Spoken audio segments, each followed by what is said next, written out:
Welcome back to the channel. This is Trinity Storm and you're watching a movie on What If Naruto Was Taught Fuinjutsu by Hashirama's brother-in-law. If you enjoyed this video, please like, share and subscribe to this channel. Now wasting no time, let's start the story. The strongest of all the hidden villages is Konoha, also known as the village hidden in the leaves. It is evident from a glance that this affluent village is the pinnacle of tranquility and peace, but one should never judge a book by its cover. In this case, a village by its appearance. This is because there is a darker secret hidden deep within the village that would make you reconsider this community. It all centers on a 4-year-old boy with crystal blue eyes, shabby blonde hair, and 3 whisker marks on either side of his cheeks. As you can see, 4 years ago, the Kyuubi no Kitsune attacked Konoha and largely destroyed it. The renowned, the Yellow Flash, Yandere Hokage Minato Namikaze, the village's favorite, attempted to stop the Kyuubi. But as we all know, the Kyuubi, or rather, all-tailed beasts, are living manifestations of chakra. Since they cannot be killed, the Yandere Hokage did the best thing he could think of. He sealed the Kyuubi in a newborn child. This child wasn't just any child, though. He was the son of Kushina Uzumaki, also known as Red Hot, Blooded Habanero, and Minato. Minato and Kushina passed away during the sealing procedure, but their final wish was for their son to be recognized as the village hero for preserving the Kyuubi inside of him. Unfortunately, fate didn't work out the way they had hoped. Fate? I sound like Neji now. In any case, the Sandaime Hokage Sarutobi Hiruzen took the infant and assured the villagers that they were safe and that the Kyuubi was sealed inside, but he kept his heritage a secret from them. What a genius! Oh, how mistaken he was. He believed, the word, thought, is stressed, that the villagers would view the infant as a hero, just as Minato and Kushina desired. Since the villagers believed the baby was the Kyuubi reincarnate and their Yandere Hokage wanted them all to complete the task, they attempted to kill the child. Sarutobi was furious at their behavior and never foresaw this. So much for the man known as the Professor. In an attempt to get the younger generation to treat the baby equally, he enacted a law that stated that any villager who attempted to reveal that the Kyuubi was sealed inside the infant would be put to death right away. That was another example of his naivete because the villagers discovered a way around his law, and even though they were not allowed to tell their kids about the baby, they never permitted him to interact with them. Oh, I just realized that I never mentioned the baby's name, but hey, it's not like you don't know him.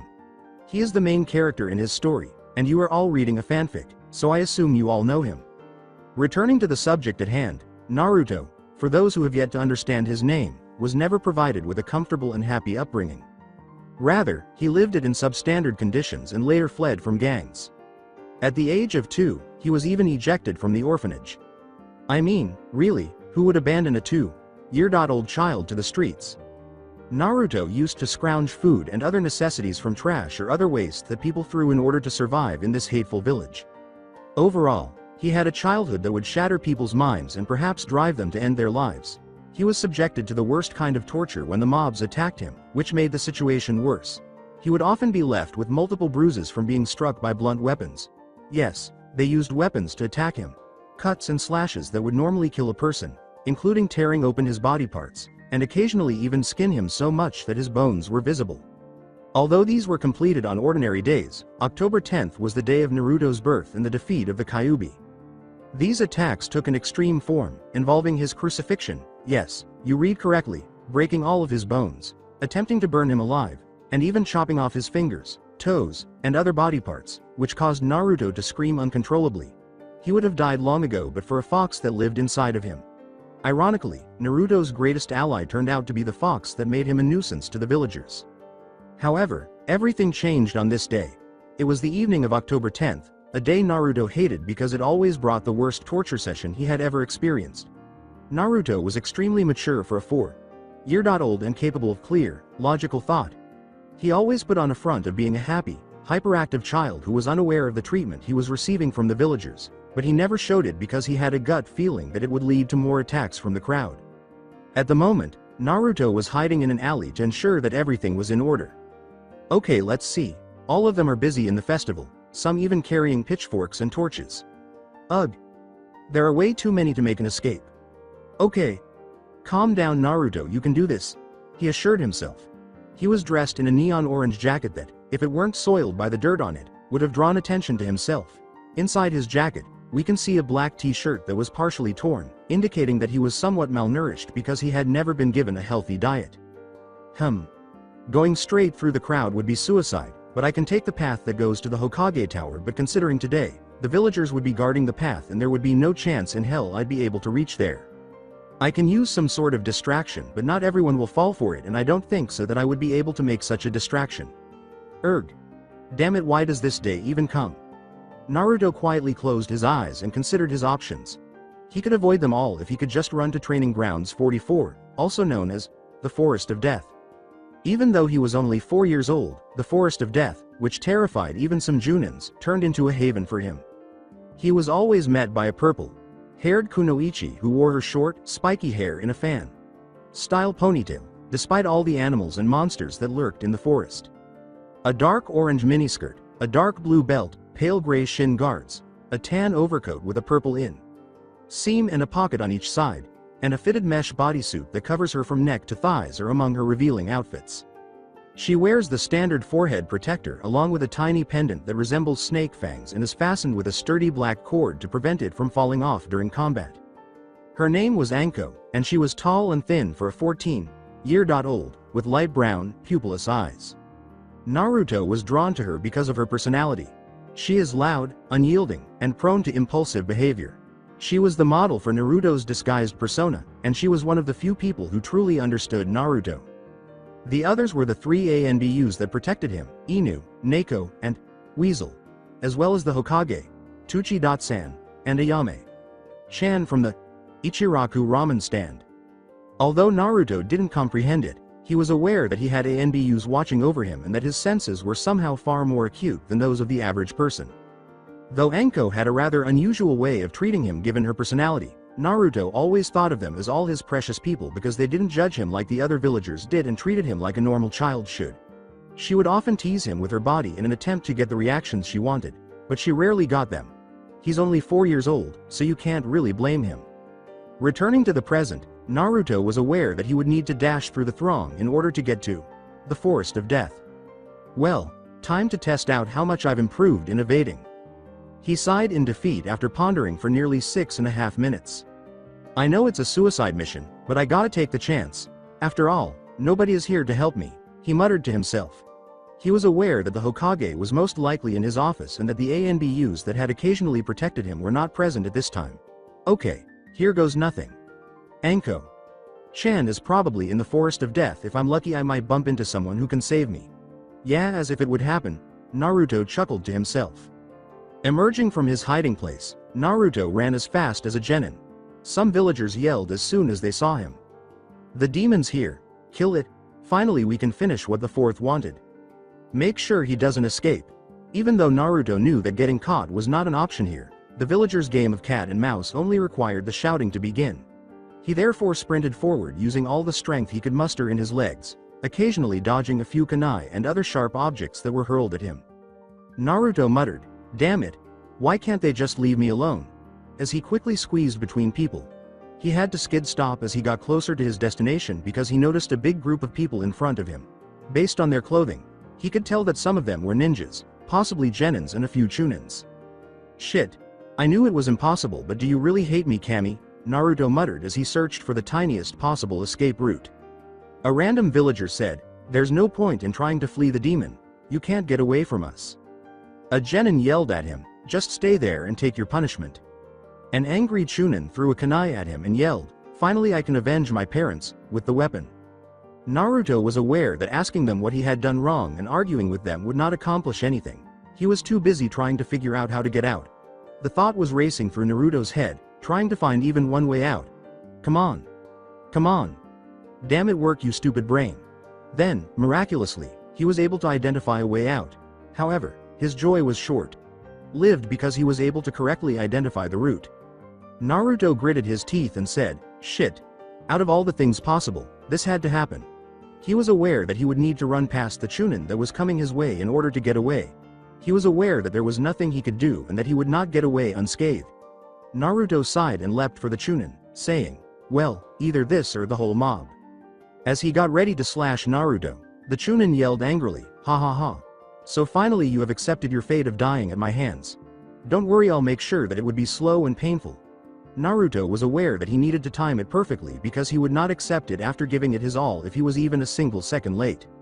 For a brief moment, Naruto thought time had stopped because he could see the kunai slowly approaching him. Naruto was about to run when the Chunin threw the kunai, which became stuck in his right arm, but he quickly sidestepped and avoided the swing.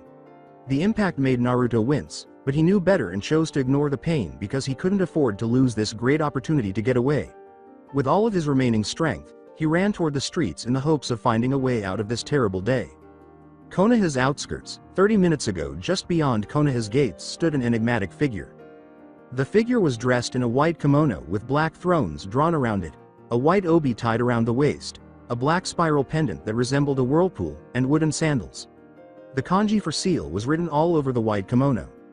The aforementioned figure was a man who was most likely in his 30s. He had a strikingly muscular face with a well-groomed beard, bright crimson hair slicked backward, and amethyst eyes that occasionally sparkled.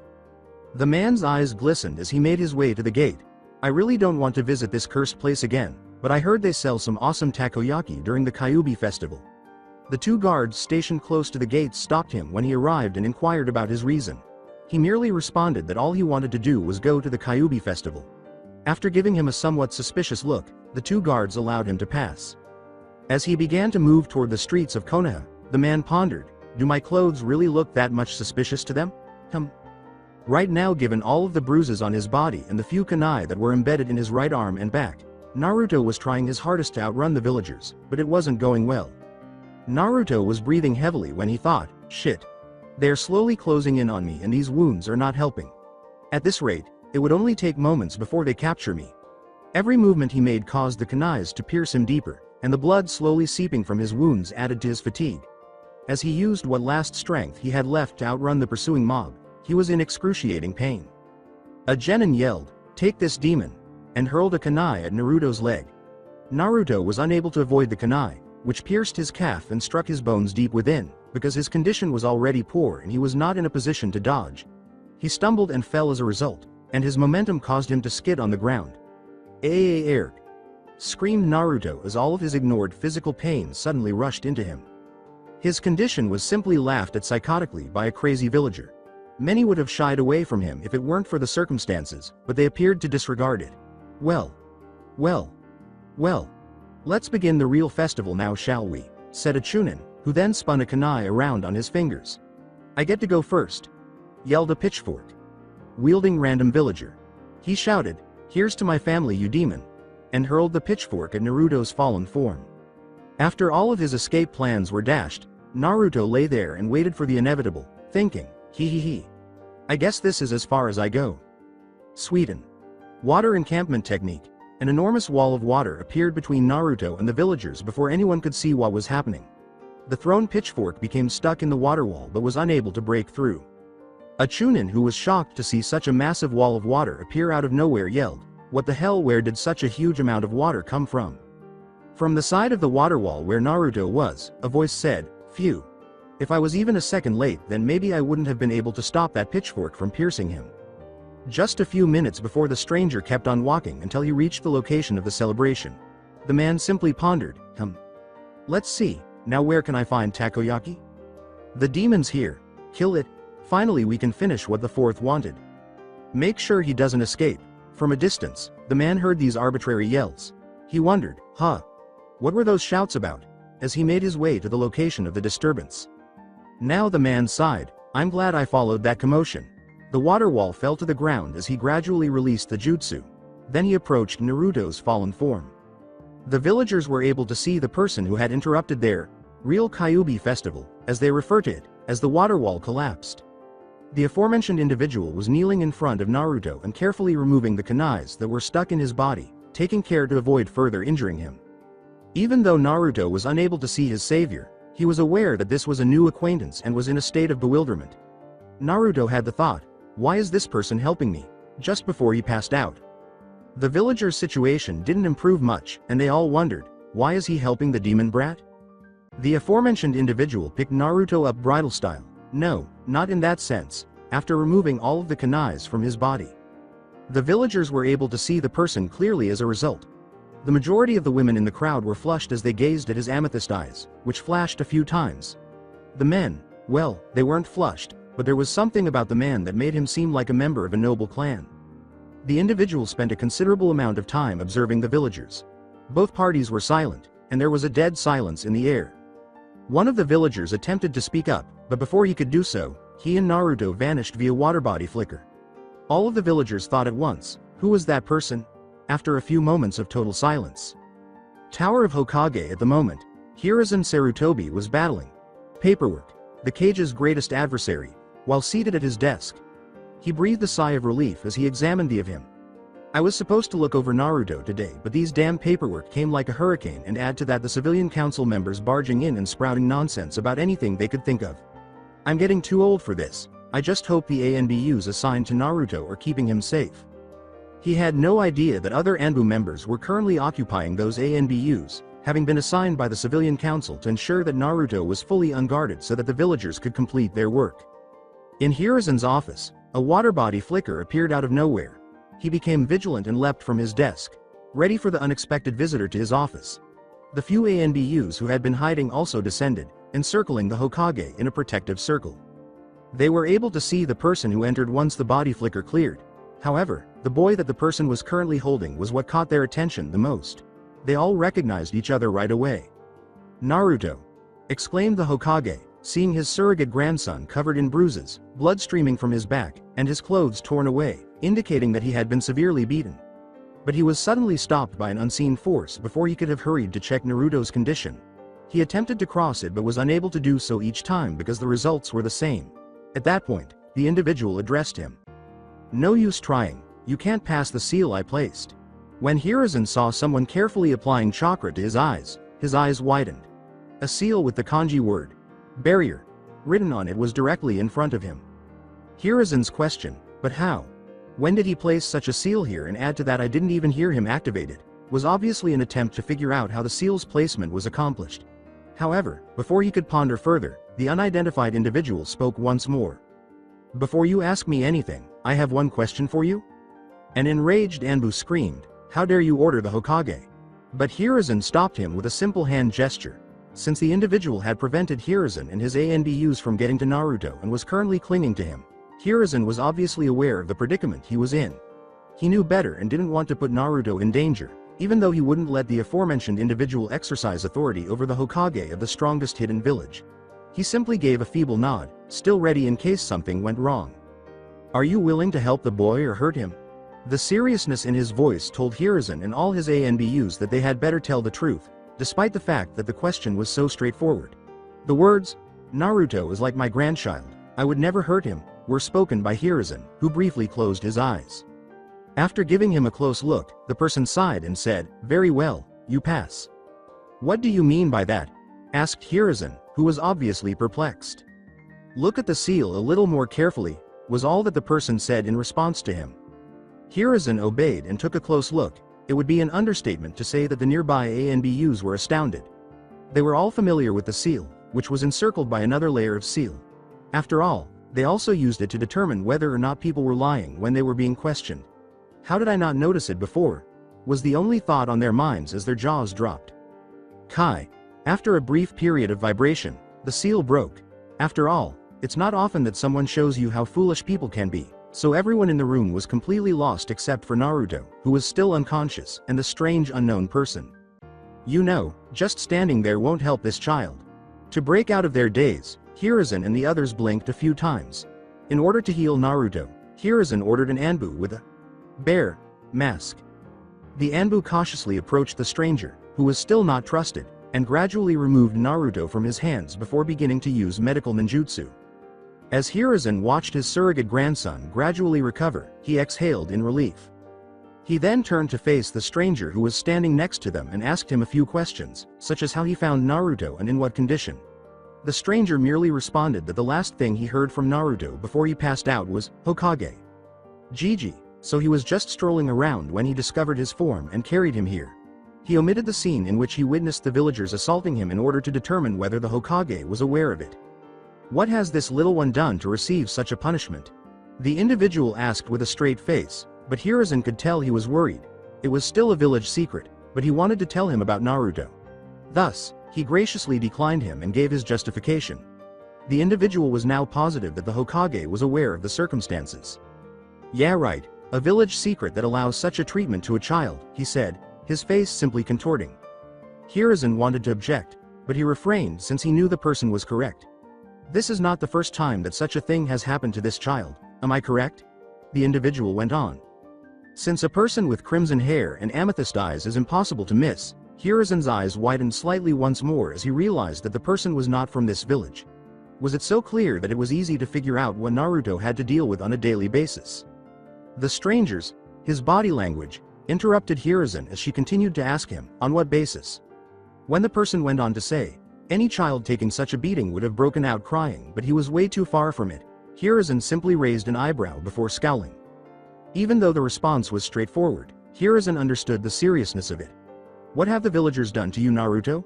He thought bitterly. He's safe now, was the ANBU's statement after completing his work on Naruto's injuries. Knowing that Naruto was alright, Hiruzen exhaled with relief. He was already leaving when he turned to thank the individual. Hiruzen asked him loudly, wait, where are you going? Was he really just going to leave after everything?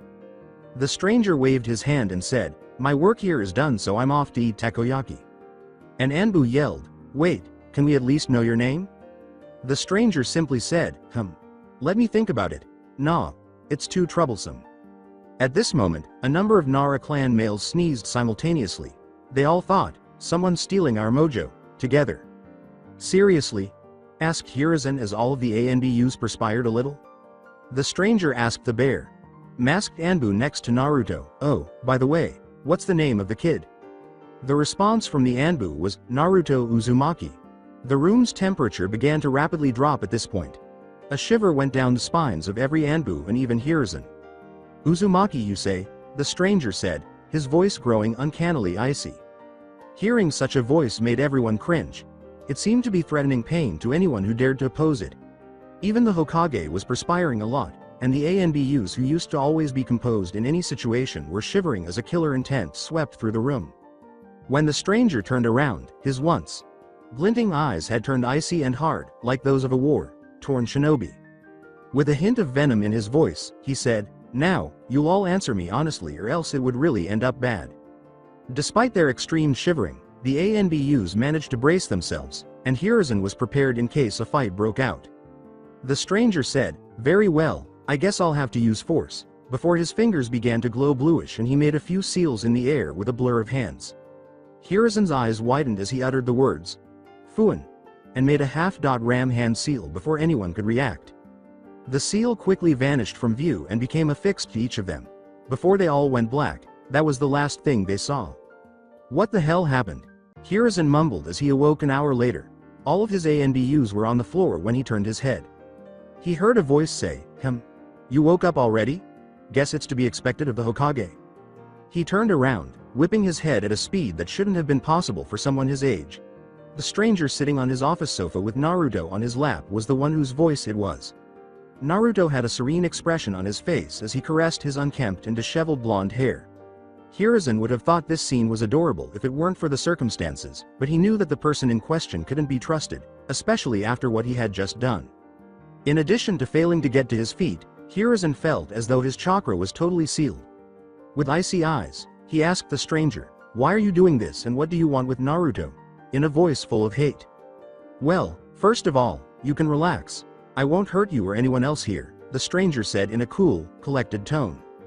With the same amount of malice in his voice, he asked, why should I believe you? The outsider smiled briefly. Well, you never had an ill intent towards Naruto and cared for him just like he was one of your own, so I've no reasons to hurt you. Hiruzen simply arched an eyebrow in response to the question, how did you know that? I'll release the seals on you, but first promise me that you'll listen to me calmly, the stranger sighed. Hiruzen simply took a deep breath, knowing that he could have killed the man while he was unconscious if he so desired. Aside from that, he felt reassured that he could trust the individual for some reason. Fine, I'll listen. But you have to explain to me what were those seals you put on us and how did you learn them? The only person who I know was capable of such feat was Mido-sama. Hearing that, the stranger simply arched an eyebrow before saying, Kai, and placing his hand in a half-dot ram seal once more. Hiruzen's seal broke, and he could already feel his chakra coming back to him. Hiruzen slowly stood up and brushed his robe before turning back to face the individual. He was grinning as he gently stroked Naruto, who was sitting on his lap. To get the stranger's attention, Hiruzen coughed on his hand. "Well, are you going to answer my question now?" "Well, you see the seal, or rather, seals I put on you all were a simple sleep and memory reading one," the stranger said with a smile while continuing to brush Naruto's hair. Hiruzen was still somewhat perplexed. There were 2 seals on us. But how can he draw seals with such a speed? And not to mention drawing them in the air just like Mido Sama. However, he later discovered that the individual had applied a mind reading seal to them. Hiruzen started to say something, but was cut off. "Before you ask, don't worry, I didn't see any of your village's secret. I just wanted to know about Naruto. But from what I learned, I have to say I'm greatly disappointed in this village, and probably the only thing that's stopping me from destroying them is the fact that there are still a few here who care about Naruto and I possibly can't hurt them," the stranger replied with a pensive look in the corners of his eyes. Hiruzen was at a loss for words. This individual had previously shown little interest in Naruto, but their attitude abruptly changed when they revealed that he was an Uzumaki. Somehow, a tiny part of Hiruzen thought he could destroy the village because he had just said that he would do it without hesitation. However, he was utterly shocked by the next thing he heard. The stranger said in a low, melancholy voice, "Is this really the village you defended all your life for, Mido? Looks like your Ni-san was finally right about one thing." He ended with a laugh. He believed that no one might have heard him, but Hiruzen did, and boy, did his mind go blank when he heard it. Hiruzen stammered, his eyes wide, and he was on his knees. Ryu. Sama. You've changed a lot since I last saw you, Gaki, the man said, giving him a slight grin. That was it for Hiruzen. He was so moved by the sight of the person he had admired and held in high regard as a genin that tears welled up in his eyes. Tears began to trickle down his face, and he bowed his head slightly. As you can see, Hiruzen met his idol Ryu Uzumaki one day when he was a newly formed genin being supervised by his Tobirama sensei. He used to receive frequent visits from the first Hokage and his wife, Mido Uzumaki Senju. Rewind Hiruzen Sarutobi had agreed to further training from the first Hokage, and he was currently dodging a few kunai that were thrown at him. However, Hiruzen was receiving some training from his wife, Mido Uzumaki Senju, today because her husband was currently battling a deadly force known as paperwork. Despite this, Mido continued to laugh whenever she saw her husband, the great Hashirama Senju, who always had a cool, collected expression on his face, changed to one of horror whenever paperwork was brought up. Mido had a dignified demeanor and was a very calm and collected person. Her eyes were big and pupilless, and her hair was long and bright red. She wore a high-collared, ornate kimono with an obi tied around her waist that bore the Uzumaki symbol on the back. She had 3 clips in the front of her hair and hairpins in the buns. In addition, she had a rhombus-shaped mark on her forehead that resembled the strength of 100 seal and a dark shade of red lipstick. She also wore hair decals with tags that had kanji writing on them. Her appearance suggested that she was in her early 20s. Mido told him, "You're doing really good, Hiruzen. Arigato Mido Sama." Hearing such a wonderful person's praise made Hiruzen smile. Mido said coolly, "All right, let's step it up a notch, shall we?" However, before she could say anything more, she ducked to barely escape a water bullet that was aimed at her. The unexpected attack on his sensei caught Hiruzen completely unprepared. He didn't even notice it until his sensei ducked. He was aware that he would not have been able to avoid the attack if it had been directed at him. When Mido said, "Hiruzen, stay down and don't engage in combat," Hiruzen found a hiding place and simply lay low, breaking out of his daze. He was aware of how serious the situation was and that fighting would likely only result in his death. Mido said, "Come out wherever you are," while holding a kunai in reverse. She became alert once more when she heard movement to her left. She leapt back and avoided a water bullet once more, but this time she fired a bullet in the direction of the attack, knowing it probably missed. This continued a few more times, with the water bullet coming from various random directions as though there were multiple enemies. Each time she ducked it, she even launched an attack, but to no avail, and she became increasingly irate over it. When a figure suddenly sunshined close to her, she turned to face it without lowering her defenses. She did, however, feel a little more at ease when she saw that it was her husband, Hashirama. Hashirama questioned, "Mido, what happened here?" "I don't know, I was teaching Hiruzen when suddenly someone attacked us. I've already told Hiruzen to stay out of this and he's probably hiding somewhere safe," she responded. They both jumped and dodged the water bullets that suddenly came their way. Now that their backs were to one another, They stood prepared for any assault by the enemy. A whispered, "Hey Mito," came from Hashirama. Hashirama, "Yes," Mito answered. "Caught you." Hashirama grinned, then exploded into the water, leaving a completely shocked and soaked Mito. "I know what you're thinking," standing there. As he lay on the grass, clutching his stomach, a man said, "Ha ha ha ha ha ha ha. Oh man. Oh god. Ha ha ha ha." That was the best. His eyes were watering from laughter. He appeared to be in his early to mid-20s, with amethyst eyes that were glistening from tears and spiky crimson hair. His military style boots had the end of his black cargo pants pulled. He was dressed in a white coat with the Uzumaki clan's emblem on the right side of the chest and a red t-shirt underneath. In addition, he had a pendant of Uzumaki around his neck. Mito was played as soon as the realization of the person hit her. Her calm and collected demeanor vanished as her left eye twitched violently. As her chakra swirled around her, her free hair rose and waved violently. She closed her eyes and slowly clenched her fist, bringing it close to her face. She roared, "B. Baka ni. San," and charged at him, determined to put an end to her brother's life for good. Hiruzen was observing everything from a distance, his face wearing a range of expressions. After being astonished by Mito Sama's flawless avoidance of those fast water bullets, he became a little concerned when he witnessed a Shunshin occur close to her, but his anxiety quickly subsided when he realized it was the first Hokage. He thought first in Mito Sama would defeat the enemy with ease, so he was shocked when first exploded into the water, soaking Mito Sama completely. Then, from a distance, he heard laughter and noticed someone laughing uncontrollably on the grass. Finally, when he saw Mito Sama totally losing her temper and running after the person who was oddly still laughing, he couldn't help but break out in a big sweat. Is that really Mito Sama? Hiruzen asked himself, wondering why he had never witnessed her lose her temper like that. In fact, he believed that she would never lose her temper. A short while later, the stranger was currently tied on a wooden post with some explosion tags around him, and Hiruzen was sitting uneasily on the grass, occasionally looking at Mito, who was huffing and mumbling something about a stupid brother. Thought with a drop of perspiration, "I think maybe those seals are just overkill," Hiruzen said. The stranger pouted and said, "Okama ni Mouto, is this the way to treat your Oni, Chan? Baka Oni.san, you deserve it, and don't go adding Chan to yourself. I never said that," Mito gasped. The stranger simply replied sweetly, "Ah, but you always used to run to me calling me Oni, Chan." A now red faced Mito raged in embarrassment, saying, Shish. Shut up, Baka. I was really small when I used to call you that." The stranger teased, "So you don't love your Oni, Chan?" "No, I don't," Mito said right away, but he stammered a little.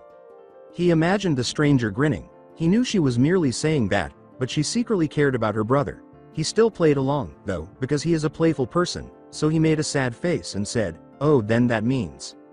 Boom. The stranger was on a wooden post that was totally destroyed by the explosion seals that blasted without any kind of warning, leaving no trace of him. Is she really this cruel? I mean, it was just a prank, right? Hiruzen was left speechless. He knew Mito Sama was upset, but did she really kill him? If he heard correctly, he was her older brother, which made him feel even more resentful. When Hiruzen turned to look at her, he saw that she was trembling all over, with tears streaming from her eyes and her lips quivering without any words coming out of them. He came to the realization that someone as kind and compassionate as she was could never have done such a thing. She was just as confused as he was, if not more so, and he could tell by the way she looked that she was in more pain. At the moment, Mito's mind stopped functioning because she was so stunned. How did the seals explode when she knew she had never activated them? Even though he was annoying and a total idiot, she knew she would never have done such a thing to him. Since she was his sister, Kami truly cared for him, despite the fact that she never told him so. A part of Mito's mind cried out to her, "But you killed him, didn't you?" Her brother was tied right in the middle of the explosion, which would have killed anyone inside, despite her desire to deny it. Another part of her brain cursed her, saying, perhaps he could have survived it if he hadn't been tied.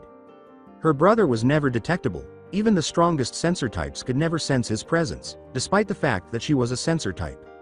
He never really used it for anything negative and only used it to trick people. But at the moment, every second that went by made her feel more guilty. She fervently hoped that she could somehow sense even the slightest hint of his presence to know that he might still be alive. Please. Please. Please. Be safe. Oni. Chan. Mito cried. and she exerted every ounce of her strength to find her brother. With every word, her mind was screaming and shattering her. Why are you trying so hard? Accept it, he's dead. And it's all your fault, Oni. Chan. She screamed on top of her lungs as she collapsed on the ground and sobbed. Geez. I'm not dead, stop screaming like that, Ino-Naruto, said a voice. But how? Hiruzen asked, his eyes widening as he slowly turned his head to face the voice. Mido simply jerked her head in the direction of the voice she was most eager to hear at the moment, and her brother was standing in front of her. Latching onto her brother's chest, she crushed him with her embrace, launching herself at a speed that could even compete with the Hiraishin, or Flying Thunder God technique. Thank God you're alive, she mumbled repeatedly as she sobbed. As he slowly stroked her head, a smile appeared on his face. After a short while, Mido said, Oni-chan? In a very quiet voice. Her brother simply gave a hum in response. With the same gentle tone, Gomen, Mido apologized. She then raised her head, her eyes red and swollen from all the tears. I don't know how, I never activated those seals. But when they exploded I thought. She began to cry once more, but her brother comforted her by giving her a hug. She felt as though a significant burden had been removed. Then she saw that he had some burns on his hands and his coat was slightly burned. Oni-chan, you're hurt, she exclaimed in a moment of panic, but he simply shrugged it off as nothing. Mido had a fit over her brother's negligence. What do you mean it's nothing? You're hurt, Baka, she yelled. Her brother said gravely, I told you it's nothing, Major Ino-Naruto. But more importantly, Mido. Mido winced because she knew her brother only addressed her by name when he was serious. Her brother asked, what seals did you use exactly? I just applied chakra suppression seals and very low quality explosion seals, but I don't know how did they explode with such power, she replied gently. Her brother claimed, the reason was simple, Mido. You placed both of them in a single seal, but Mido's confusion made the statement irrelevant. What does chakra suppressing seals do? Asked the man. They stifle chakra, Mido said bluntly. How? He repeated. By sealing the chakra in the person's body, was her simple response when her brother asked her the fundamentals. And what if a person has too much chakra and tries to push it out? It simply seals the excessive chakra in itself and stores it, was the basic response she was getting a little annoyed at. And if even that becomes too much, then, halfway through her response, she realized, then it just explodes. Her brother simply nodded when she looked to him for confirmation. She gave herself a mental slap for ignoring such a small detail. When the seal can't handle the amount of chakra it absorbs, it explodes, expelling the chakra into nature, but it doesn't harm too much. You can say just like a very low quality explosion seal, it just crackles a bit.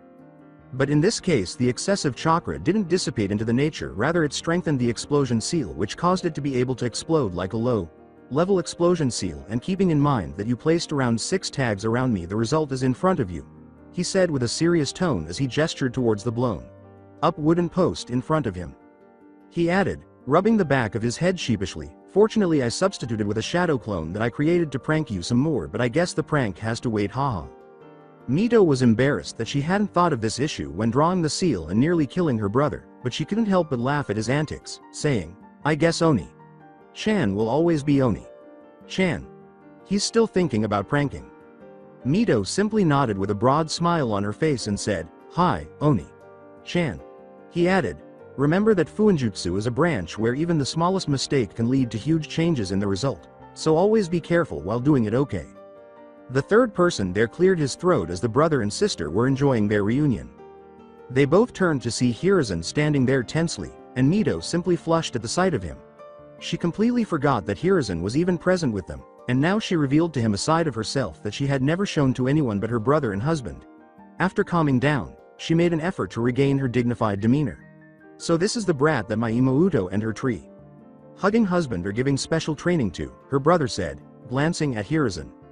Hiruzen felt that both of them were ignoring his presence, so he asked, Mito-sama, who's this person? He is.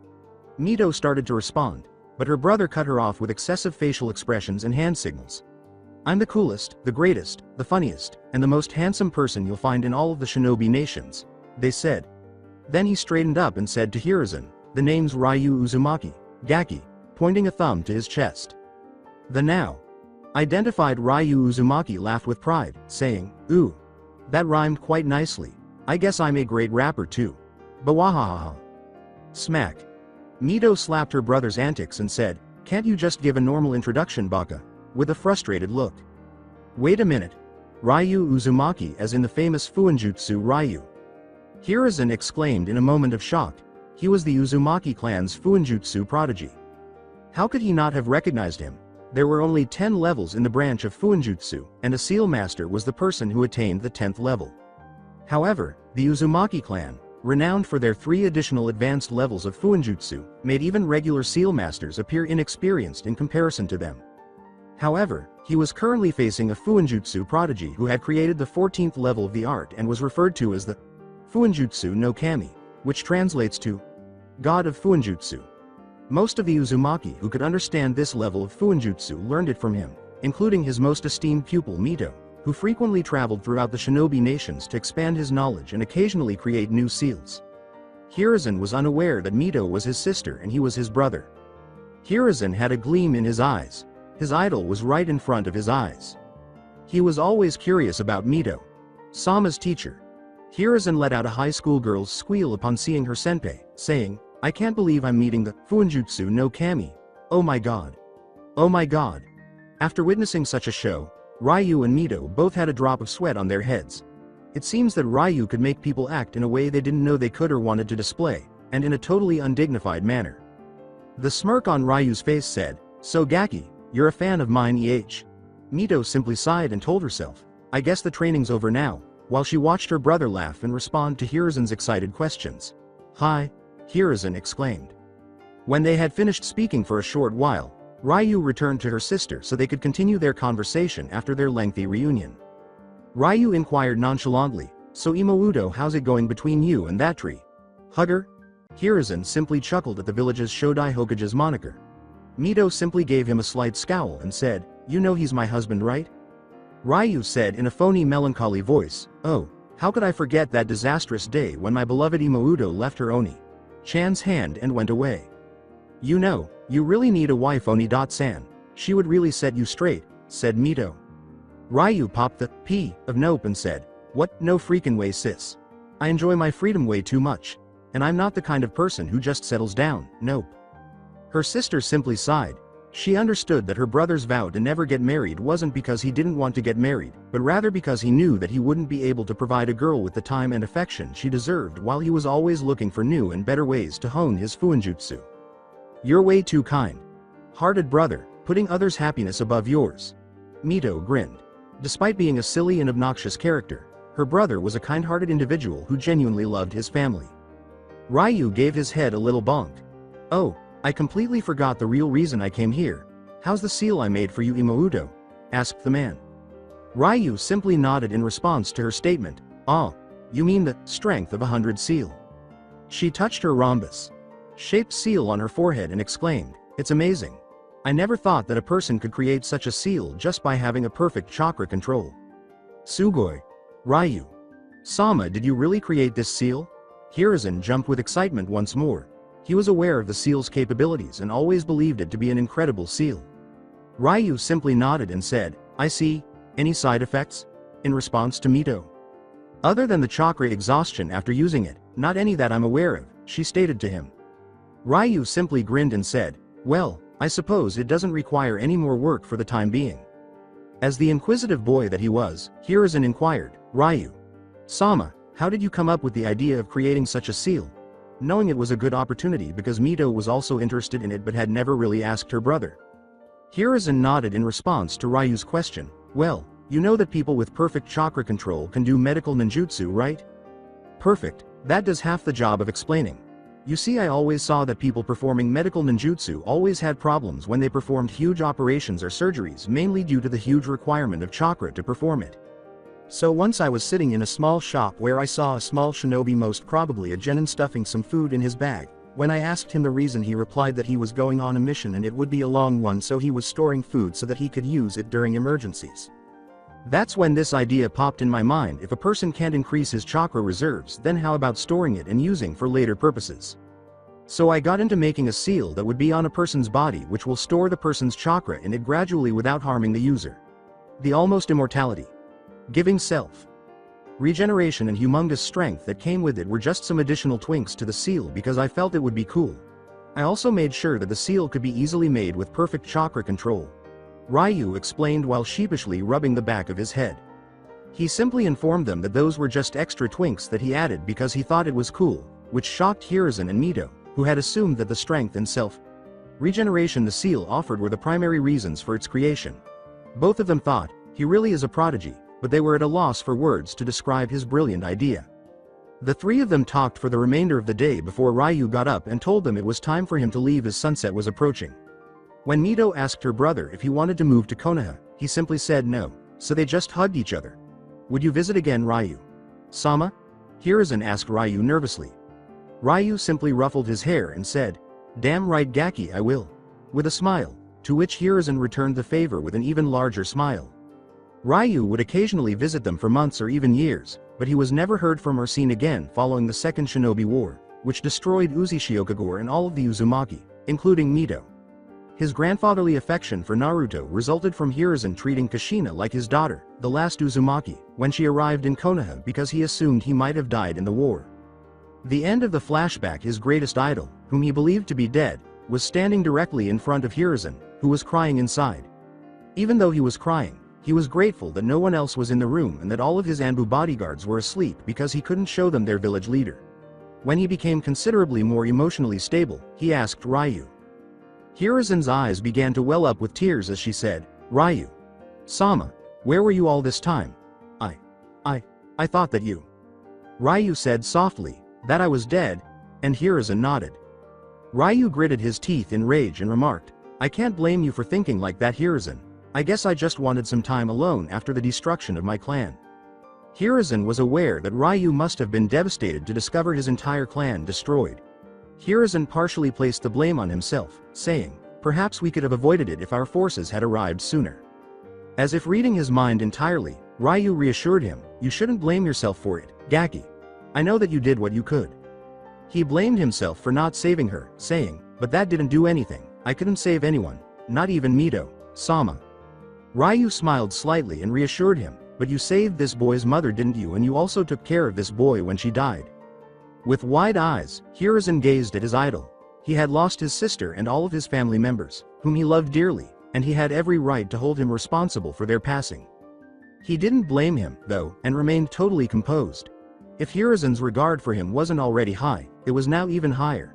He appeared to have matured from his immature conduct to a composed and respectable individual during that time. Must be due to Ryu. Sama's Fuinjutsu, it's not hard to imagine him doing such an impossible task, Hiruzen thought, despite the fact that he didn't appear to be affected by his age. Hiruzen, can I ask something from you? Of course. You can take whatever you want, Ryu. Sama. Hiruzen said assiduously, his eyes widening at the question. This is the least he could do to alleviate his guilt after everything that has transpired. According to Ryu, I want Naruto. His grandfather instinct still bothered Hiruzen a little, but it wasn't that he didn't expect him to bring Naruto along, after all, he is his family. It's not that I don't approve of it, but why Naruto, Ryu? Sama. I'm finally ready, Ryu said with a sigh as he gazed at Naruto's sleeping form. With a hint of curiosity, Hiruzen inquired, ready for what, Ryu? Sama. All I've done in life was to make Fuinjutsu better and better. I even ignored my family for its sake, thinking that I'm doing them good by improving what we're good at, and its result was that I wasn't there when my family needed me the most. If I was there, maybe things would have been different, he said with a bit of grit, but now I won't repeat the same mistake twice. I'll make sure Naruto learns the way of Uzumaki and becomes the heir to my legacy. Hiruzen was completely taken aback by this statement, which he had not anticipated. Naruto would become a formidable force if Ryu Sama taught him and made him the heir to his legacy.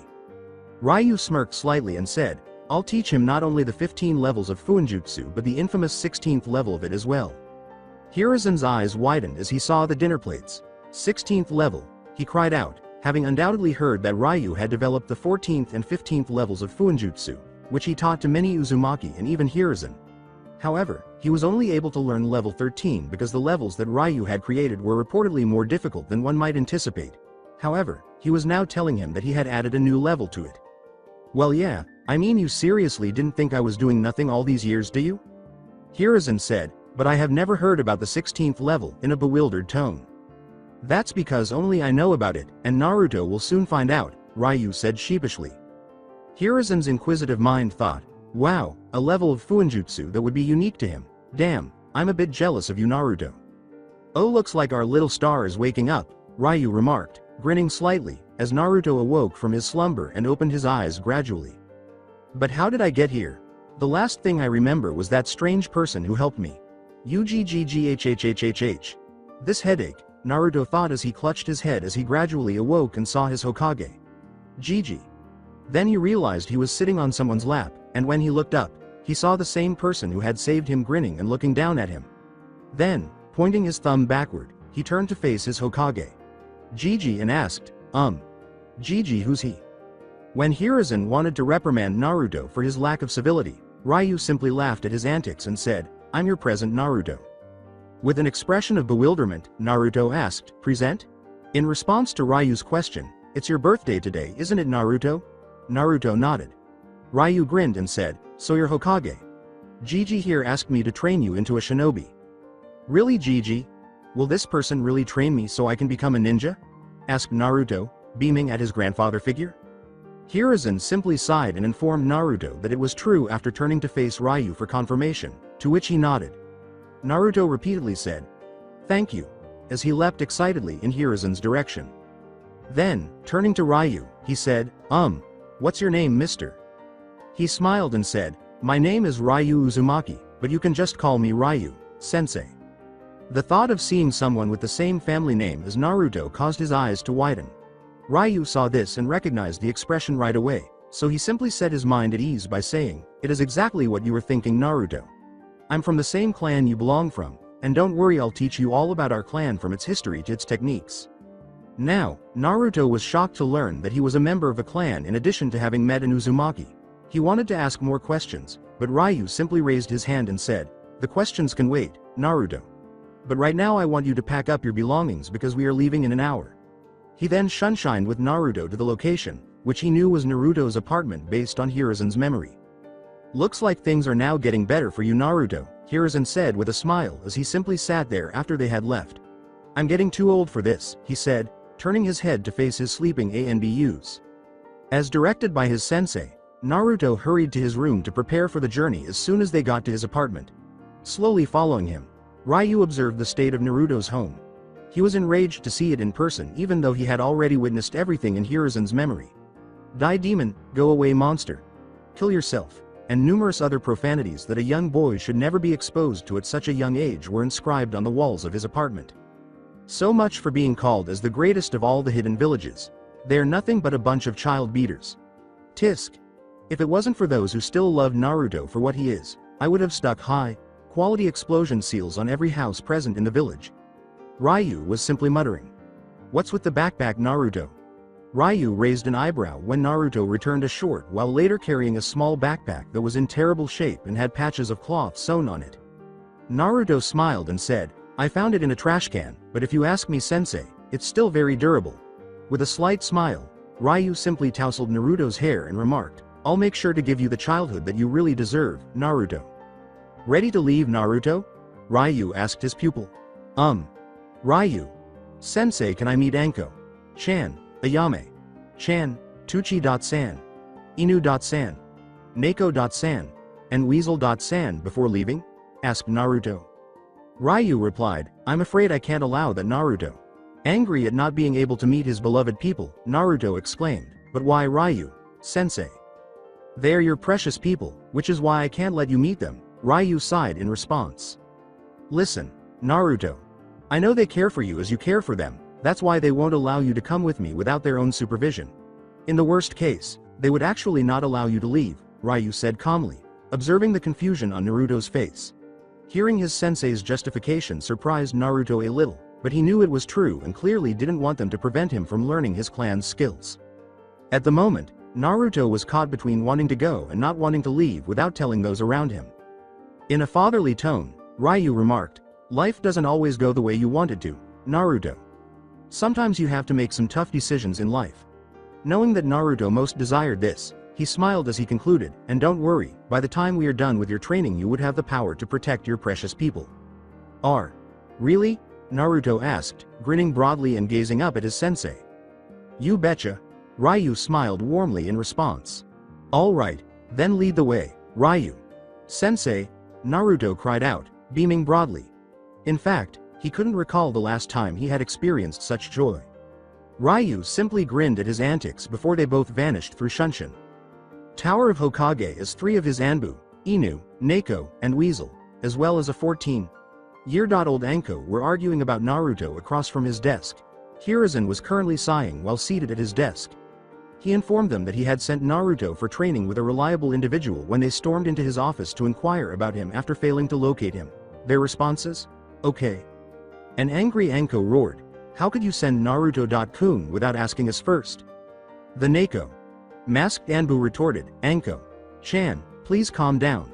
We understand your anger, but you are currently speaking with Hokage Sama.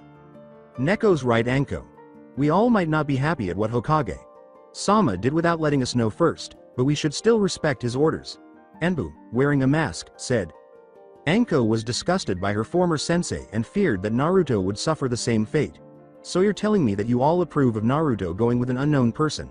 He may be trustable, but what if he turned out to be like Orochimaru? She asked. The Neko. Masked Anbu attempted to reassure her, but she was cut off when a sudden wave of murderous intent passed over them. Now Anko. Don't you dare compare Ryuu Sama with that traitor. Hiruzen uttered, his voice bursting with venom. He has a lot of tolerance, but disrespecting his idol is not one of them. When Hiruzen calmed down and somewhat lowered his killer intent, Anko found the courage to ask him, Ryu Sama? The entire room was visibly tense at such an outburst from the renowned Kami no Shinobi. Hiruzen sighed at his lapse in judgment and realized that he could not possibly get away with lying to them. After all, if the Shinobi no Kami called someone Sama, and then acted so outraged for slight insults, then the person must be someone of extremely high standards. What you heard is correct, Anko. The one I send Naruto with is a person I greatly respect, and he's even stronger than what I was in my prime time. Everyone in the room had their eyes as wide as dinner plates when he said that. They were shocked by what they had just heard. They all thought, a person stronger than the Shinobi no Kami, even in his prime time. Just who is this, Ryu Sama? The outskirts of Konoha. Ryu sneezed as he was walking beside Naruto. Looks like Hiruzen just blew up my cover, he thought, grinning slightly because he had anticipated this possibility. Ryu Sensei, can you tell me about the Uzumaki clan? Are we a great clan like the Uchiha and Hyuga? In which nation is our clan located? And when will I meet the other members of our clan? Naruto asked, turning abruptly around as he continued to walk forward with a broad smile on his face. The idea of seeing more members of his clan literally made Naruto jump. Ryu's smile was melancholy. He was pleased that Naruto was so interested in learning about their clan, but he was also unsure of how Naruto would react to the news that his clan had been destroyed. Ryu simply sighed and made the decision to start over. Ryu began to say, the Uzumaki clan was a prominent clan in Uzushiokagure. But Naruto interrupted, asking, bewildered, village hidden by whirling tides? Yes, Naruto. It was the shinobi village of the land of whirlpools, replied Ryu. When Naruto heard names he had never heard before, his confusion grew. That, it's gonna take a lot of explanation, made Ryu sigh. A few clarifications later, after hearing his clan's history, Naruto exclaimed in awe, Sugoi. After leaving the section about destruction, a clan feared for its great mastery in Fuinjutsu. And what's more, the first Hokage's wife was also an Uzumaki and not just any but your little sister, Naruto exclaimed to Ryu, beaming with pure joy. I can't believe I belong to such a great clan. After all, it's not often that you find out that you are a member of the mighty clan that company founded, Konoha with the Senju clan. Additionally, the prodigy who created the 14th and 15th levels of Fuinjutsu, his sensei, was known as the Fuinjutsu no Kami. Sensei. You told that you were the elder brother of Mido Sama, but you don't look that much older, Naruto thought after a while, though. At that, Ryu smiled sadly at him and pulled his kimono off to reveal his upper body. Naruto was startled to discover that his torso appeared to have been painted black because it was entirely covered in a variety of seals. Naruto pointed at his torso with a trembling finger and asked, Sensei, what's all this? As he gradually replaced his kimono, Ryu retorted, this is my greed, Naruto. With a perplexed expression, Naruto asked, "What do you mean, sensei?" "It is exactly what you heard, Naruto. I'm an irregularity. I was so much into improving Fuinjutsu that I didn't want old age to take my life. I searched every nation, every village and even clans just so that I could find a way to never age. In the end, I finally succeeded and gained immortality," Ryu said in a voice of disdain. He gritted his teeth as he concluded, "But I never realized that this would be nothing but a curse to me." Without seeing anything negative about it, Naruto questioned, "But isn't gaining immortality a great thing, sensei?" With sorrow in his eyes, Ryu remarked, "It isn't a great thing, Naruto. Escaping your own death doesn't come without a price. And gaining immortality carried a huge price for it." Naruto became frightened upon hearing all of this. What price, sensei?" he asked. 1,000 human sacrifices," was Ryu's response, and he clenched his fist in disgust at the thought of the phrase alone. When Naruto heard it, his eyes widened. Such a thing had been done by his sensei, whom he had come to respect so much in such a short period of time. He wasn't sure whether or not he should be repulsed by him. However, he was aware that his sensei was obviously regretting what he had done because he could sense a great deal of negative emotion directed at himself. Another thing Naruto discovered he was capable of. He simply drew them closer together and signaled to his sensei to stoop. After a moment of hesitation, Ryu leaned down and confronted Naruto. He was shocked to see his student comforting him and giving him a hug. It would be an understatement to say Ryu was taken aback. This wasn't one of the many reactions he was anticipating from Naruto. Ryu asked him weakly, "Why are you consoling me, Naruto? Don't you find it disgusting that I took 1,000 innocent lives just to keep myself from aging? You are just seeing it with a one-sided view, sensei. I can clearly tell that you are regretting every single moment of your immortality, and the fact that you had to watch people close to you die while you never age. What you did was clearly wrong, but what you make of your mistake now is what really matters. Like it or not, even though you are my sensei, you still belong to the same family as me. And family always forgives one another." "Nay," Naruto replied with a huge fox-like grin that sparkled with joy. Ryu was momentarily taken aback by this show of love. Although he was aware of Naruto's extreme maturity for his age, he never imagined that he could even make an immortal feel like a child being soothed by his parents. "You have a real kind and forgiving heart, Naruto. I'll make sure that your name shall be remembered throughout history and never forgotten. This is the promise of Ryu Uzumaki to you," he said, returning the hug while fortifying himself.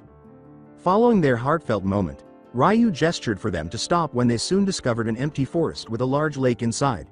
He then created about 10 shadow clones that lacked hand seals, and before long, they all began writing intricate seal patterns that formed a wide border around the entire forest.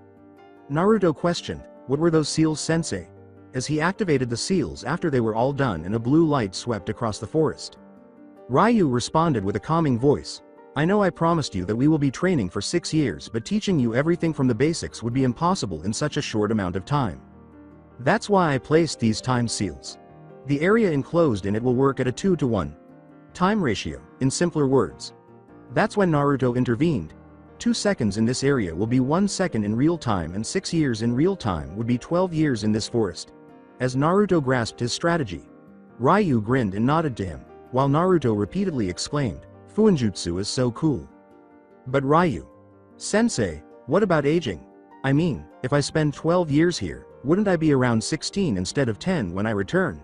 he asked himself, realizing once more. The fact that Naruto figured this out without his assistance impressed Ryu. The majority of people would have overlooked it, but Naruto noticed. If he continues to see every detail in seals like this, then I have no doubt that he will even succeed me. You are correct on that, Naruto. Time seals do have that disadvantage, but not the ones created by me. You see, they do change the ratio in an area, but they also make sure that no living entity present inside it would age twice of what they should, Ryu replied with a beaming grin. Sensei's so cool, Naruto exclaimed, his eyes now full of stars. However, a question arose once more. But what if someone enters here, sensei? Bah. You don't have to worry about that. No one can enter in here without my permission. I've made sure of it. Okay then, Naruto, let's begin with your training, shall we? Ryu replied to him. Hi sensei, was Naruto's enthusiastic response.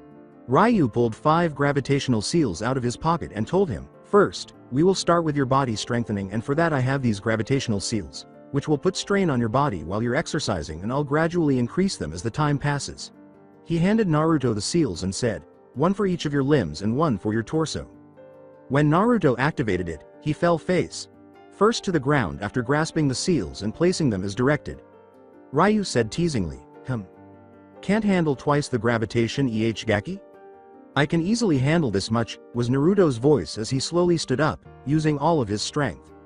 Alright, then do 100 push-ups, 100 sit-ups, 100 squats, and 10 kilometers running around the area, Ryu said with a sly smile. Even though Naruto complied and began training, he secretly wondered, why do I feel like Sensei's training regimen is just a rip off from somewhere? Naruto was exhausted at the end of the day. Even though his muscles were aching and screaming, he managed to finish every exercise his sensei had prescribed. As he unrolled a tent and some food, Ryu said to Naruto, "Very good Naruto, now have your dinner and take some rest after it." Naruto exclaimed, "Arigato sensei," and took a seat to eat. "Itadakimasu," Naruto cried out, then began to eat. Just like an Uzumaki, was how Ryu grinned at his antics. After a week Naruto was training without exerting much effort. His gravitational seals were at level 1 right now. He learned about chakra and how to use it for jutsu from his sensei during the 2 weeks. Ryu handed Naruto a leaf and said, "Okay, Naruto, you can stop for now as we'll be adding chakra control exercises since your chakra coils are still developing." Naruto simply awaited his orders. "Now I want you to make the leaf float using your chakra. The higher and longer you make it float the better. We'll then move on to other exercises such as tree walking and water walking," said Ryu. Naruto began performing the exercise without question because he had witnessed numerous shinobi in Konoha perform it. After a month at the moment, Naruto was walking on water and holding a kunai between both of his fingers. Naruto was picking things up very quickly. At the moment, his gravity seals were at level 3, and his chakra control was on par with the Chunin. Ryu was beginning to worry about Naruto's development, and people said I was a prodigy. I thought chakra control would be difficult for him, keeping in mind not only the huge amount of chakra we Uzumaki have but also the fox residing in him. Even Mido had to work harder than him to perfect her chakra control again when she became the fox's Jinchuriki. Ryu discovered during the 2 months of training that Naruto was a kinesthetic learner, meaning that he retained information more quickly when he did it physically as opposed to intellectually. Naruto told Ryu, "I'll be heading for my body strengthening now sensei," after finishing the water walking exercise. His tone changed, and Ryu noticed it as if something was bothering him. "Is there something you want to talk about, Naruto?" Ryu inquired, sounding a little worried. "I have a feeling that you didn't tell me everything about our clan. Like you were hiding something from me," Naruto said, sighing as he turned to face his sensei. He knew he couldn't lie to him, so he told him what was bothering him. Raising an eyebrow, Ryu asked him, "And why do you feel like that, Naruto?" "Well, what you told me about our clan was before the Second Shinobi World War. But you never really tell me anything about our clan during the war or after it." Ryu was somewhat taken aback by this. He never thought Naruto would discover that he had withheld some information about their clan from him. Looks like not only his muscles and chakra control has improved but also he is getting smarter and is gaining a more analytical mindset. "Very well, I think he's ready to hear all about our clan." When Naruto sat down to hear the entire story about his clan, Ryu said, "Your assumption is correct, Naruto. I didn't tell you the whole story about our clan. Since everything changed during the Second Shinobi World War, with faraway eyes. During that time I had recently gained immortality and was brimming with joy to uncover deeper secrets about Fuinjutsu. The war didn't interest me as I was too busy to pay attention to it, and I knew that my clan will easily handle anything. What I never predicted was that there would be a combined attack from Kumogakure, Iwagakure, and Kirigakure on our clan. Our clan was outnumbered by a huge margin. For every single Uzumaki there were 100 enemies. Even though Naruto had never been to war or engaged in combat with a shinobi before, his eyes widened upon hearing this because he knew that fighting with such a significant disadvantage is tantamount to suicide. Knowing that the war would not end well, he was already disintegrating inside. With sorrow in his voice, Ryu concluded, "The war waged on for 3 days continuously, but alas our clan lost, which resulted in its destruction." Naruto's situation didn't get any better after he was informed that the clan he had so much hoped to meet had already been destroyed. All of his aspirations to meet his family and clan were dashed. His eyes were watering, he wanted to cry, but he was not allowed to display weakness in this situation. When Ryu noticed that Naruto's hopes had been totally dashed, he simply told him something that made him feel better. After observing that Naruto's hopes had been totally dashed, Ryu simply told him something he hoped would cheer him up. "Even though our clan lost, they still did a good number on the enemy. We decimated about 85% of them and the remaining ones fled once the reinforcements from Konoha came. Despite losing that day, Ryu's family lived up to their reputation as the most feared clan in all of the shinobi nations, he said with pride.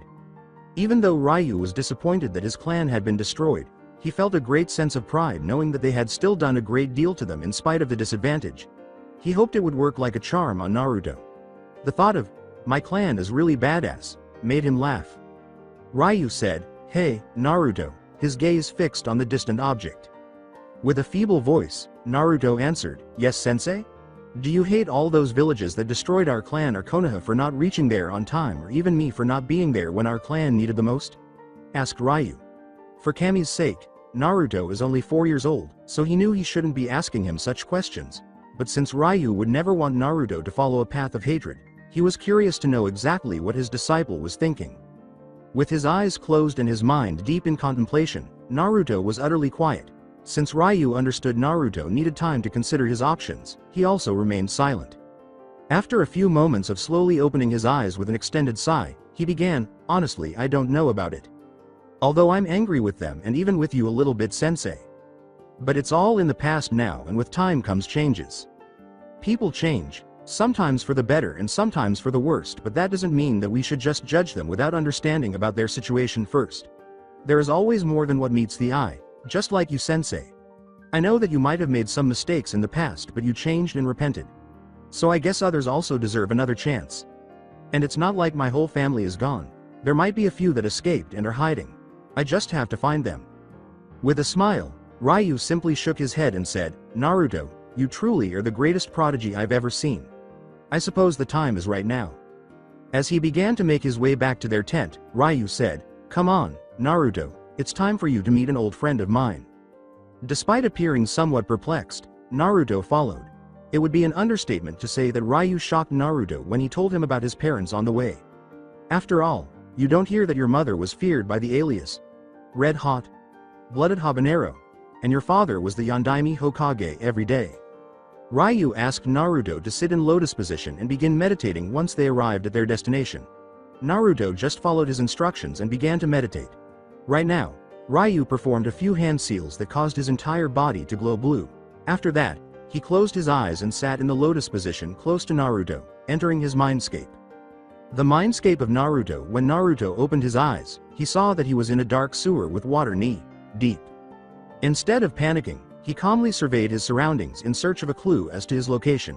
2 different kinds of pipes were dispersed throughout the walls, he observed.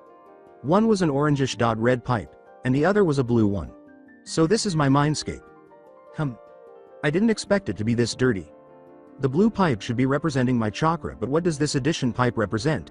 He asked, noting that the orange one was slightly thicker than the blue one. Naruto approached the orangish one gradually and began to sense a malevolent aura emanating from it. Is this the hate I have against the villagers? But I never heard emotions taking form into some sort of energy. It feels more like an additional chakra reserve in my body. But if it is, then where did it come from? Naruto reached his hands slowly to touch the pipe, but he was stopped when his hand was grabbed. As he gradually released Naruto's hand, Ryu told him, "You're still not ready to harness this, Naruto. So I advise you to not touch it until then." Naruto pointed to the orangish pipe and asked Ryu, "Do you know what this is, sensei?" "It's your soon-to-be friend's chakra," Ryu informed Naruto before continuing down the sewer. When his sensei asked him, "Soon-to-be friend?" Naruto became perplexed. Ryu asked him to light up the place as they continued to walk. The dimly lit sewer became bright after Naruto focused a little. Before long, they both came to a halt in front of a massive steel gate that was sealed. Ryu was quite proud of Naruto and glanced over his shoulder to see how he was responding. Instead of freaking out, Naruto stood composedly as if it had no bearing on him. Ryu moved forward, slamming the steel frames together. Soon after, a heavy voice said, "Who dares disturb my sleep?" and it slightly rocked Naruto's mindscape. When Naruto heard another voice inside his mindscape, his eyes widened. Ryu said, "Good luck, Naruto," as he walked towards a corner with a small smile. Before Naruto could respond, he noticed a giant figure approaching the steel gates slowly. This time, when the figure appeared, Naruto's eyes widened completely. The figure in question was a massive fox with red, orange fur and black fur surrounding its eyes that extended to its ears. It also had red irises with black pupil slits and a human-like upper body, complete with opposable thumbs on its clawed hands. Recognizing that the figure was the Kyuubi no Kitsune didn't require a genius. A tailed beast would have made anyone cower in terror, but Naruto was unfazed and maintained a composed expression when he saw the Kyuubi in his mindscape. Kyuubi got down and said, well, what do we have here? With a mocking tone, Kyuubi went on, so you finally decided to bask me with your presence, Jailer. However, he secretly felt a little impressed by Naruto's ability to remain composed in the face of adversity. As he considered the situation carefully, Naruto remained silent. Kyuubi simply made fun of Naruto by asking, what's the matter? Can't speak anything due to fear? Because he didn't like that Naruto had ignored his question. The Kyuubi became enraged when Naruto failed to respond, saying, don't you dare IGNO. Naruto said, arigato, in a quiet voice. Now, if Kyuubi had been interrupted during his outburst, he would have created a commotion. At the moment, however, he was perplexed by what Naruto was saying. Kyuubi said, somewhat bewildered, why are you thanking me? I never did anything for you. You just say that. If it weren't for you then I might have died several times from the village attacks, Naruto said, shaking his head in the same quiet voice. With a radiant smile, Naruto concluded. When the Kyuubi heard it, he simply arched an eyebrow. Every time I almost died due to the torture the villagers gave me, I noticed that a faint orangish chakra always used to heal me. I had my doubts that it somehow didn't belong to me, but now it's all cleared, Naruto replied in order to clarify his fears. Kyuubi was quite surprised that a young child could be so intelligent. He discovered that the Kyuubi's chakra had been keeping him alive all along, in addition to the fact that he appeared to dislike having the Kyuubi inside of him. Very well. You managed to impress me, kid, Kyuubi said to Naruto after being impressed. I never imagined that you would find out that I have been healing you all this time. Naruto grinned and said, I didn't, but I do now, he concluded by snickering. When Kyuubi saw that, his eyes widened, and he realized that Naruto had never said that Kyuubi was purposefully healing him. He was grinning as he said, never has anyone tricked me with just words during my whole life. You have gained my respect, kid. I, the great and cunning Kyuubi no Kitsune, acknowledge you. Naruto was pleased with himself for carrying out his sensei's possible instructions, and his sensei eventually showed up. With a deadpan tone, Ryu remarked, Furball, did you really have to be so difficult? He's just a child. Naruto simply laughed at the moniker his sensei gave the powerful Kyuubi. When the third individual appeared, Kyuubi's eyes were wide. When Kyuubi said, R. Ryu. B. But how? You should be dead, or rather a senile old man. Not a mature young man. His bewilderment was clear. Ouch. You really hurt me, Furball. I meet an old friend after such a long time and I hear that he presumed me dead? That's really harsh, no? Ryu said with an air of hurt. Just tell me what's going on here, Ryu. How come you're still so young? Kyuubi snarled at Ryu for a while. Knowing that the conversation would take a long time, Ryu let out a small sigh. He simply instructed Naruto to go back and finish his training. After a brief moment of hesitation, Naruto eventually vanished from his mindscape. Now tell me the truth, Ryu, Kyuubi said gravely. Ryu sighed again and started to explain, I guess this was inevitable. Beyond the mindscape, after returning from his mindscape, Naruto opened his eyes. He noticed his sensei with his eyes closed and leaning against a tree. With a sigh, Naruto said, I sincerely hope that someday sensei stop keeping secrets from me, and then he left for his training. Returning to Ryu, Kyuubi was not at all happy with Ryu's explanation of his immortality, which he had just completed. I never imagined you out of all people doing it, Ryu. I may be glad that you didn't become more knowledge hungry, but what you did was still not right. Kurama, I realize I made a big mistake, Ryu answered. Kurama grinned and said, but I'm pretty impressed by the fact that the kid showed such maturity by consoling you. Ryu said, somewhat irritated, you don't have to press on it. There was a brief pause before Ryu said, hey Kurama, can you check something for me? In a serious tone. At that, Kurama simply arched an eyebrow and said, I can. But what exactly do you want to check? Ryu looked gravely at Kurama and said, I want you to check Naruto's chakra system a bit. And tell me if you sense any kind of disturbance in it. Kurama said, sure, just give me a moment, while focusing on Naruto's chakra while closing his eyes. He opened his eyes after a short while and said to Ryu, you're right about it, Ryu. There are some disturbances in the kid's chakra system, like a ripple in water. It appears that my suspicions were correct, Ryu remarked, beaming broadly. Kurama asked, "Is there something you want to tell me, Ryu?" After giving him a perplexed look. "Hey Kurama, wanna make a deal?" Ryu said simply. "A deal?" Kurama inquired bewilderedly. Ryu simply grinned and began to explain his strategy. After an hour after completing his training, Naruto returned just in time to see Ryu standing up and stretching. Ryu said in a cheerful tone, as if a weight had finally been removed from his shoulders. "Okay, Naruto, eat your dinner and go to sleep. From tomorrow onward you'll be learning our clan's taijutsu and fuinjutsu. I'll also begin your ninjutsu training along with it." Naruto didn't question his sensei's mood because he was so eager to start his actual training. The following day, eager to learn his clan's methods, Naruto got up early.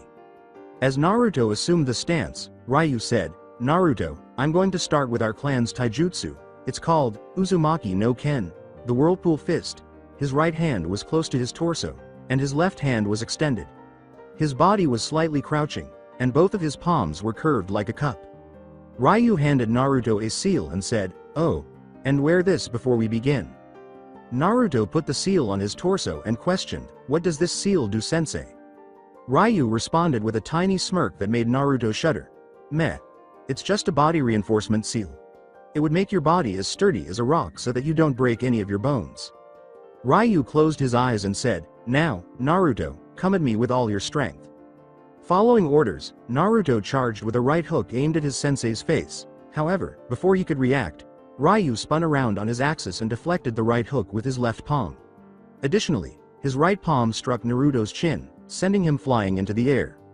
Naruto felt as though someone had struck him with a sledgehammer because everything happened so quickly. He was certain that his sensei would have undoubtedly broken his jaw if he hadn't given him the body reinforcement seal.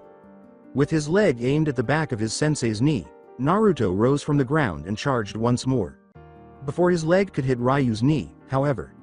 Avoiding the leg swipe, Ryu spun around and struck Naruto's back with a palm strike, sending him crashing to the ground with a loud thud. The force of the blow would have crushed his body if it weren't for his sensei's seal and the 2 months of body strengthening exercises he completed in the forest. Despite this, the pain caused Naruto to give up. Naruto was struggling to get to his knees when Ryu slowly opened his eyes and dropped his stance. Ryu began to walk away, saying, "Naruto, take some rest while Kurama heals you." Naruto gasped and said, "Kurama? Is it the real name of Kyuubi?" Ryu said as he turned to leave, "Yes, it is, and he told me that you could also call him by that name." Knowing that Kurama trusted him enough to reveal his true name to Naruto made him smile. After that, he lay down on his back and took a long rest. When Naruto opened his eyes a few minutes later, he discovered that his sensei was preparing some food for them. He rose slowly from the floor and made his way to his sensei. As he clenched and unclenched his hand to check for any issues, Naruto thought, I healed much faster than normal. I guess sensei did something with the seal." Naruto asked him, "Sensei, how come you intercepted my attacks even though you had your eyes closed?" As they sat down to eat the food that Ryu had prepared. With a dignified swallow, Ryu said to Naruto, "You hit me, Naruto. I didn't intercept your attack." "I didn't even touch you, sensei," Naruto said, raising an eyebrow at that. "Tell me, Naruto, did you feel something while you attacked me?" Ryu asked, cleaning the plates and bowls with a little water jutsu after finishing his meal. "Now that you mention it, I did feel a bit tingly when I was almost about to hit you," Naruto said after giving it some thought. After doing the dishes, Ryu sat back and said, "That was my chakra, Naruto."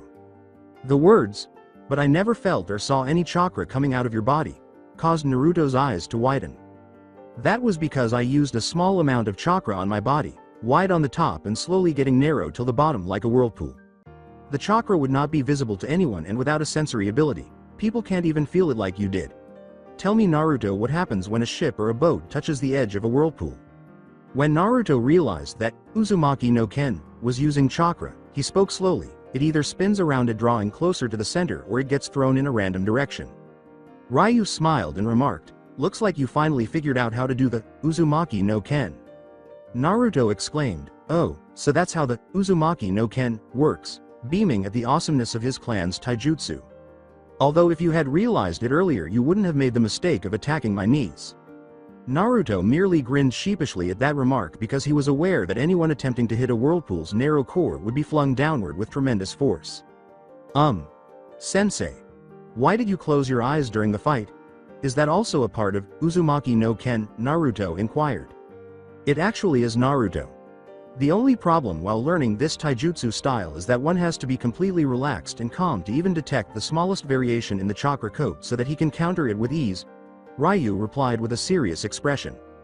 Naruto realized that learning it would not be simple after observing the seriousness in his sensei's eyes.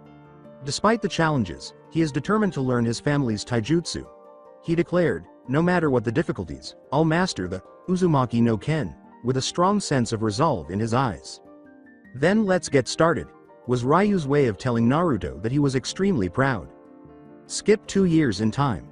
Naruto spent 4 years, in the forest, learning his clan's taijutsu, but now he could perform it with ease as if it were instinctive. Throughout these years, Naruto also studied Fuinjutsu under his sensei, and Ryu was impressed by how well he understood it. Naruto reached the 10th level of Fuinjutsu with ease. Ryu had a great deal of pride in Naruto. He had never witnessed an Uzumaki learn and grow as quickly as Naruto. Hell, he didn't get any better so quickly either. Additionally, they discovered that Naruto had strong affections for fire from Kurama and wind from his father. Since all of the Uzumaki had a strong affinity for water, Ryu was a little disappointed that Naruto only had a moderate affinity. He did, however, take great pleasure in Naruto's affinity for 3 elements. During that time, Naruto also learned a good number of jutsus and demonstrated proficiency in some A-rank jutsus. Additionally, he developed from a malnourished 4-year-old to a 6-year-old with good muscle. Because of his training, he had no baby fat on him. He stood about 3 feet 9 inches tall now. A little taller than the average 6-year-old. Ryu claimed that level 6 was the highest level for his gravity seals, and that going below that would literally crush his body to a pulp. Naruto's ability to control his chakras also significantly improved, allowing him to climb a waterfall with ease. He could even moonwalk on the waterfall if he so desired. At the moment, Ryu was giving Naruto the Uzumaki Fuinjutsu books to read. In relation to Ryu, he was located somewhat distant from Naruto in a clearing in the forest. He was holding a completely black katana with seals running along the edge, though they were not visible because of the blade's color. The katana's gleaming silver hilt was unusual because it resembled a fox with 9 tails at the tip. The blade of the katana emerged from the fox's exposed muzzle, which also had tiny teeth that demonstrated how precisely it was made. The fox's eyes, which were made of red ruby with a black substance running vertically through the middle to represent the iris, were also very captivating. Overall, even someone who does not use weapons would be enthralled by the hilt, which was a true work of art. When Ryu finally exhaled in relief and put the katana back in its scabbard, he told himself, finally I have made it. This is the epitome of my skills.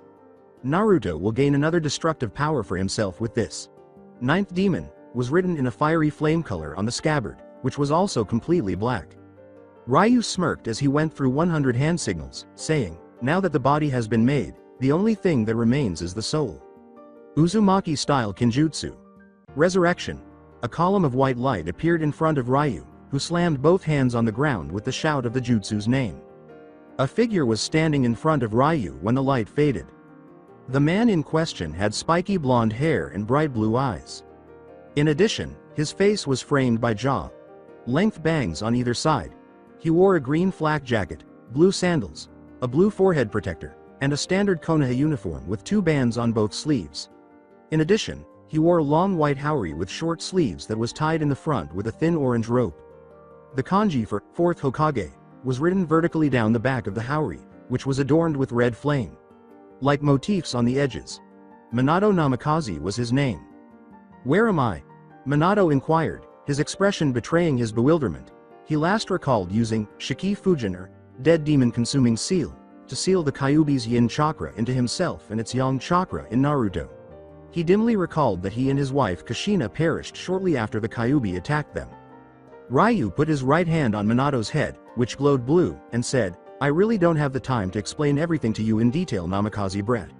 So prepare for a huge transfer of memory. A massive wave of memories about the state of Naruto's life in Konoha and Ryu's scheme swept through Minato's mind before she could react. A normal person's brain would not have been able to process that much information in such a short period of time. It would give even someone who was brought back by Edo Tensei, impure world reincarnation, a terrible headache. However, Ryu's actions were distinct. The summoner must sacrifice his soul to the Shinigami upon his death in order for Ryu's jutsu to bring back the soul of a person trapped in the Shinigami's stomach. Although the summoned soul will not have a body, it will still be able to touch or feel other people, have free will, and be released whenever it so chooses. There is more to this technique, but it seems that the summoned soul escapes Shinigami's grasp and eventually ascends to the pure world after being set free. Additionally, the technique will not work unless the summoner's soul is significantly more valuable than the summoned soul. After processing all of the memories, Minato felt resentment toward the way the villagers treated his son when he eventually regained consciousness. You do know that your plan will end up hurting Naruto more than you may have imagined, right? He asked Ryu after calming down. It is this pain that will give him the ultimate power, was Ryu's straightforward, expressionless response. Minato simply responded with a sigh and put his right hand to his chest. He removed a dense orb with a brownish glow from his chest a few moments later. Minato gave Ryu the orb and said, "Here's the thing you wanted." Ryu simply removed the katana and placed it inside the orb. The blade began to absorb into the katana as soon as it made contact with the orb. The fox's eyes on the hilt glowed briefly before going back to normal when the orb was finally absorbed. Ryu grinned contentedly and put the katana back in its scabbard, saying, "Finally." To which Minato replied, "So what now? Today is the 10th of October. Your son's birthday." He had always spent this day running and hiding from the mobs, but today will be different. Not only you will get this weapon as a present, he'll also receive you as his present. And what better gift is for Naruto than learning his dad's techniques personally from his dad? Ryu said with a grin. The fact that Ryu gave Naruto so much thought moved Minato a little. He also couldn't wait to meet his own son. Before long, Ryu had reached Naruto's training location. At the moment, Naruto was using his fingers to balance himself upside down on two kunais that were set on the ground. Ryu said softly, "All right, Naruto, you can now stop training." Naruto landed on his feet after performing a backflip. Naruto questioned, "What's the matter, sensei? Why did you stop me?" Ryu smiled and said, "Do you know what date today is, Naruto?" After furrowed his brow in contemplation, Naruto responded, "Today is October 10th. My birthday," with a startled expression. Stretching the R, Ryu said, "Correct?" Ryu asked in a cheerful tone, "And what does the birthday boy get?" "Presents," exclaimed Naruto. Throughout their 4 years together, Ryu gave Naruto gifts every year, ranging from teaching him a fantastic jutsu to bringing him some ramen from Konoha using a shadow clone. Naruto practically drooled at the last line. "So what do I get this time? Is it another awesome jutsu or maybe a huge stock of ramen?" Although Ryu appreciated Naruto's mature demeanor, he never forgot that Naruto was still a child and should occasionally be treated like one. Ryu said to him, "None of the above, Naruto. This time I have something special for you," and produced the katana that he had spent so much time crafting. When Naruto saw the stunning katana, his eyes widened. The hilt in particular was so seductive that he couldn't take his eyes off it. Something ignited inside Naruto as soon as he grasped the katana, as if it had been designed just for him. Slowly, Naruto removed it from its scabbard and sank into the dark blade's depths. It emitted such raw power that you could occasionally hear it howling, and it was so sharp that one could cut themselves simply by looking at it. Unbelieving his sensei was giving him a katana with such a powerful appearance, Naruto exclaimed, "S. Sugoi sensei. This is such an awesome katana. Are you really giving this to me?" Ryu just grinned and nodded his head. "Enjoy." Naruto leapt for his sensei, but Ryu sidestepped it. With a drop of perspiration, Ryu said, "Now Naruto, I know you're really happy, but could you please sheath the katana back before hugging me?" Sheathing the katana and giving his sensei a big hug, Naruto simply rubbed his head sheepishly. Even though they were different in height, Ryu could still feel Naruto's pure joy. As Ryu knelt down and buried a specialized kunai, a tri-pronged weapon with a handle that held some kind of seal, in the ground, he said, "Now, since you did improve really well during our time here, I've another present for you." Before Naruto could ask any more questions, a yellow flash appeared at the location of the specialized kunai. This time, Naruto recognized the person in front of his eyes, and his eyes widened like dinner plates. "The Yondaime Hokage is your father, so how could anyone fail to recognize him?" Naruto simply mumbled incoherently about how and other things. To allay Naruto's suspicions, Minato grinned and said, "It's all thanks to your sensei here that I'm standing before you." Minato knew that his son must be shocked to see his supposedly dead father alive in front of him. Naruto turned to face his sensei, who simply nodded before the 6-year-old smothered him in a tight embrace. Ryu thought with a drop of perspiration, "Man, he sure is strong for a 6-year-old. Ryu advised Naruto to take the day off and spend time with his father after Naruto eventually pulled his sensei out of the embrace. Naruto cheerfully accepted, and they spent the remainder of the day together. At last, nightfall arrived, and Naruto and Minato returned to the place where Ryu was cooking. Naruto was informed that his father was merely a soul and would vanish after Naruto had completed his training. Naruto was a little sad to hear it, but he composed himself by stating that he would cherish his father's company as much as possible in the interim. Ryu explained the katana to Naruto after they had all finished their dinner. The katana was apparently a sentient sword that contained Yin Kurama's soul. Knowing that the yang half of the Kurama was stored inside him, Naruto was ecstatic to find that his katana contained the other half. This gave him the full power of the nine-tailed fox. Additionally, Ryu informed him that he would be studying the yang chakra of Kurama. Because of the yin release ability of his katana, he was able to produce strong attacks out of thin air. Since genjutsu is primarily yin energy, his katana could also produce any kind of genjutsu. That marked the start of Naruto's next training session. Skip 4 years in time. At the moment, Naruto and his sensei are engaged in a taijutsu duel. 4 years after receiving the katana from his sensei, he had made significant progress. The destructive whirlpool fist, or Hokage, Takina Uzumaki Ken, is his own unique style of taijutsu, which he refined to perfection. In addition to using some of Kurama's chakra to give his blow more power, Naruto added his greatly enhanced senses to the chakra coat, making it impossible for anyone to even touch him. He was surprised to learn that he could effortlessly destroy a rock with just one palm strike. Ryu told Naruto not to use it unless absolutely necessary because he didn't want to be the target of that blow himself. Since the original Uzumaki Ken was a purely defensive taijutsu, Naruto also added a number of offensive moves to it. Now he had nearly perfect control over his chakras. Despite having learned medical ninjutsu, Naruto is unable to perform any kind of surgery. He was proficient in all 15 of the Fuinjutsu levels. It seems that Naruto was informed that his sensei had also made a 16th level, which was simply Naruto's katana. When Naruto questioned how a katana could be connected to Fuinjutsu, Ryu explained that the infamous 16th level of Fuinjutsu had only ever produced one kind of seal, which Ryu referred to as the Eternal Void. Naruto's katana can dispel any kind of jutsus by slicing through them once the seal is activated. Additionally, Ryu informed Naruto that he could temporarily halt his opponent's chakra flow if he managed to slash him with the katana while the seal was activated. When Naruto discovered the power of his katana, he was truly astounded. It was just the greatest weapon ever made. His katana's greatest feature was that, being a sentient sword, only Naruto could wield it. The renowned jutsu techniques of his father, Rasengan, and Hiraishin, were also taught to Naruto. Udama Rasengan, Big Ball Rasengan, Chudama Rasengan, Ultra, Big Ball Rasengan, and other variants of Rasengan were created by Naruto, despite the fact that he changed Hiraishin. Futon, Rasengan, Wind Release, Rasengan, and Futon, Rasen Shuriken, Wind Release. Rasen Shuriken are the results of Naruto's incorporation of his wind nature. Naruto also experimented with different natures, but he was told not to use many Rasengan variations because they were too easily classified as Kenjutsu.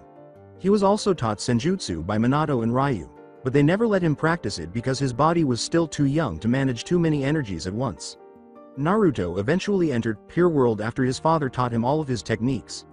Even though Naruto cried that day, it didn't interfere with his training.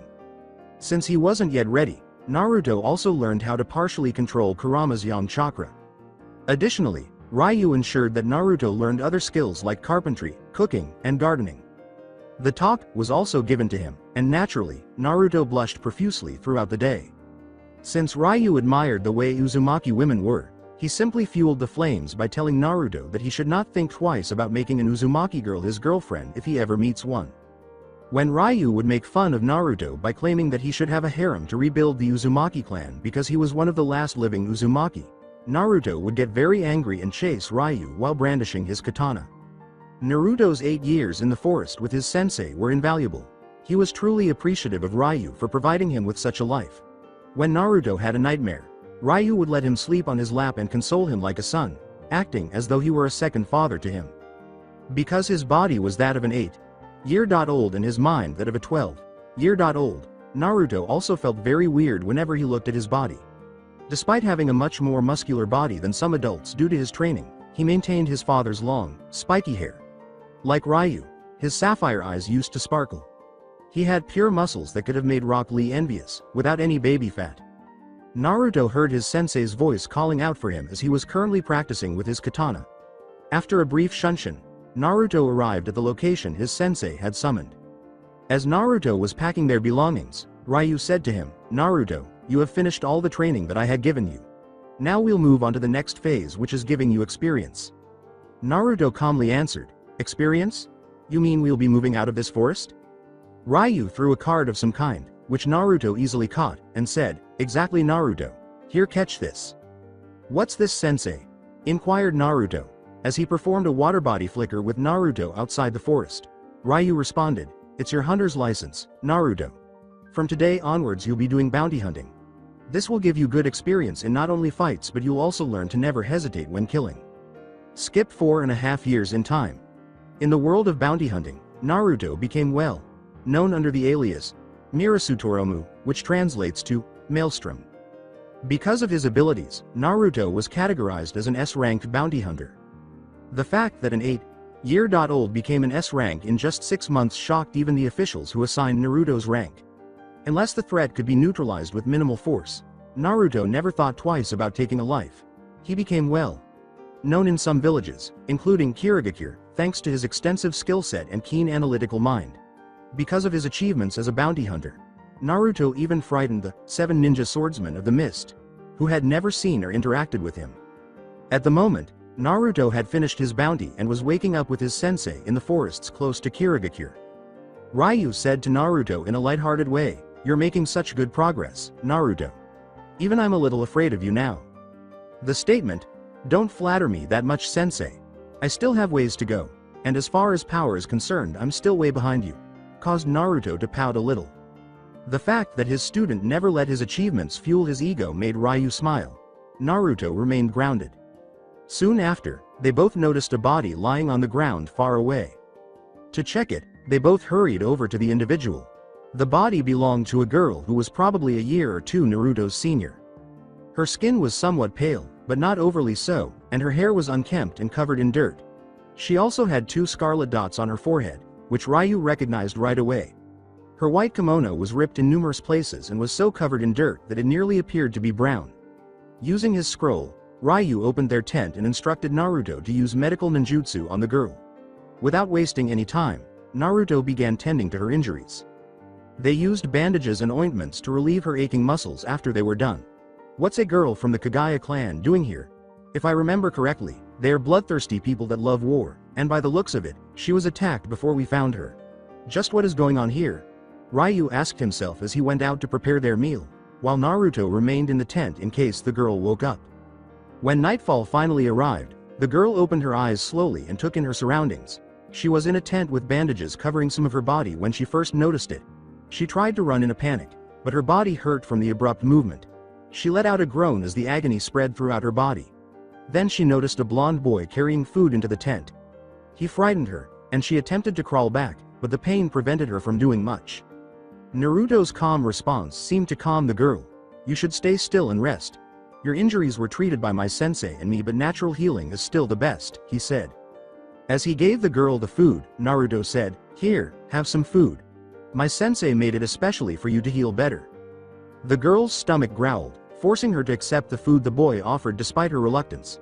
She felt ashamed of it, but Naruto merely chuckled as he handed her the food and departed the tent. At the campfire, Naruto and his sensei were discussing the girl outside the tent. Inquiring, "So how's she, Ryu? She appears to be in quite a pain, but I've healed all her injuries. She just needs rest," replied Naruto. Ryu uttered the words, "That's good," before seeming to lose in thought. "Is there something bothering you, sensei?" Naruto asked him worriedly. Ryu smiled slightly and said, "Oh, not at all. I was just thinking that soon you'll return back to Konoha." With a few tears welling up in his eyes, Naruto asked, "You're not coming with me, sensei?" Ryu said softly, "I'm afraid I can't, Naruto." Naruto, attempting to contain his tears, asked, "But where will you go then?"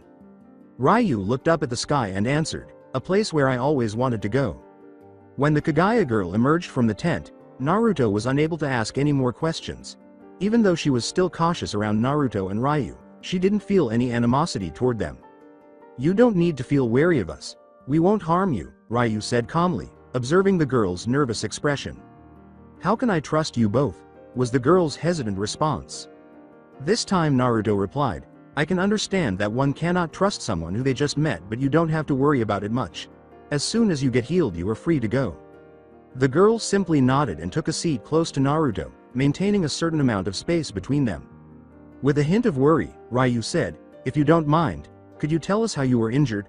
The girl was clenching her fist slightly and avoiding eye contact, which gave him the impression that she didn't want to discuss it. After a long moment, she sighed deeply and answered, "My clan attacked me."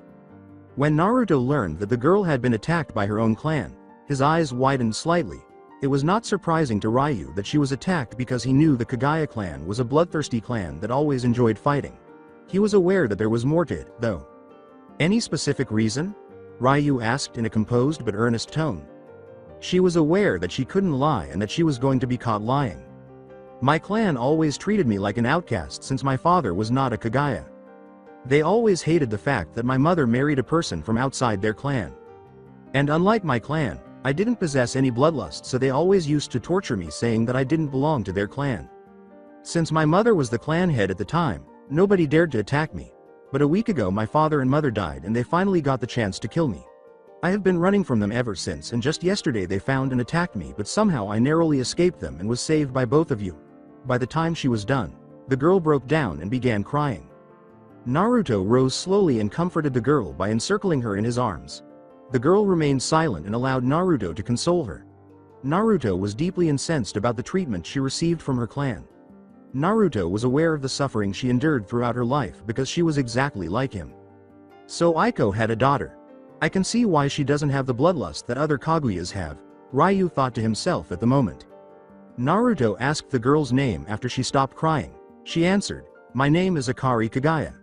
With a fox-like smile, Naruto remarked, "That's a pretty name, Akari-chan. My name is Naruto Uzumaki." The compliment and the addition of "chan" to her name made Akari blush a little. Ryu simply smirked as he watched this scene, saying, well, would you look at the player go?" Ryu teased them both, asking, "Now, if you two lovebirds have finished your business, would you mind leaving each other?" Akari was still in Naruto's arms, and he noticed this. They both reddened intensely and released one another without looking at one another. Ryu simply laughed heartily and retired to sleep in another tent he had erected. Skip 5 years in time, Akari developed a strong affection for Naruto during the 6 months she spent with him and his sensei. She was also informed about Naruto's village and the people who lived there, and she became extremely enraged upon learning how those villagers treated her, Naruto-kun. She began referring to him in this manner only 2 months later. Furthermore, she never acknowledges that she loves Naruto for his maturity and kindness. Ryu used to call her a tsundere in order to make fun of her. Additionally, Akari discovered that she possessed Shikatsumiku, Dead Bone Pulse, a rare Kekkei Genkei unique to her clan. Akari was able to control her own skeleton thanks to it. She was able to control the growth and characteristics of her bones to her desire by introducing chakra into the calcium in them. Fortunately, Ryu had previously encountered a few Kagaya clan members who possessed Shikatsumiku, so he was aware of how their power operates. Because Akari's bones caused her clothes to tear whenever she used her ability, Ryu also made her a special kind of dress that could repair itself like a living thing when it was torn. When Naruto was sparring with Akari, this also caused him to get his first nosebleed in his life. Ryu teased them both about the incident and laughed the entire day. Additionally, Ryu discovered that Akari had another Kekkei Genkei called Jinten, Swift Release, which Ryu had never seen in his life. It was during a training session that Akari encountered the Kekkei Genkei. When Ryu attempted to strike her with his palm, she appeared behind him at a distance and then abruptly disappeared. Akari merely said that she only wanted to avoid the palm strike and the rest happened on its own when Ryu questioned how she did it. Days passed before Ryu discovered the precise cause of Akari's actions. He simply concluded that Akari was in possession of another Kekkei Genkai, which she most likely inherited from her father. When Akari and Naruto learned that she had another Kekkei Genkai, they both leapt with joy and celebrated. As a result of Akari kissing Naruto on the cheeks that day, both of them blushed intensely and avoided making eye contact for the remainder of the day. Ryu simply chuckled, enjoying the fact that they were getting closer. In order to perform Shikatsumiku and Jinten effectively, Ryu also taught Akari how to effectively control her chakra. While on a bounty hunt with Naruto, Akari also recorded her first kill. She spent the entire day crying and shivering in Naruto's arms, and at the end of the day, they slept together for the night. In case you were wondering, nothing happened between them. Ryu decided it was time to give Naruto his parting gift before departing because he loved both Naruto and Akari as his children. At this point, the three had returned to the forest where Ryu had used the time seals. Both Naruto and Akari learned about the basic 5 elements of nature, Kekkei Genkai, every kind of jutsus, and secondary elements that result from combining 2 basic elements from Ryu. Akari also gained some knowledge of Fuinjutsu, but her proficiency was limited to level 5. The following 4 months were devoted to learning about Ryu's extensive knowledge and training. Akari was currently out hunting an animal in the forest and gathering firewood. Naruto was informed by Ryu that they would spar until Akari returned. Ryu assumed the position of Uzumaki Ken and uttered the words, "Come at me with all your strength, Naruto, this time no holding back." Naruto quickly charged at Ryu after directing some of Kurama's chakra into his fist. Ryu used his left palm to block Naruto's right hook, and then his right palm, which was pointed at Naruto's chest, was ready to strike. However, Naruto swiftly deflected it, striking Ryu's arm with his left palm. Both of them spun and attempted to strike each other with their right palms, which caused a massive shockwave to occur as their palms collided. They both flew far away because of the shockwave. Damn! His Hokage.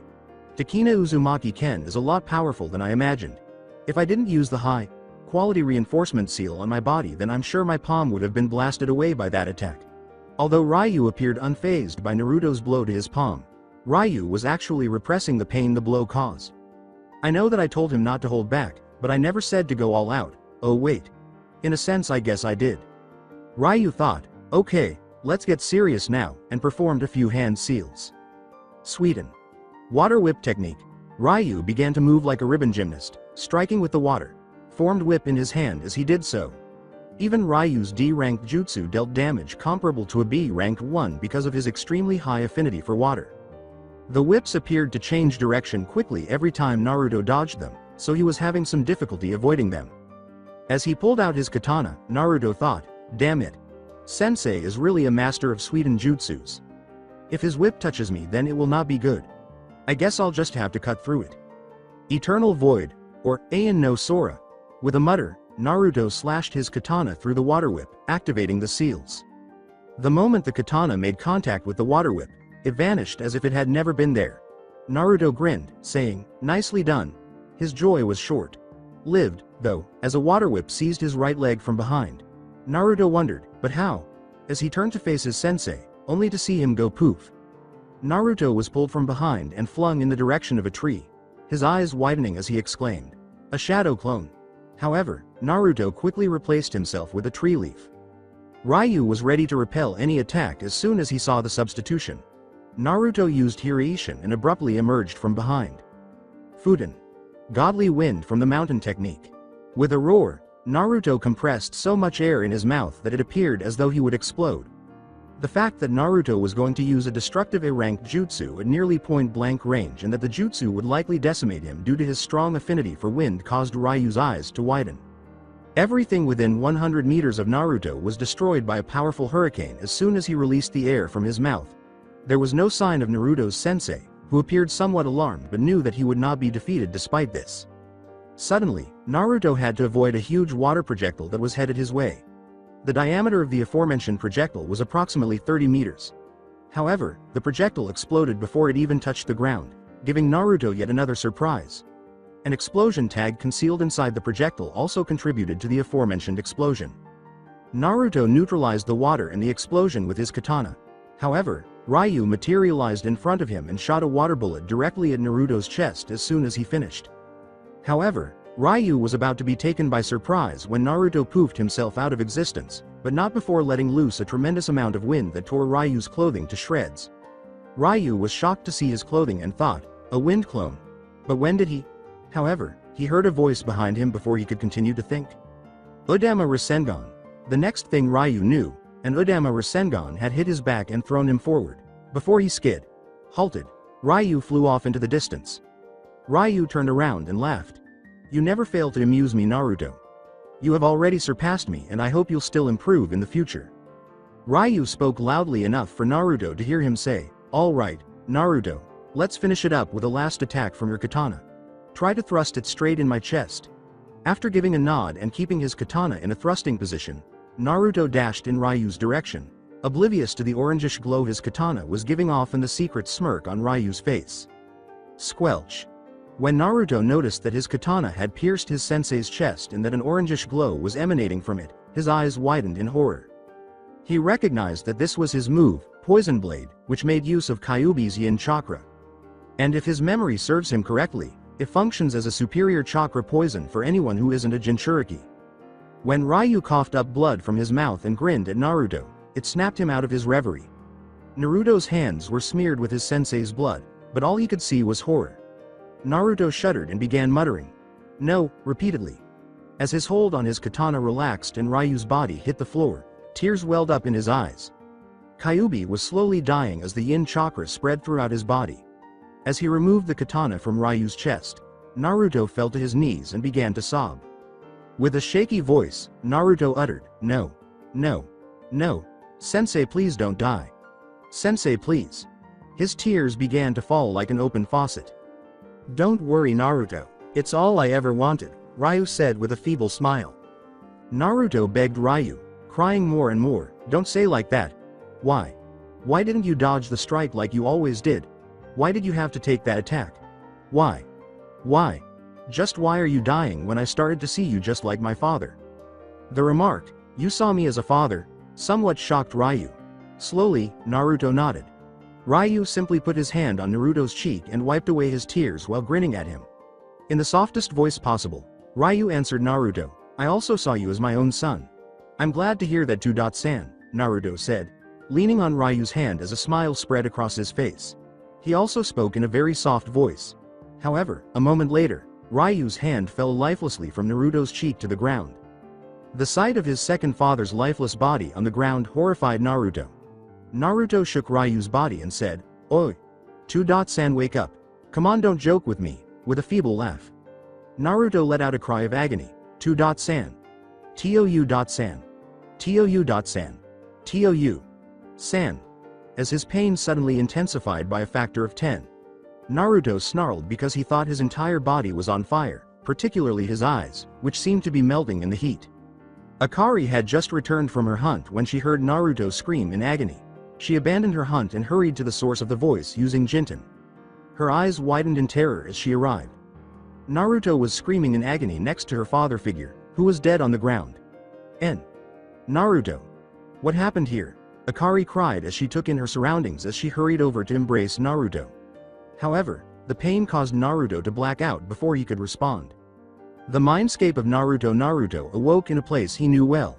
The sewer had long since vanished, and in its place was a vast forest with lakes, wildlife, birds, and all the splendor of nature. Ironically, given that he was in his mindscape, Naruto gripped his head as a headache threatened to hit.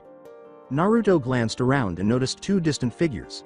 The only distinction between them was that one had brownish fur and the other had orangish-red fur, but both had fox features and 9 tails. They were the yin and yang components of Kurama. "Kurama, tell me why you used the Poison Blade move when I never gave such a command." Naruto glared at them both. "Listen, kid, it was all because Ryu asked us to do it, Yang," Kurama said after they both sighed in response to the question. "Why would San order you to kill him? Stop lying to me," shot through Naruto's eyes as they widened and then quickly became enraged. This time, Yin. Kurama's response to Naruto was, "Listen, Naruto, just look at your eyes in the lake before you ask any more questions." He gestured to a massive lake behind Naruto. Despite his reluctance, Naruto went in order to learn the truth. However, he was startled when he noticed his eyes' reflection in the lake. His eyes had changed from the sapphire gems that occasionally gleamed to metallic purple with ripple, like concentric circles. The legendary Dujutsu, Rinnegan, was what Naruto recognized right away. But H. How? Murmured Naruto, bewildered. Slowly approaching Naruto, Yang. Kurama revealed the truth about the day Ryu struck a deal with him. Rewind. Hey Kurama, wanna make a deal? A deal? Kurama inquired bewilderedly. Yes, a deal, Kurama, Ryu said with a sly smile. Kurama raised an eyebrow and said, what kind of deal? At Kurama's response, Ryu grinned once more and said, I'll get you your yin half. Kurama's eyes were blown wide open. He was aware that the Yondaime Hokage had sealed his yin half in Shinigami's stomach. He knew that he was speaking to Ryu Uzumaki, the Fuinjutsu no Kami, who created the Shiki Fujin, even though obtaining it would be nearly impossible. Kurama raised another eyebrow and said, you're not kidding with me, are you, Ryu? But this time there was a glimmer of hope that he would finally be reunited with his significant other. Kurama, I'm serious about it, Ryu answered. Kurama was giddy with happiness at being himself at last. However, he later recalled that Ryu had stated that since it was a deal, Kurama needed to provide something in exchange. Kurama questioned, but what do you want from me in return? I want you to activate the Rinnegan, Ryu said simply. The name of his father's eyes, Rinnegan. Where did you find it? Caused Kurama's eyes to widen. When Kurama finally recognized the cause of Naruto's chakra disruptions, he halted in the middle. Still not convinced that his host had those eyes, Kurama exclaimed, no. It can't be, you're joking with me, right? You better believe it, Kurama. We Uzumaki were the descendants of Asura along with Senju. Since Asura never inherited Hagoromo's eyes, I always doubted that they must be in dormant state present in the body of Asura and his descendants. Although very few had it, none showed its activation. The first time I felt that Naruto might be able to activate them was when he started learning at a tremendous rate as if he had some kind of dujutsu. Ryu responded to all the skepticism Kurama had. But what do you want me to do? I don't know how to activate it, Kurama replied. Rinnegan users always tread on the path of pain. In short, unless Naruto receives a huge pain mentally, he won't be able to spark the activation of Rinnegan. But I've already taken care of it, so what I want you to do is to supply a huge amount of chakra when this spark happens so that the disturbance spreads into his body completely and activates the Rinnegan, replied Ryu. Kurama, who didn't like the direction this was taking, asked, and exactly how do you plan to do it? Ryu calmly answered, I'm going to let Naruto kill me by his own hands. Are you mad? What kind of stupid plan is that? Kurama growled at Ryu after hearing it with shock. Ryu, remaining composed, responded, it's not a dumb plan, Kurama. Nothing will give Naruto more mental pain than killing me. In his deep voice, Kurama questioned, why are you so hell-bent on dying, Ryu? The statement, it's quite funny you're asking me that question, Kurama, made Ryu laugh a little. At that, Kurama arched an eyebrow. I have made many mistakes in my whole life, Kurama. One of them was to give myself immortality so that I never age. I've spent years suffering because of this. I lost my clan and many precious people aged and died in front of me while I stayed the same. I even had the thought of killing myself once, but I wasn't able to do it. Guess this immortality doesn't allow me to take my own life. Ryu groaned. Knowing that Ryu would not stop no matter how much Kurama tried to persuade him, Kurama sighed and said, you do know that your stupid plan will end up hurting that kid more than you imagine, right? Ryu smiled slightly and said, but that's the price he has to pay for the ultimate power. Fine. I'll help you, but tell me just how do you plan to execute your death? Kurama responded. Ryu grinned slightly and remarked, your yin chakra will help me execute it. Your yin chakra would be poisonous to anyone except a Jinchuriki, even I can't handle it, Kurama said, raising an eyebrow to allow Ryu to continue. Kurama questioned him, I thought you were immortal? In actuality, Ryu told Kurama, I don't age, that's the only thing this immortality provides. I can still die if you try to kill me. Knowing that Ryu had everything planned, Kurama simply sighed and said, so, the deal's final I guess, while inserting one finger between the bars of the cage. Ryu shook Kurama's finger with his hand and said, yep. The deal's final and set. The end of the flashback, the mindscape of Naruto. Naruto started crying after hearing all of that. He was unaware that his father figure had orchestrated all of this in order to obtain the Rinnegan. In between sobs, Naruto questioned, but why did he have to do it? I had enough power already, didn't I? He was berating himself for his lack of power, which may have been the reason Ryu planned all of this.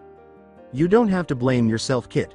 Ryu promised you that he'll provide you with every possible power, didn't he? Replied young Kurama. He was a great man, Naruto. He always loved you and Akari as his own children. He would never want any of you getting harmed just because your power was somehow insufficient, Kurama told Naruto. And Ryu would never want to see you break down like this. Tell me, Kit, would you let Ryu's sacrifice go to waste, or will you make him proud? Young Kurama went on. No, I won't let San's sacrifice go to waste. If San wanted me to acquire this power, I'll make him proud of me, Naruto said, clenching his fists and wiping away his tears. That made both of the Kurama half smile. Kurama continued by telling him, Naruto, Ryu had kept some scrolls and a letter hidden in the katana to give to you after you acquire Rinnegan. I'll be unsealing them now, make sure to read them. After giving a nod, Naruto vanished from his mindscape. Young Kurama questioned his counterpart, so what do you think?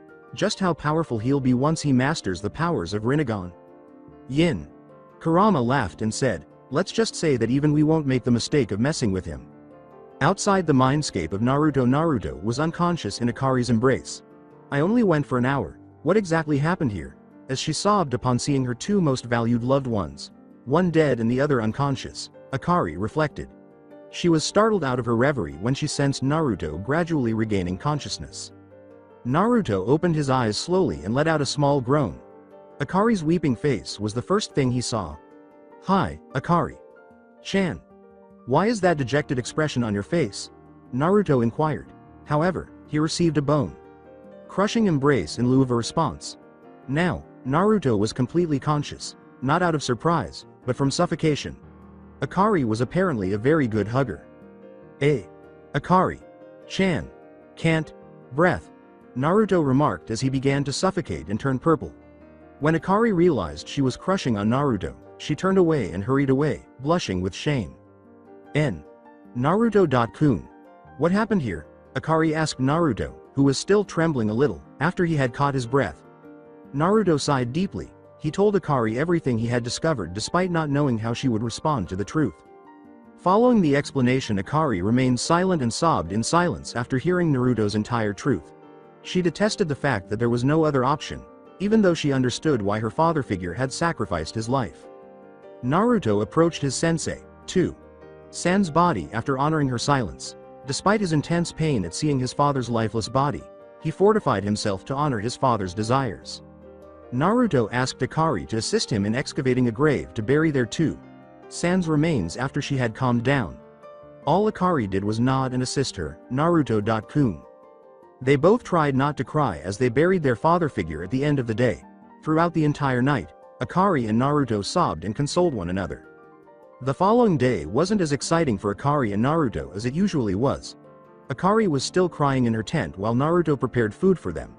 When Akari unintentionally hurried out of their tent, hoping that her father figure would be just outside preparing food for them, Naruto felt terrible for her. Naruto went inside their tent after preparing their meal, and they both took their time eating. Following their meal, Naruto heard a howl emanating from outside their tent. Naruto recognized the call of his katana at once. Since only Naruto could hear his katana's voice, he instructed Akari to wait inside the tent. Despite some hesitation, Akari consented. To make sure she wouldn't worry too much, Naruto kissed her forehead before he left. It seemed to work like magic because Akari smiled and her cheeks turned a cute blush. Naruto approached his katana to see why it was beckoning him. As he arrived, he discovered his katana lying next to a few scrolls and a letter. From inside Naruto's head, Kurama said, "These were the last gifts Ryu wanted me to give to you, Naruto." With a small smile, Naruto picked up his katana, the scrolls, and the letter. Akari was waiting for Naruto when he returned to the tent. When she saw the scrolls and letter Naruto was carrying, she gave him a perplexed look. "These are from Akari-chan, San," Naruto grinned. The word, San, made Akari literally leap at Naruto. She was urging Naruto to open them impatiently. Without a word, Naruto began reading the letter, which was addressed to both Akari and Naruto. "Dear Akari and Naruto, firstly, I would like to express my regret for abandoning you both. I never intended to cause harm to any of you, but it was required in order for Naruto to obtain the Rinnegan. It's a father's responsibility to ensure his children have a bright future, so never forget that I loved you both as my children. Now, Naruto, you shouldn't go around accusing yourself of killing me. It is important for you to never forget that I killed myself on purpose, not you. You must stop blaming yourself and learn to control Rinnegan's powers if you wish to honor my wishes. Make sure Naruto doesn't do anything foolish, Akari, and always be there for him. Not that I think you will, but still. I should also say that I completely endorse your relationship with Naruto. I think Naruto is going to win over many women's hearts, so you need to start courting him right away, hehe. Make sure you both read and absorb the information contained in the 3 scrolls I've left for Naruto and Akari. The Rinnegan is explained in the blue scroll. The adamantine sealing chain's secret technique used by the Uzumaki clan is explained in the red scroll. Additional information about Akari's Shikatsumiku can be found in the green scroll. The yellow scroll represents my understanding of Akari's Jinten based on my research. Since Akari has a strong affinity for Suiden Jutsu, my collection is included in the brown scroll for her. Naruto is surprised by the white scroll. A particular caution to Naruto as well. Try not to bring me back to life. It was an extremely straightforward letter that was neither too long nor too short, nor was it excessively detailed or direct. After reading their Sans final letter, Naruto and Akari felt a little better. That Ryu simply told them to hook up made them feel a little ashamed, though. It created an awkward situation between them, not because they didn't want to. The final sentence Ryu wrote in the letter also perplexed Naruto a little. Naruto smiled as he thought, San won't stop with his puzzles even in his death. Naruto examined the 6 scrolls that were there. He handed Akari the green, yellow, and brown scrolls while keeping the blue, red, and white ones. Akari-chan, let's not waste our San's effort. Naruto grinned as he unfolded the blue scroll. After giving her Naruto-kun a warm smile, Akari thought, Naruto-kun? Naruto just gave her a look and said, You told me that you have the Rinnegan, right? Naruto merely gave a nod. But aren't the eyes of Rinnegan users a color of metallic purple with ripple-like concentric circles? Naruto raised an eyebrow as he nodded once more. Akari questioned bewilderedly, but your eyes are still the same sapphire color as it was before. It is something Ryu has told me to do, Yin. Kurama said from within before Naruto could express his surprise. It seems that he wanted me to use a high-level demonic genjutsu on your eyes to keep them in their original state. Although Naruto wasn't entirely sure why Ryu would request this, he was still happy because he preferred his sapphire eyes. Naruto relayed to Akari what he had heard from Yin. Kurama, do you think you know the reason for it, Naruto-kun? Inquired Akari, who was equally perplexed. The statement, maybe the scrolls might help, was made by Naruto with a simple shrug. Akari concurred, and the 2 of them began reading the blue scroll. Rinnegan, the Rinnegan, is reputed as the most exalted eye among the 3 great jujutsu. Unlike the Sharingan, that can copy any type of jutsu the user sees through it, Rinnegan allows its user to not only copy but also to understand the jutsu being used. Rinnegan is characterized by a ripple pattern that spreads over the eyeball. The Rinnegan grants the wielder a wide range of abilities without any known chakra requirement to keep the eyes active. Abilities 1. Rinnegan is able to see chakra, as well as its flow within the body and the activated tenketsu of the 8 gates. 2. Rinnegan can easily master any jutsu as well as all 5 nature transformation. 3. Rinnegan also gives the ability to combine the elemental nature transformations, thereby creating a few combined nature transformations. 4. Rinnegan also grants the user a family of abilities collectively known as the 6 paths technique. Combined nature transformations 1. Hyeten, ice release, combination of water and wind. 2. Mokuton, wood release, combination of earth and water. 3. Yoten, lava release, combination of fire and earth. 4. Ranten, storm release, combination of lightning and water. 5. Futen, boil release, combination of water and fire. 6. Shikuten, scorch release, combination of fire and wind. 7. Jishin, magnet release, combination of wind and earth. 8. Bakuten, explosive release, combination of earth and lightning. 9. Shoten, crystal release, combination of earth, water, and lightning. The 6 paths 1. Diva path. Control over attractive and repulsive forces. 2. Asura path. The ability to mechanize one's body. 3. Human path. The ability to extract souls. 4. Animal path. The ability to have multiple summons. 5. Preda Path. The ability to absorb chakra. 6. Naraka Path. The ability to summon the King of Hell, which can revive people. Warning. King of Hell is a dangerous kenjutsu.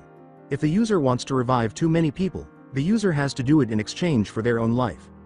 Therefore the user must use the King of Hell very wisely. Side note. I have asked Kurama to apply a high-level demonic genjutsu on your eyes so that no one will know about you possessing the Rinnegan unless you tell them. Also, it's gonna be quite funny seeing the reactions of people when you will do a combined nature transformation with your normal eyes. Gee. The words, "That's some damn crazy power you gave me to san," left Naruto feeling both odd and conflicted after reading about Rinnegan's abilities. The final sentence Ryu wrote in the letter, "So this is what you meant by telling me to not revive you," was also clear to Naruto. Akari found herself in a similar predicament after reading about the Rinnegan's capabilities. Akari squealed a little at the idea of Naruto being godlike. If Naruto-kun masters the Rinnegan, nothing can stand against him. They also laughed a little at their san's practical joke. Until the end, he continued to play practical jokes.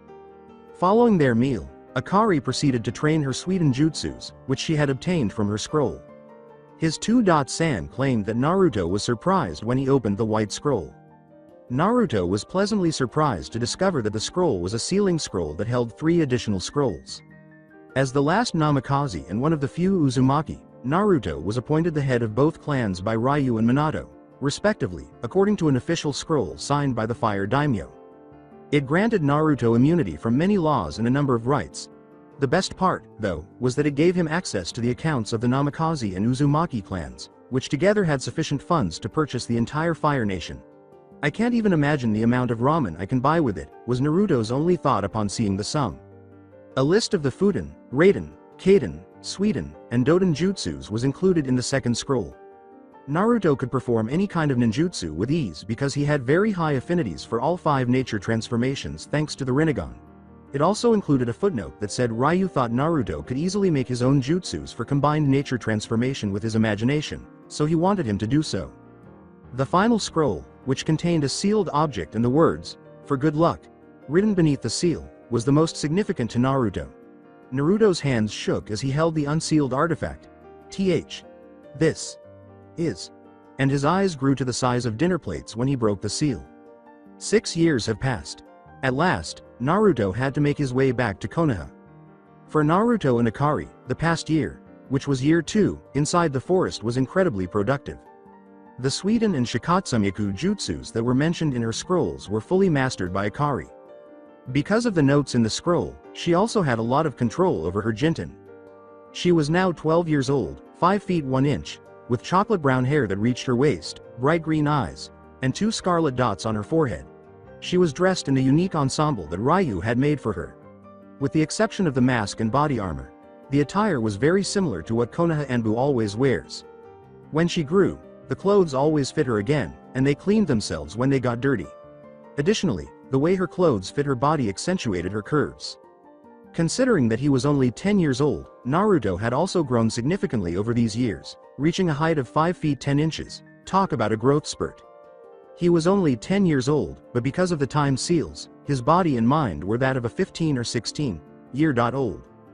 Because of his years of training, Naruto's body seemed to have been perfectly sculpted by the gods.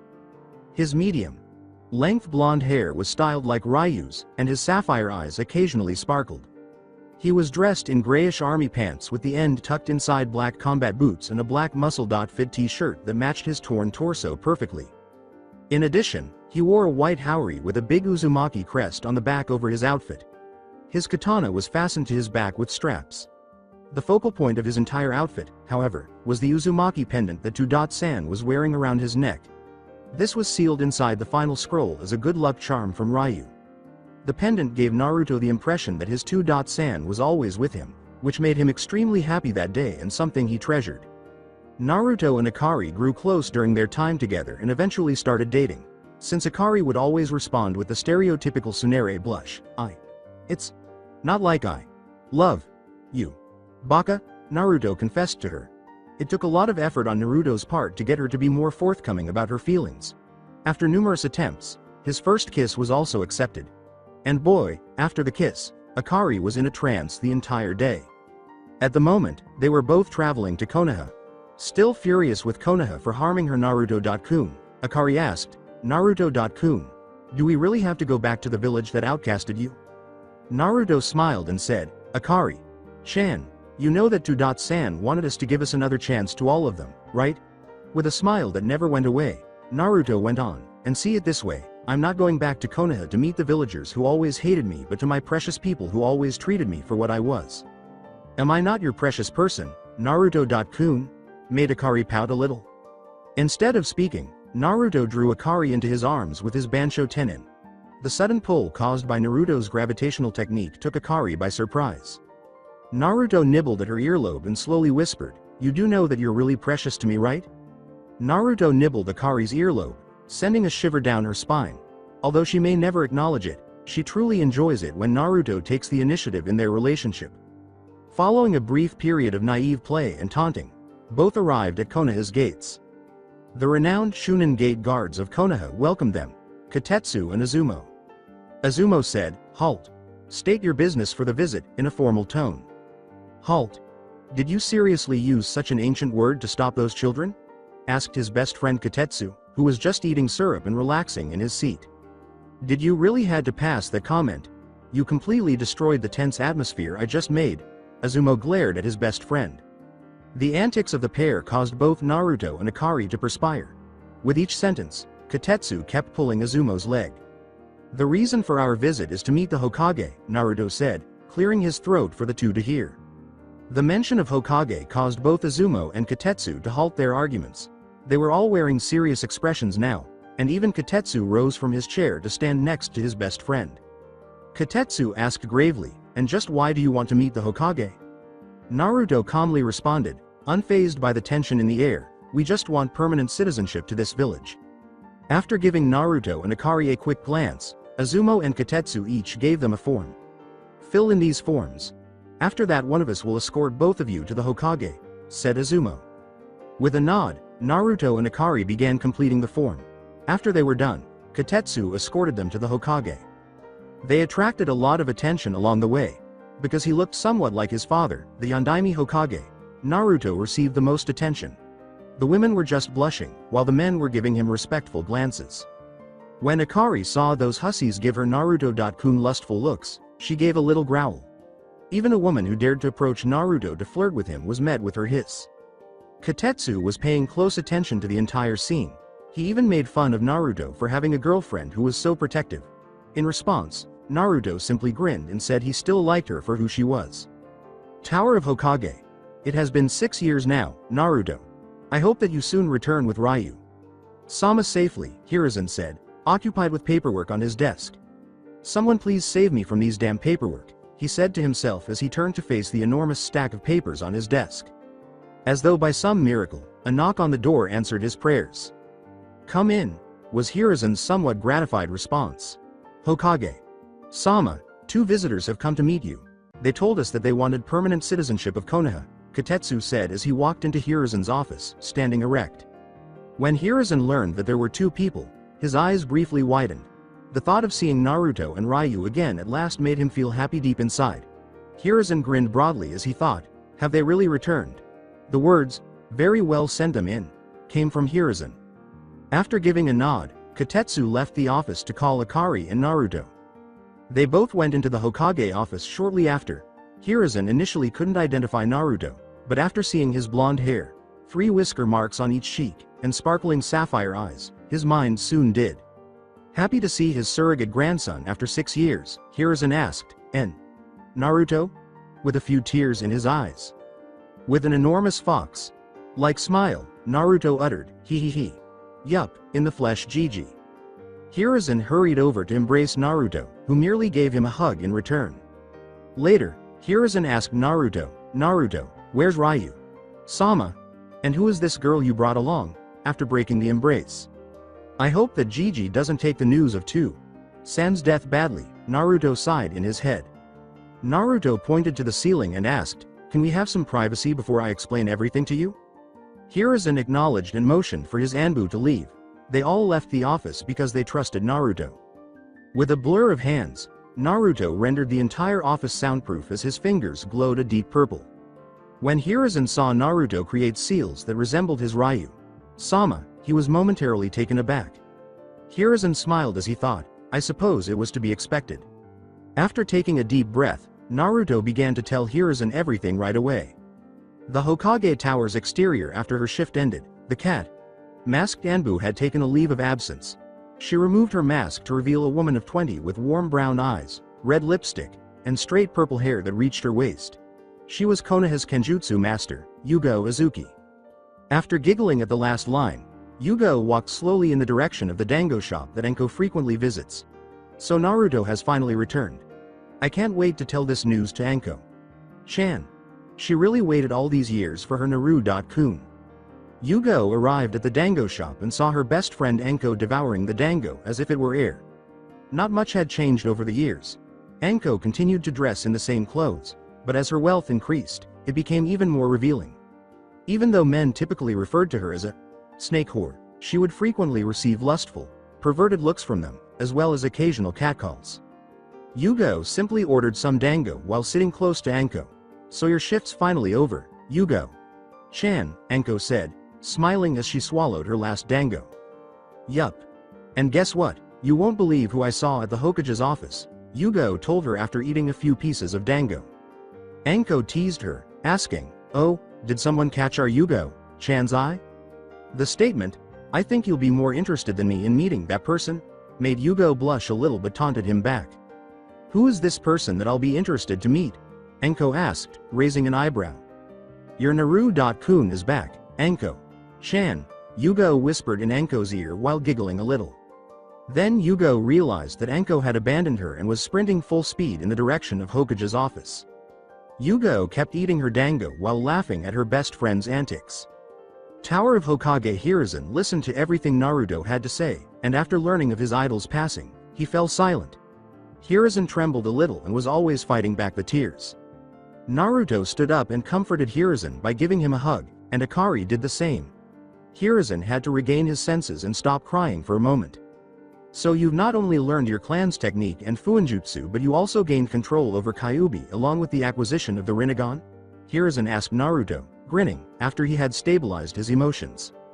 Naruto looked proud as he said, and don't forget the name I earned in the field of bounty hunting. Hiruzen was extremely pleased with Naruto.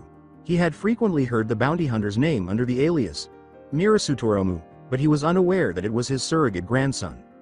Considering that you're already an S rank, would you like me to give you the rank of Jonin? Hiruzen inquired. I'm really honored that you want me to be a Jonin, but I'll have to decline the offer, Gigi. I don't think people could digest the fact that a boy who is only 10 years old is already a Jonin, replied Naruto politely.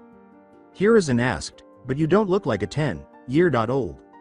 I'm back after 12 years, but for you, I came after 6 years, Naruto said sheepishly, rubbing the back of his head. It's because of the time I spent in the forest with those time seals. The statement, this is way too confusing for my age, caused Hiruzen to simply rub his forehead. Hearing that, Naruto and Akari giggled a little. Hiruzen said, so Naruto, what do you want to do now? Well, we're still unregistered ninjas without any affiliation to any village. So I was thinking if you could register both of us as Konoha citizen and prepare our admission papers for the Ninja Academy, replied Naruto. Knowing Naruto was far above that rank, Hiruzen asked somewhat disbelievingly, you want to be a genin? Naruto smiled and said, yep. I actually want to advance the ranks like a normal 10-year-old. Even though you could easily have a rank of Jonin with your power, you're still down to earth. You've really grown a lot, Naruto. Hiruzen laughed. Naruto smiled more broadly in response. As he gave Naruto the key, Hiruzen remarked, oh, and your new home has already been constructed, here's the key for it. With a smile, Naruto said, thanks Gigi. I knew I could count on you for it, and he took the key. I'll prepare the documents then.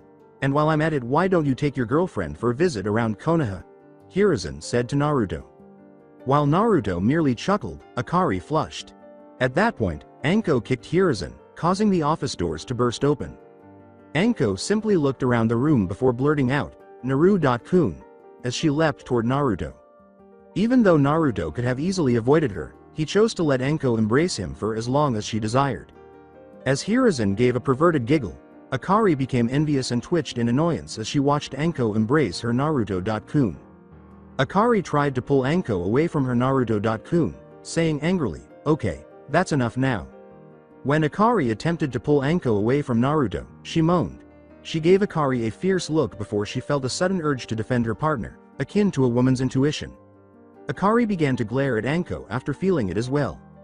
They were standing in front of each other, glaring at each other so intensely that sparks were actually flying between them. Naruto wanted to stop them both, but his gut told him that if he got involved, he would most likely die, so he just stood there, perspiring a little. In contrast, Hiruzen was having twisted fantasies about witnessing the two girls fight. Anko glared at Akari. "Who are you?" Akari snarled back, "That should be my question." Anko simply sighed and exclaimed, "I'm the hot and sexy Anko Midarashi," to Akari. "Can't you say your name in a normal manner?" asked Akari, with a frustrated expression on her face. "No can do, honey. My Naru-kun likes this attitude of mine. Ain't I right, Naru-kun?" Anko hugged Naruto's arm between her valleys and purred upon finishing her statement. "Get away from my Naruto-kun," Akari yelled. "Your Naruto-kun?" Anko inquired impatiently. With a smug expression, Akari stated, "You heard that right. I'm Akari Kagaya, Naruto-kun's girlfriend." "Stop teasing me. Naru-kun belongs to me," Anko growled at Akari. Before long, they both began insulting one another. When they turned to face him and growled together, Naruto wanted to break up their fight but was abruptly silenced. "Naruto-kun/Naru-kun. Tell her that you love me." Even with his godlike abilities, Naruto cannot defeat a woman's wrath, and he was certain he saw the Shinigami form behind them. He was aware that Anko would kill him if he claimed to love her, and that Akari would kill him if he claimed to love Anko. He thus took the action that most harem manga protagonists would take. Naruto smiled nervously and said, "I love you both." The shriek of a man facing a woman's wrath was heard throughout the entire village at this precise moment. Many men even offered prayers for the person experiencing the most agonizing pain of their lives. A short while later, "Never make a woman angry," was what Naruto was muttering repeatedly while crouching in a corner. This time, Akari and Anko gave each other a proper introduction, but they remained facing each other with their cheeks puffed up. Hiruzen made an effort to calm them down. "You both do know that since Naruto is one of the last from his clan, he falls under the CRA, which means that he can have more than one wife, right?" Pointing fingers at one another, they simultaneously exclaimed, "But I don't want to share my Naruto-kun/Naru-kun with her." Akari complained, "You snake, stop copying me." Anko hissed and cracked her knuckles, saying, "Want me to break your bones?" As Akari prepared for battle, a bone that resembled a katana emerged from her palm. Just before charging at Akari, Anko pulled out her kunai. Hiruzen wanted to intervene before they began fighting in his office, but before he could do so, he noticed glowing blue chains slithering from the floor and encircling the two women. From a corner, a voice said, "That would be enough now." When Hiruzen looked back, he saw Naruto standing there, clutching the ends of the chains that bound Anko and Akari. With an authoritative tone, Naruto declared, "Playtime is over now, both of you." Anko and Akari simply nodded. With a sigh, Naruto pulled the chains back into his body. "Listen, Anko-chan, I don't mind having you as my girlfriend too, but you have to accept the fact that Akari-chan and I are already in a relationship. So if you want in, you'll have to behave." After pouting for a while, Anko gave in. After a brief period of hesitation, Akari also consented to share Naruto. Would you look at that? Not even half a day has passed and you've already made Anko-chan your girlfriend. You move really fast for a 10-year-old, Naruto, Hiruzen said, teasing Naruto while giggling. "I guess you really don't want the secret to finishing paperwork," Naruto said, glaring at his surrogate grandfather. Hiruzen asked incredulously, "Do you really know such a technique?" as his eyes widened like an owl's. Naruto nodded and grinned. "Please, please, please, teach me this technique, sensei," Hiruzen uttered to Naruto as he simply crashed to his knees. Akari wasn't doing much better when she saw the Hokage of the most powerful hidden village begging to Naruto on his knees, while Anko was laughing uncontrollably. Naruto himself was laughing uncontrollably. Between chuckles, Naruto uttered, "Ha ha ha ha. Oh god. Okay, I'll teach you Gigi, but please stop. It's way too funny." Hiruzen got to his feet and looked at Naruto for the answer, his eyes big and strange for his age. Naruto stated solemnly, Get ready, Gigi. You're going to discover the best ninjutsu for handling paperwork. Hiruzen was listening intently to everything Naruto had to say. After passing Hiruzen, Naruto grabbed Akari and Anko by the waist. Before Hiruzen could say anything more, Naruto, Akari, and Anko vanished via Shunshin, leaving a piece of paper in his place. Since facepalm is too common, Hiruzen quietly went to his office wall and face-walled himself after picking up the piece of paper and reading what was written on it. Hiruzen moaned in shame as he kept face-walling. Stupid. Stupid. Stupid. How could I not think about using shadow clones before? Naruto was currently outside his new home with his girlfriends. The house had 3 floors and was fairly large. Shortly after gaining access to his clan savings, Naruto had asked Hiruzen to construct it. Anko said, "Hey Naru-kun, why are we here?" Naruto pointed to the house and declared, "This, my Anko-chan, will be our new house from now on." "Our?" inquired Anko, perplexed. Naruto said as he walked into his new home, "Yes. You, me, and Akari will be living here from now on." Anko remarked, "But I already have a house Naru-kun. I won't let my girlfriend live in that old wooden shack. Besides, I've already made arrangements for you," Naruto said, turning his head back. "If Naruto-kun truly wants it, who am I to object?" Anko turned to face Akari, who simply shrugged. "But don't think for a single second that I'll let you have your way with my Naruto-kun in here."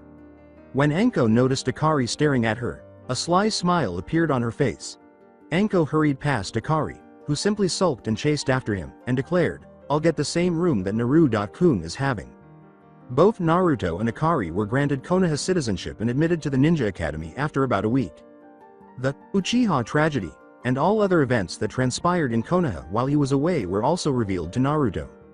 Needless to say, he was devastated to learn that, aside from his brother Uchiha Sasuke, all of the Uchiha members had been killed in a single night by Uchiha Itachi, the Weasel, masked Anbu that Naruto regarded as his beloved. Naruto told Hiruzen that he would discover the true cause of the entire incident and refused to accept that Itachi had killed his entire family in order to test his mettle. Naruto also learned that the entire village celebrated his departure and underwent significant change over time. Every child in the village was informed that Naruto was the Kyuubi. All of the kids now detested Naruto, with the exception of a few exceptions in the clan heirs, who were explained by their respective clan leaders. Naruto sighed deeply at the villagers' folly, but he didn't appear to be bothered by it. The list of Naruto's classmates was also given to him, and he was somewhat taken aback to see how many clan heirs were in his batch. Because he didn't want his classmates or anyone else to think he was a giant, Naruto also used a high-level demonic genjutsu on him, causing his height to drop from 5 feet 10 inches to 5 feet 1 inch. Anko hurried to the Hokage's office to select Naruto for her team as soon as she learned that her Naru-kun would turn into a genin. However, she smirked and shared her strategy with Hiruzen after he told her that she couldn't simply form a new team. At the moment, Naruto and Akari were making their way to the Ninja Academy for their first day. Akari grumbled a little, "Do we really have to do this Naruto-kun? I mean, we are way above the level of a genin?" "Don't say that, Akari-chan. We might be strong characters, but it's always fun to start the game from level 1, replied Naruto. Akari pouted and said, "Okay." They saw 3 boys, maybe 12 years old, making fun of a girl on their way to the academy. The aforementioned girl's dark blue hair was styled in a Heim-dot cut, with chin-length strands framing her face and the hair cropped just above her forehead. She was dressed in navy blue pants and a cream-colored hooded jacket with a fire symbol on the upper sleeves and fur at the hem and cuffs. As the bullies called her a weirdo because of her eyes, the girl started to cry a little. Bully 1 said, "Hey, what's up with those ugly eyes?" Bully 2 teased, "She doesn't even have pupils, is she blind?" As he picked up a rock and prepared to hurl it at the girl, Bully 3 remarked, "That would mean that she can't tell anyone even anything we do." However, a powerful, unseen force threw them away from the girl before any of them could even touch her, and they were knocked unconscious as soon as they struck the trees. The girl was totally taken aback when she saw a dashing blonde come up to her and offer her his hand. She had no idea what had happened. "You okay?" Naruto inquired worriedly. Because he had been bullied, or rather, tortured, before leaving Konoha, he had always detested bullies. Taking Naruto's hand, the girl blushed slightly but said, "Yeah, I'm okay. Thank you for saving me." Her stuttering was hilarious to Naruto, who thought it was adorable. With his known Fox. Like smile, Naruto remarked, no problem. Anything for a cute girl like you. The compliment, he thinks I'm circa c. cute, caused the girl to flush violently. By the way, I'm Naruto Uzumaki. What's your name? Replied Naruto. The girl said, I'm Hinata Hyuga. Ignorant of the suffix he merely added, Naruto remarked, that's a really pretty name Hinata-chan. Hinata-chan. Hinata's face turned scarlet red as Naruto merely appended the suffix to her name. Naruto shouted, wait, I remember now, we're in the same batch. When Hinata learned that Naruto was in her class, she became a little perplexed. Since Naruto could easily attract attention with his appearance, it would be impossible for her to forget that he was in the same class as her. Hinata questioned bewilderedly, Naruto-san. I don't think I ever saw you. Naruto gestured to his right and said, well, that's because I'm a new admission along with Akari-chan here. At that moment, Hinata saw Akari smiling as she stood to Naruto's right. Hinata angrily expressed regret to Akari for failing to notice her sooner. After witnessing Hinata's sincere apology, Akari exclaimed, it's okay Hinata-san. I really don't mind. However, Akari's female intuition began to warn that Hinata was even more dangerous than Anko as soon as their eyes locked. Since Hinata was a very shy person and would never be a threat to Akari, she simply shrugged it off, if only she had heeded her women's intuition. The three of them then began to walk together in the direction of the academy. Academy of Ninjas Iruka Amino was having a difficult day because he had to handle the entire class by himself because his assistant, Mizuki, was sick. Since everyone was occupied with their own tasks, the aforementioned class was lost in their own world. Sasuke Fan Club, or SFC, girls were swooning over Sasuke, who was sitting there as usual, brooding. Sakura and Ino were fighting over who loved their Sasuke-kun more, while Choji was eating chips in class. Shikamaru was sleeping. Kiba was, well, doing what he does. Shino was completely silent in his seat, and Hinata was sitting in her seat looking shy as usual, but more so because her blonde hero would soon be joining her class. Naruto and Akari told her to come to her classroom since they would be introduced later. Ikura was essentially disregarded. Iruka's eyes twitched, and he silenced the class with his well-known, big head no jutsu. He was able to reduce the noise by 85%, though not completely. Today, 2 new students will be joining our class, Iruka said, clearing his throat. The news that there would be 2 new transfers caused many of the students to start talking. Nearly everyone, with the exception of Hinata, was deeply contemplating the identity of these transfers. But isn't it too late for any transfers? I mean, we're already in the 6th month of our first year, Kiba was the first to say. You are quite correct about that, Kiba, but they both are personally advised by the Hokage, Iruka responded. The expression of shock was now on the faces of all the students. The transfers had to be extremely special individuals if the Hokage personally advised the academy. Excuse me, Iruka. Sensei, who exactly are these transfer students? Asked Ino. Suddenly, a male voice said, we go by the name of Naruto and Akari. Everybody looked toward the doorway where the voice had come from. When the boys and girls saw Naruto and Akari, respectively, they both blushed at once. Class, meet Naruto Uzumaki and Akari Kagaya. They'll be spending the next 4 years with us, Iruka said with a sigh before formally introducing them. The entire class registered Naruto's full name at this precise moment, and when their parents revealed that he was the Kyuubi reincarnate, everyone began to shake in terror, with the exception of the clan heirs. Iruka anticipated this kind of response from the students. Even he would have detested Naruto if the Hokage hadn't made him spend the final week with him.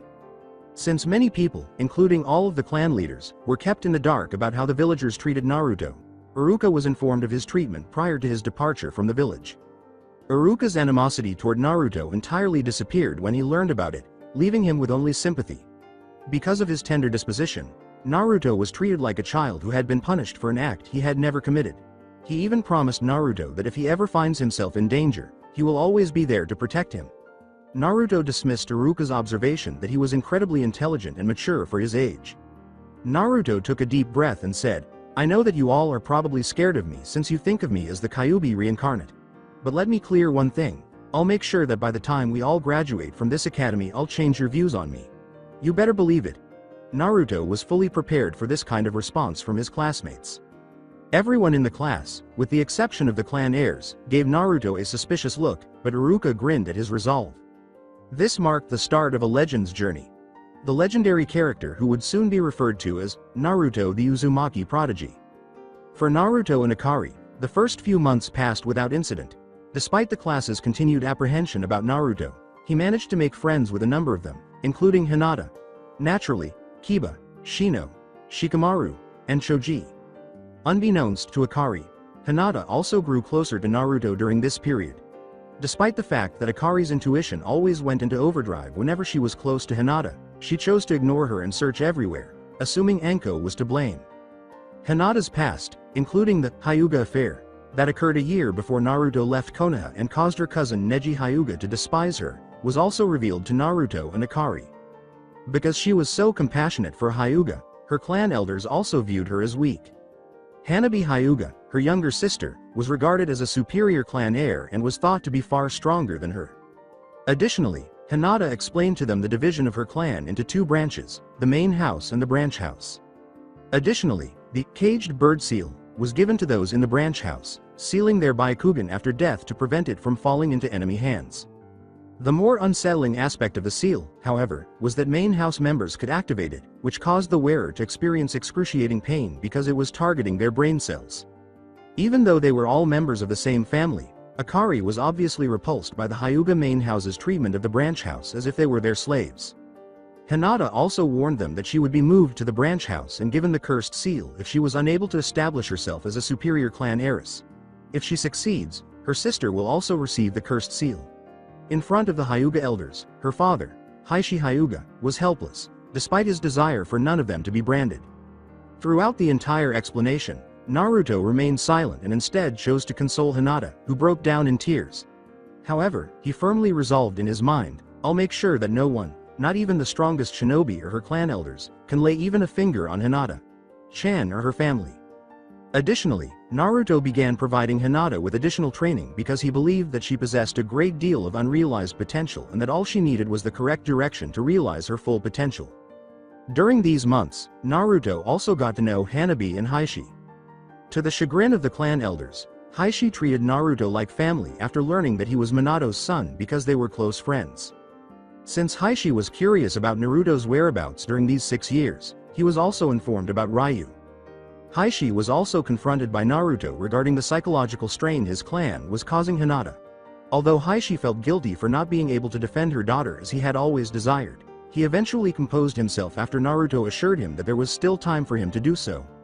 Needless to say, Hinata had become even closer to her father and younger sister after Naruto entered her life. As is customary, Naruto and Akari were paying Hinata and Hanabi a visit today when Heishi returned from the clan meeting looking irate. "What's the matter, Heishi-san? Did the clan elders said something stupid again?" Naruto responded. "You were quite right about that fact, Naruto-san. The clan elders want me to select a clan heir quickly so that they can already mark Hinata or Hanabi with the cursed seal," Heishi said with a scowl. "After all, you're the clan leader, so why don't you tell them up front that you won't let them mark either Hinata or Hanabi with the cursed seal?" Naruto said coolly. Heishi looked at Naruto and replied, "It's not so easy to convince the elders, Naruto-san. Apparently, the decision in Hyuga clan is always made by the clan elders. I'm just the clan leader for name's sake. I couldn't even protect my own brother." As Naruto got up from his position, he said, "Then why don't you prove it, just why you're the clan leader?" With a puzzled expression, Heishi remarked, "I don't understand what you're trying to say, Naruto-san. What I'm trying to get at is the fact that instead to dwelling in the past where you couldn't save your brother, why don't you try to change the present by saving your daughters instead?" Naruto replied with a serious grin. Heishi clenched his fists and remarked, "I don't think you realize it, Naruto-san, but I'm literally powerless in front of the elders.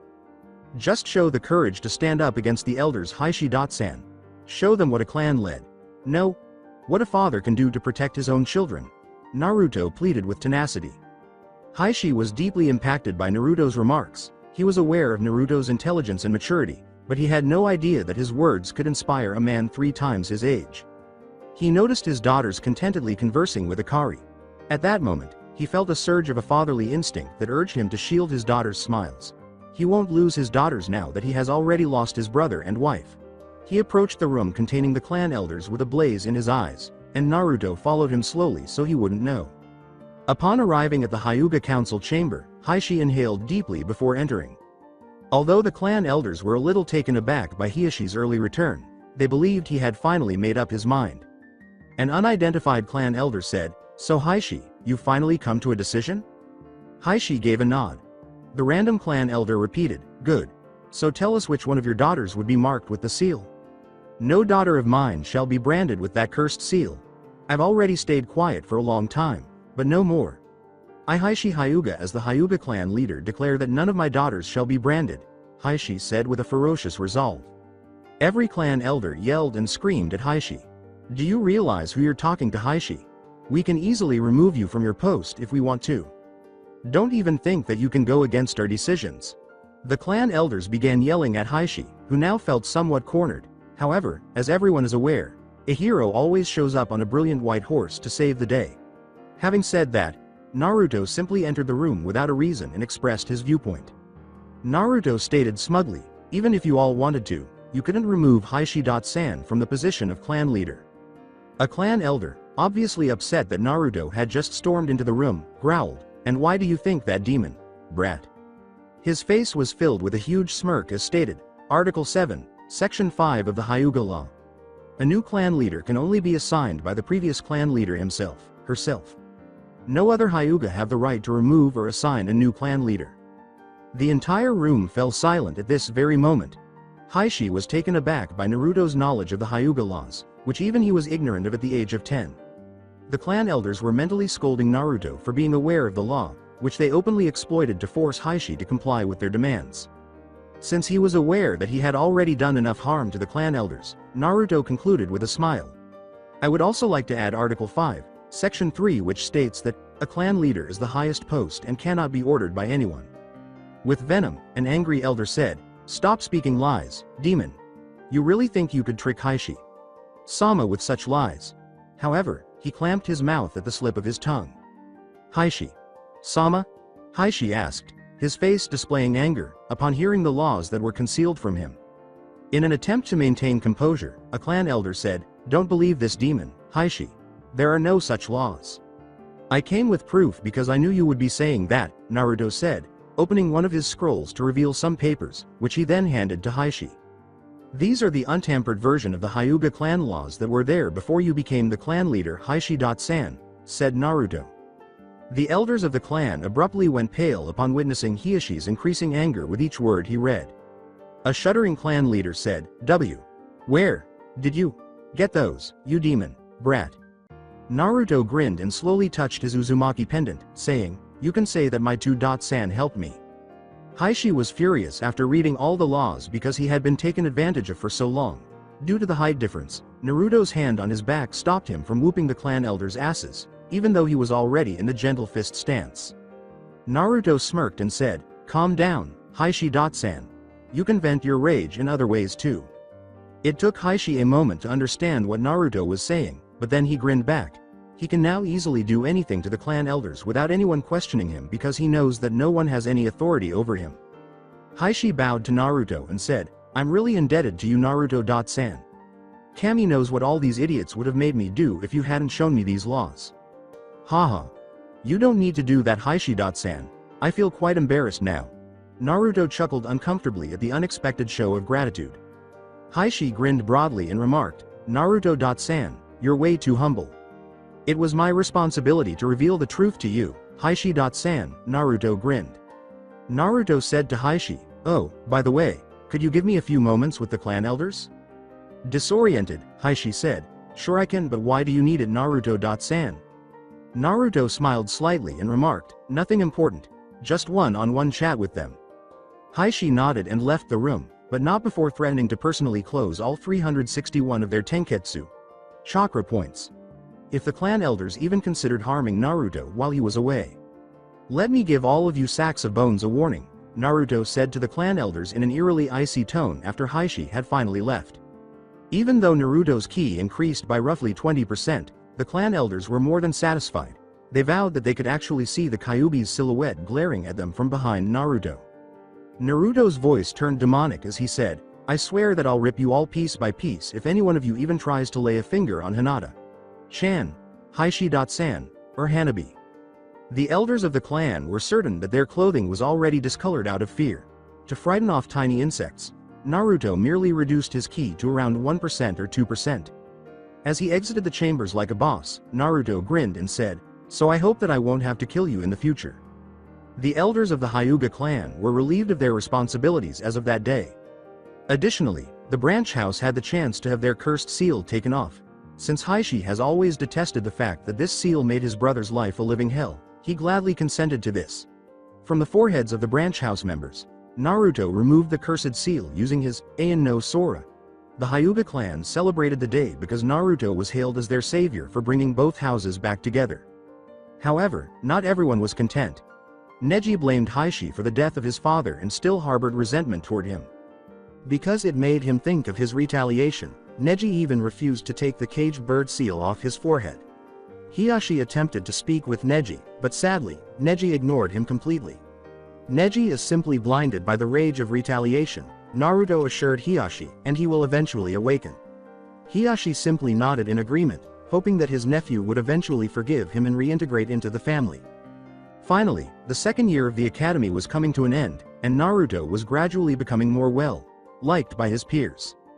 Akari, Hinata, Kiba, Shino, Shikamaru, and Choji were the members of Naruto's usual social circle. As they spent more time with Naruto, they all began to gradually improve as well. Shino was becoming more open to Naruto but remaining quiet normally. Choji began to gain confidence in himself. Shikamaru had become a little less lazy.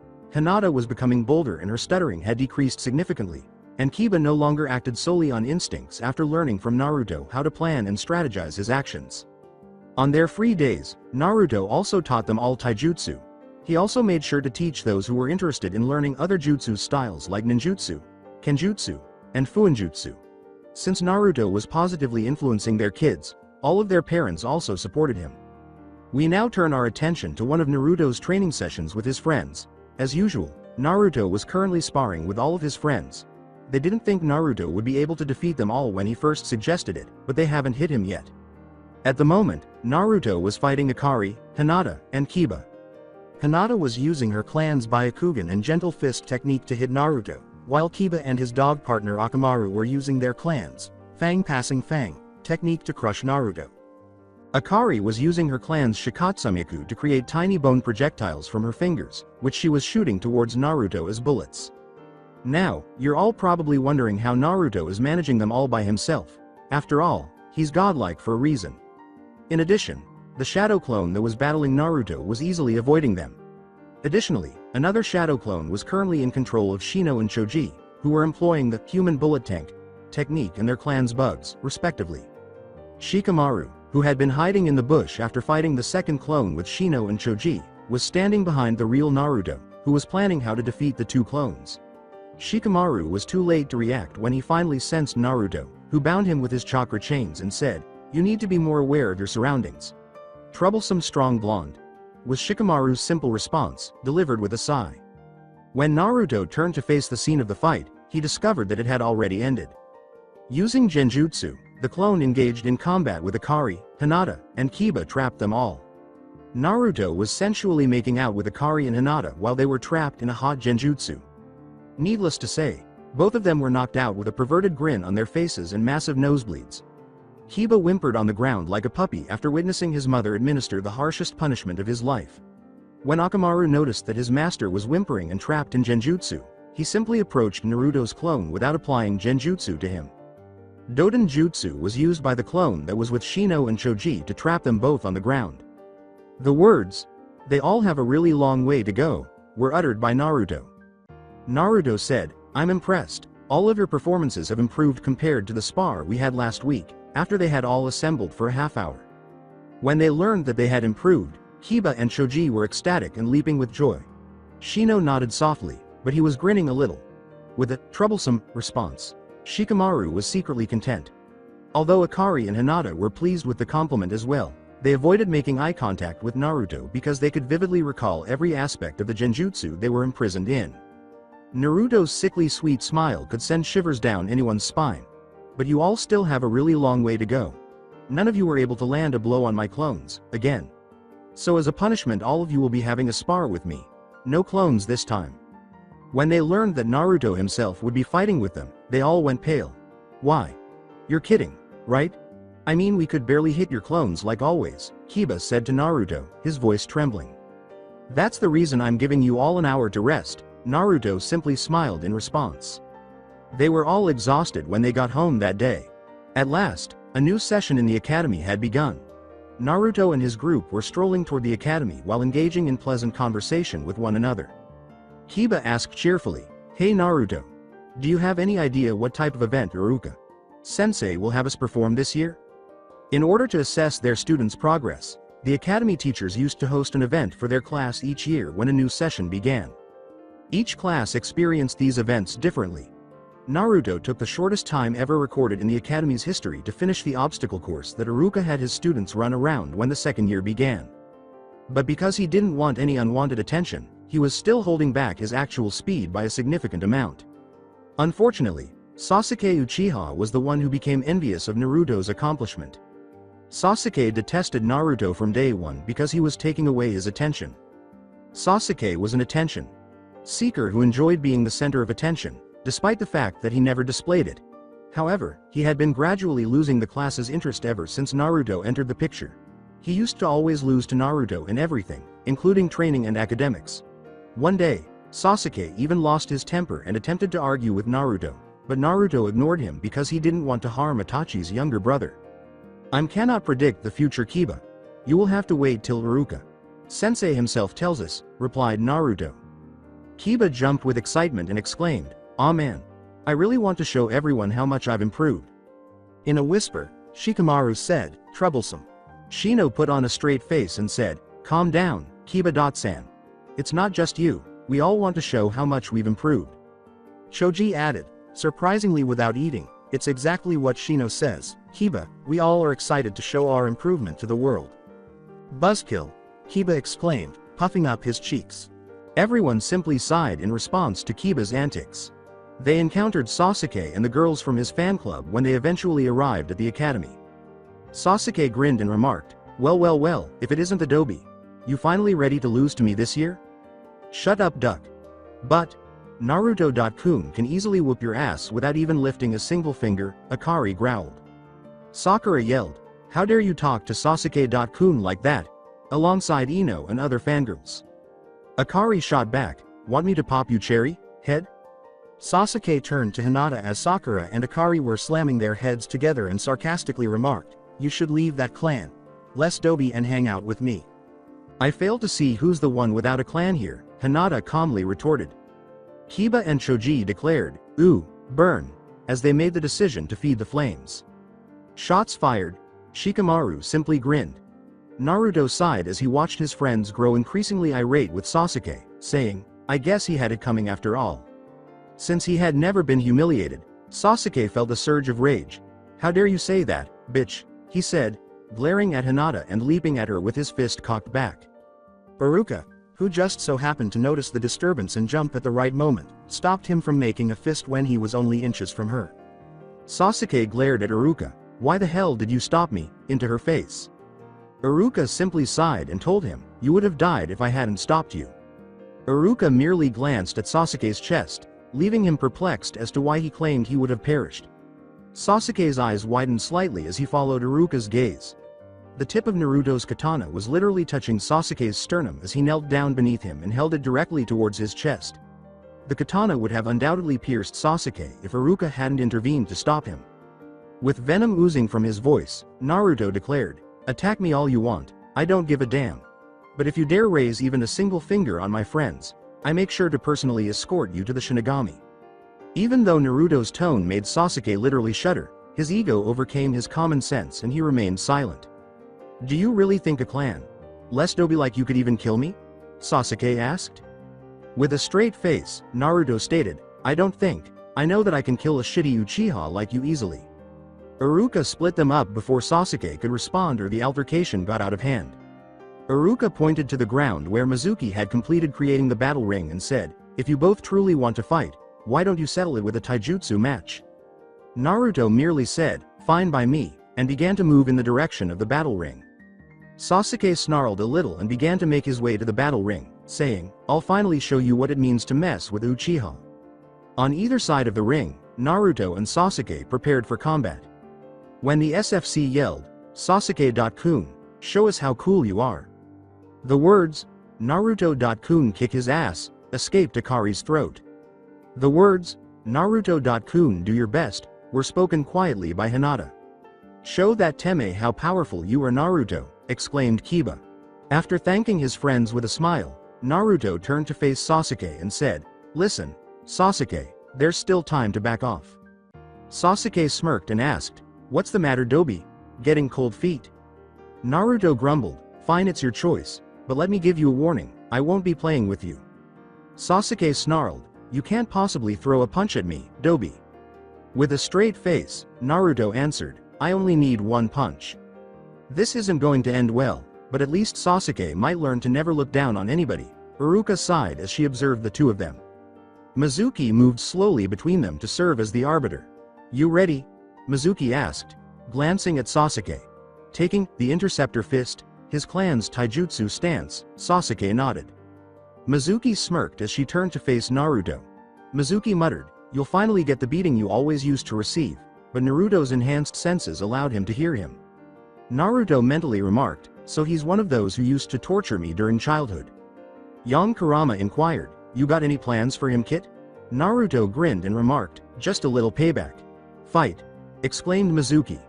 Naruto quickly moved behind Sasuke and struck him in the back with a palm strike before anyone could blink. Sasuke was hurled in the direction of Mizuki without even being able to react. They both moaned in agony as they collided with one another. Except for Naruto's friends, who knew he would win but didn't anticipate it happening so quickly, everyone who witnessed it was in complete shock. Since Sasuke and Mizuki were lying outside the ring from the force of Naruto's thrust, he had already won the fight and left the ring without saying a word. As his friends congratulated him, Naruto headed their way. Kiba told Naruto, "Damn, that was really badass, man," while giving him a back pat.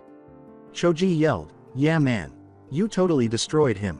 Shino remarked, "Naruto-san, that was really cool." Shikamaru went on, "Just how strong are you, troublesome blonde?" Akari gave Naruto a hug and cried, "You are the best, Naruto-kun." Hinata whispered, "You were really great back there, and Naruto-kun."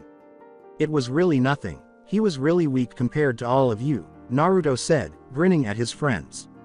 It was clear that Iruka was shocked. "What the? I couldn't even follow his speed with my eyes," he thought. "Since Naruto and Sasuke have already finished their match, the rest of you will be having your matches now. You can pick up your opponent if you want to," Iruka said, clearing his throat as he finally awoke from his daze. Iruka. "Sensei, I really didn't enjoy my match with Sasuke, can I have another one with someone else?" asked Naruto. Iruka noticed that all of his students, including Naruto's friends, were staring at him with a single expression on their faces. "Please deny his request, Sensei." Iruka let out a small sigh. "You already had your match, Naruto, I can't allow that. If you want to do something, then why don't you take Sasuke and Mizuki to the infirmary?" Naruto glared at him before vanishing through Shunshin with Sasuke and Mizuki. "Job done," he said as he reappeared a few moments later. For the second time, Iruka was taken aback by Naruto's use of a Shunshin at such a young age. Iruka thought, "Naruto, you really are full of surprises." The remaining fights passed with little incident. Without much effort, Naruto's friends all prevailed, and Shikamaru even put up a strong fight.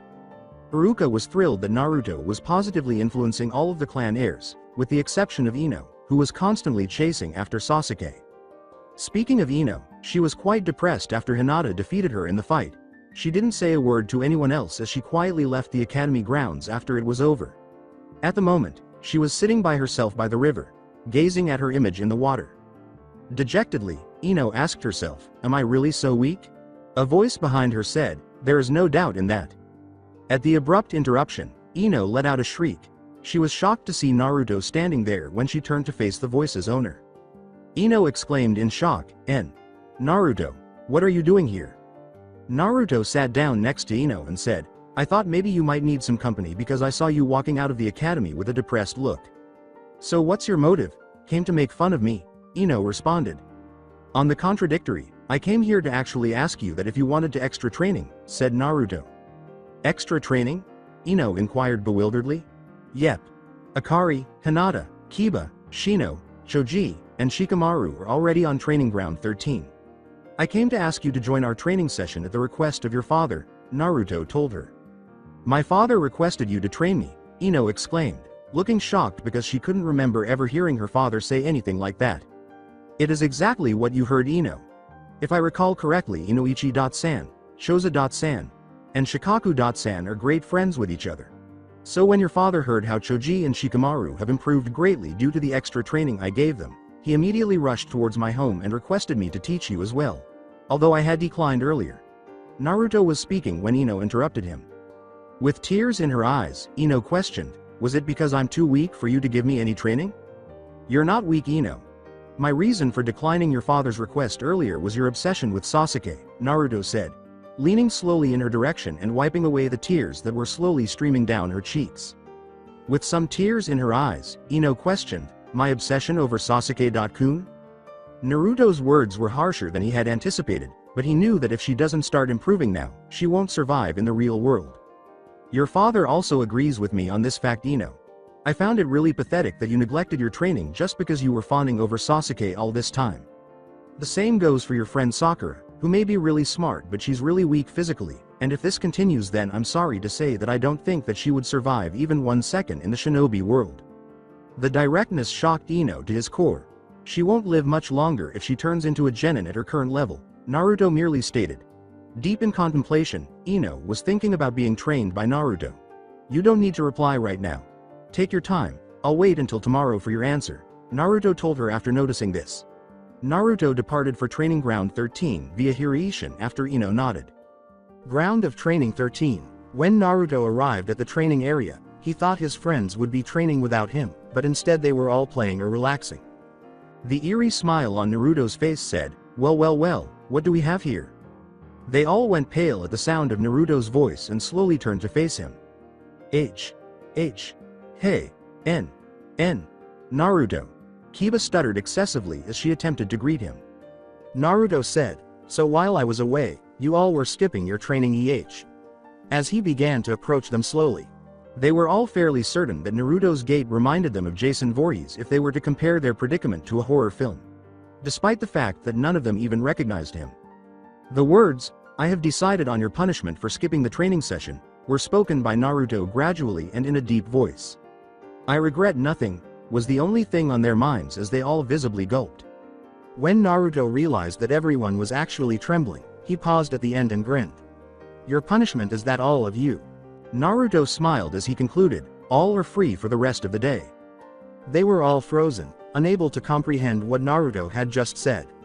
You all okay? Naruto snapped his fingers in front of them, jolting them out of their reverie. It was Akari who spoke first. She concluded with an awkward laugh as everyone around her nodded in agreement. Huh? Oh yeah. We're fine, just surprised that you gave us the rest of the day to enjoy, she said. I'm not some kind of slave driver, even I know that people deserve breaks, but from tomorrow we'll be back to serious training, said Naruto. His friends all sighed a little, at least they could have fun today. So what's the plan? Inquired Choji. Kiba shrugged and said, well, maybe we could just hang out. Hinata inquired, do you have something in mind, Naruto-kun? Well, it's gonna be sunset, so I guess I know a really good place, replied Naruto. And then it's decided, cried Akari. Kiba said, hey, what about our opinion? Keeping a poker face, Akari said, you can keep that to yourself. Naruto sighed and crossed his fingers as Kiba pouted on the ground while Shino and Choji attempted to lift his spirits. Kage Bunshin no Jutsu. 5 shadow clones of Naruto were created in a puff of smoke. As Naruto and his clones approached his companions, they each grabbed their shoulders and applied Shunshin. The most breathtaking scenery was in front of them when they all eventually arrived at their destination. The view of the entire village was directly in front of them as they stood atop Hokage Mountain, and the sunset only enhanced the allure of the scene. The words, wow, it's so beautiful, came out of Akari's shiny eyes. Shino, who was also mesmerized by the scene's beauty, remarked, I agree with you, Akari-san. Damn. What a view. Kiba cried out, and his partner Akamaru acknowledged with a bark. Shikamaru and Choji just watched in awe, neither of them speaking. Hinata turned to face Naruto and remarked, "It's really beautiful, Naruto-kun. I'm glad you liked it, Hinata-chan," Naruto said with a smile. With the exception of Naruto, Akari, and Hinata, everyone went back to their houses once nightfall arrived. At the moment, they were making their way to the Hyuga mansion. Akari was looking around warily as Naruto and Hinata conversed. Naruto asked, "Akari-chan, why are you becoming so cautious of your surroundings?" Since he couldn't find anything. Akari gave a little growl and said, "My senses are really tingling as if Anko is here." Naruto was sick of seeing them fight in his home, so he asked, "Why do you hate Anko-chan so much?" Then Akari said, "Why shouldn't I hate her? She's my love rival after all." The word, love rival, caused Hinata's eyes to widen. L. Love rival, Hinata exclaimed, her face displaying complete shock as she sensed something inside her snap. Before either Naruto or Akari could respond to her, a blur threw Naruto to the ground. "Naru-kun," Anko purred while rubbing Naruto's cheeks. Naruto thought in disbelief, when did Anko-chan get so close? I couldn't even sense her presence." The words, "That would be our work kit," were spoken by young Kurama in a playful manner. Naruto questioned, "Kurama, but why did you do it?" "We were bored," was Yin Kurama's response. Akari jolted Naruto out of his reverie before he could ask any more questions. Akari growled, "What the hell do you think you're doing?" Anko pouted while straddling Naruto's waist, utterly ignoring Akari. "Naru-kun, why were you taking so long to come back?" "I was getting bored, ya know." Akari felt a deadly, "he's mine" aura, and was about to jump on Anko, saying, "Don't ignore me." Anko sensed it as well and turned to face the source, which was unexpectedly Hinata. Any yandere would be proud of Hinata's expression. As her Byakugan activated, Hinata said in a low, eerie voice, "What are you trying to do with my Naruto-kun?" When Akari and Anko heard Hinata's voice, a chilly chill went through their bodies. Naruto, who was also experiencing the chill, wasn't doing any better. Young Kurama took a gulp and said, "Make a run for it, kid. Looks like her inner self has come out." "Yandere alert," chirped Yin Kurama in a panic. Naruto said, Hinata-chan, you alright?" as he began to feel a little afraid. Hinata glared at Anko and asked in the same tone, "Naruto-kun, who is she?" As Anko's protective instincts kicked in, she introduced herself as Naru-kun's girlfriend and future wife. With her hair hiding her eyes, Hinata whispered, "Future wife?" As she approached Anko, Akari yelled, "What's with that declaration of being Naruto-kun's future wife?"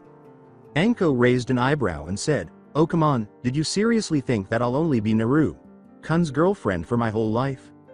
"Do whatever you want. But I'll be the first one to get engaged to Naruto-kun, replied Akari. "Stop daydreaming, girl. Naru-kun would like his first wife to be more mature," said Anko.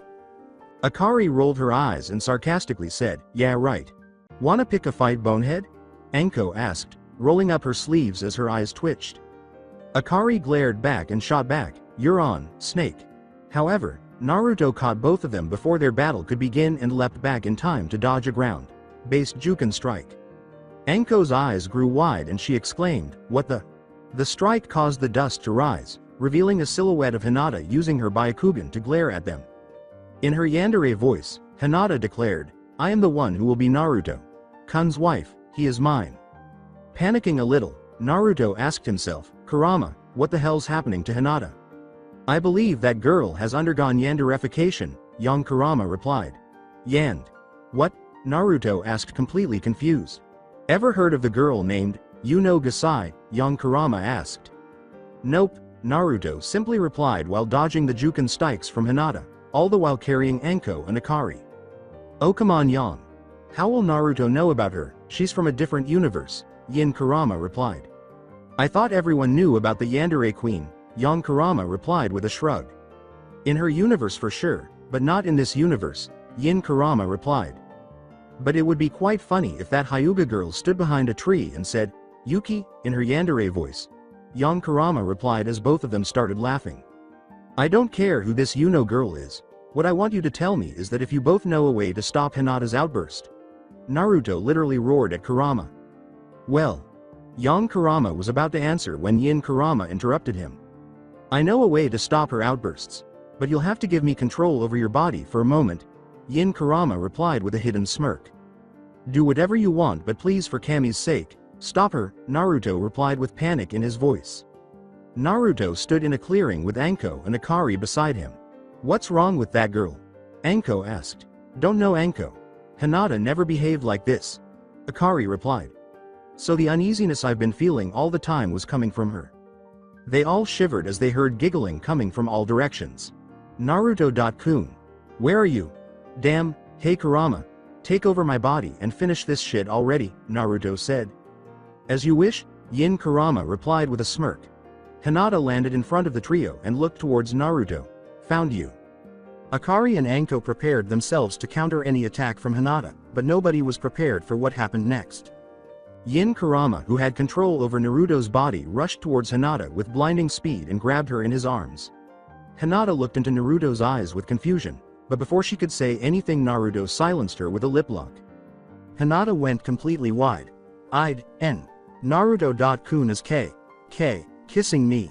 Akari and Anko's jaws dropped as they had a what the fuck look on their face.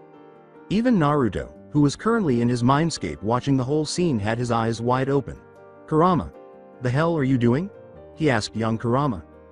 Don't know, Kit. Yin's doing it, not me, young Kurama replied with a shrug.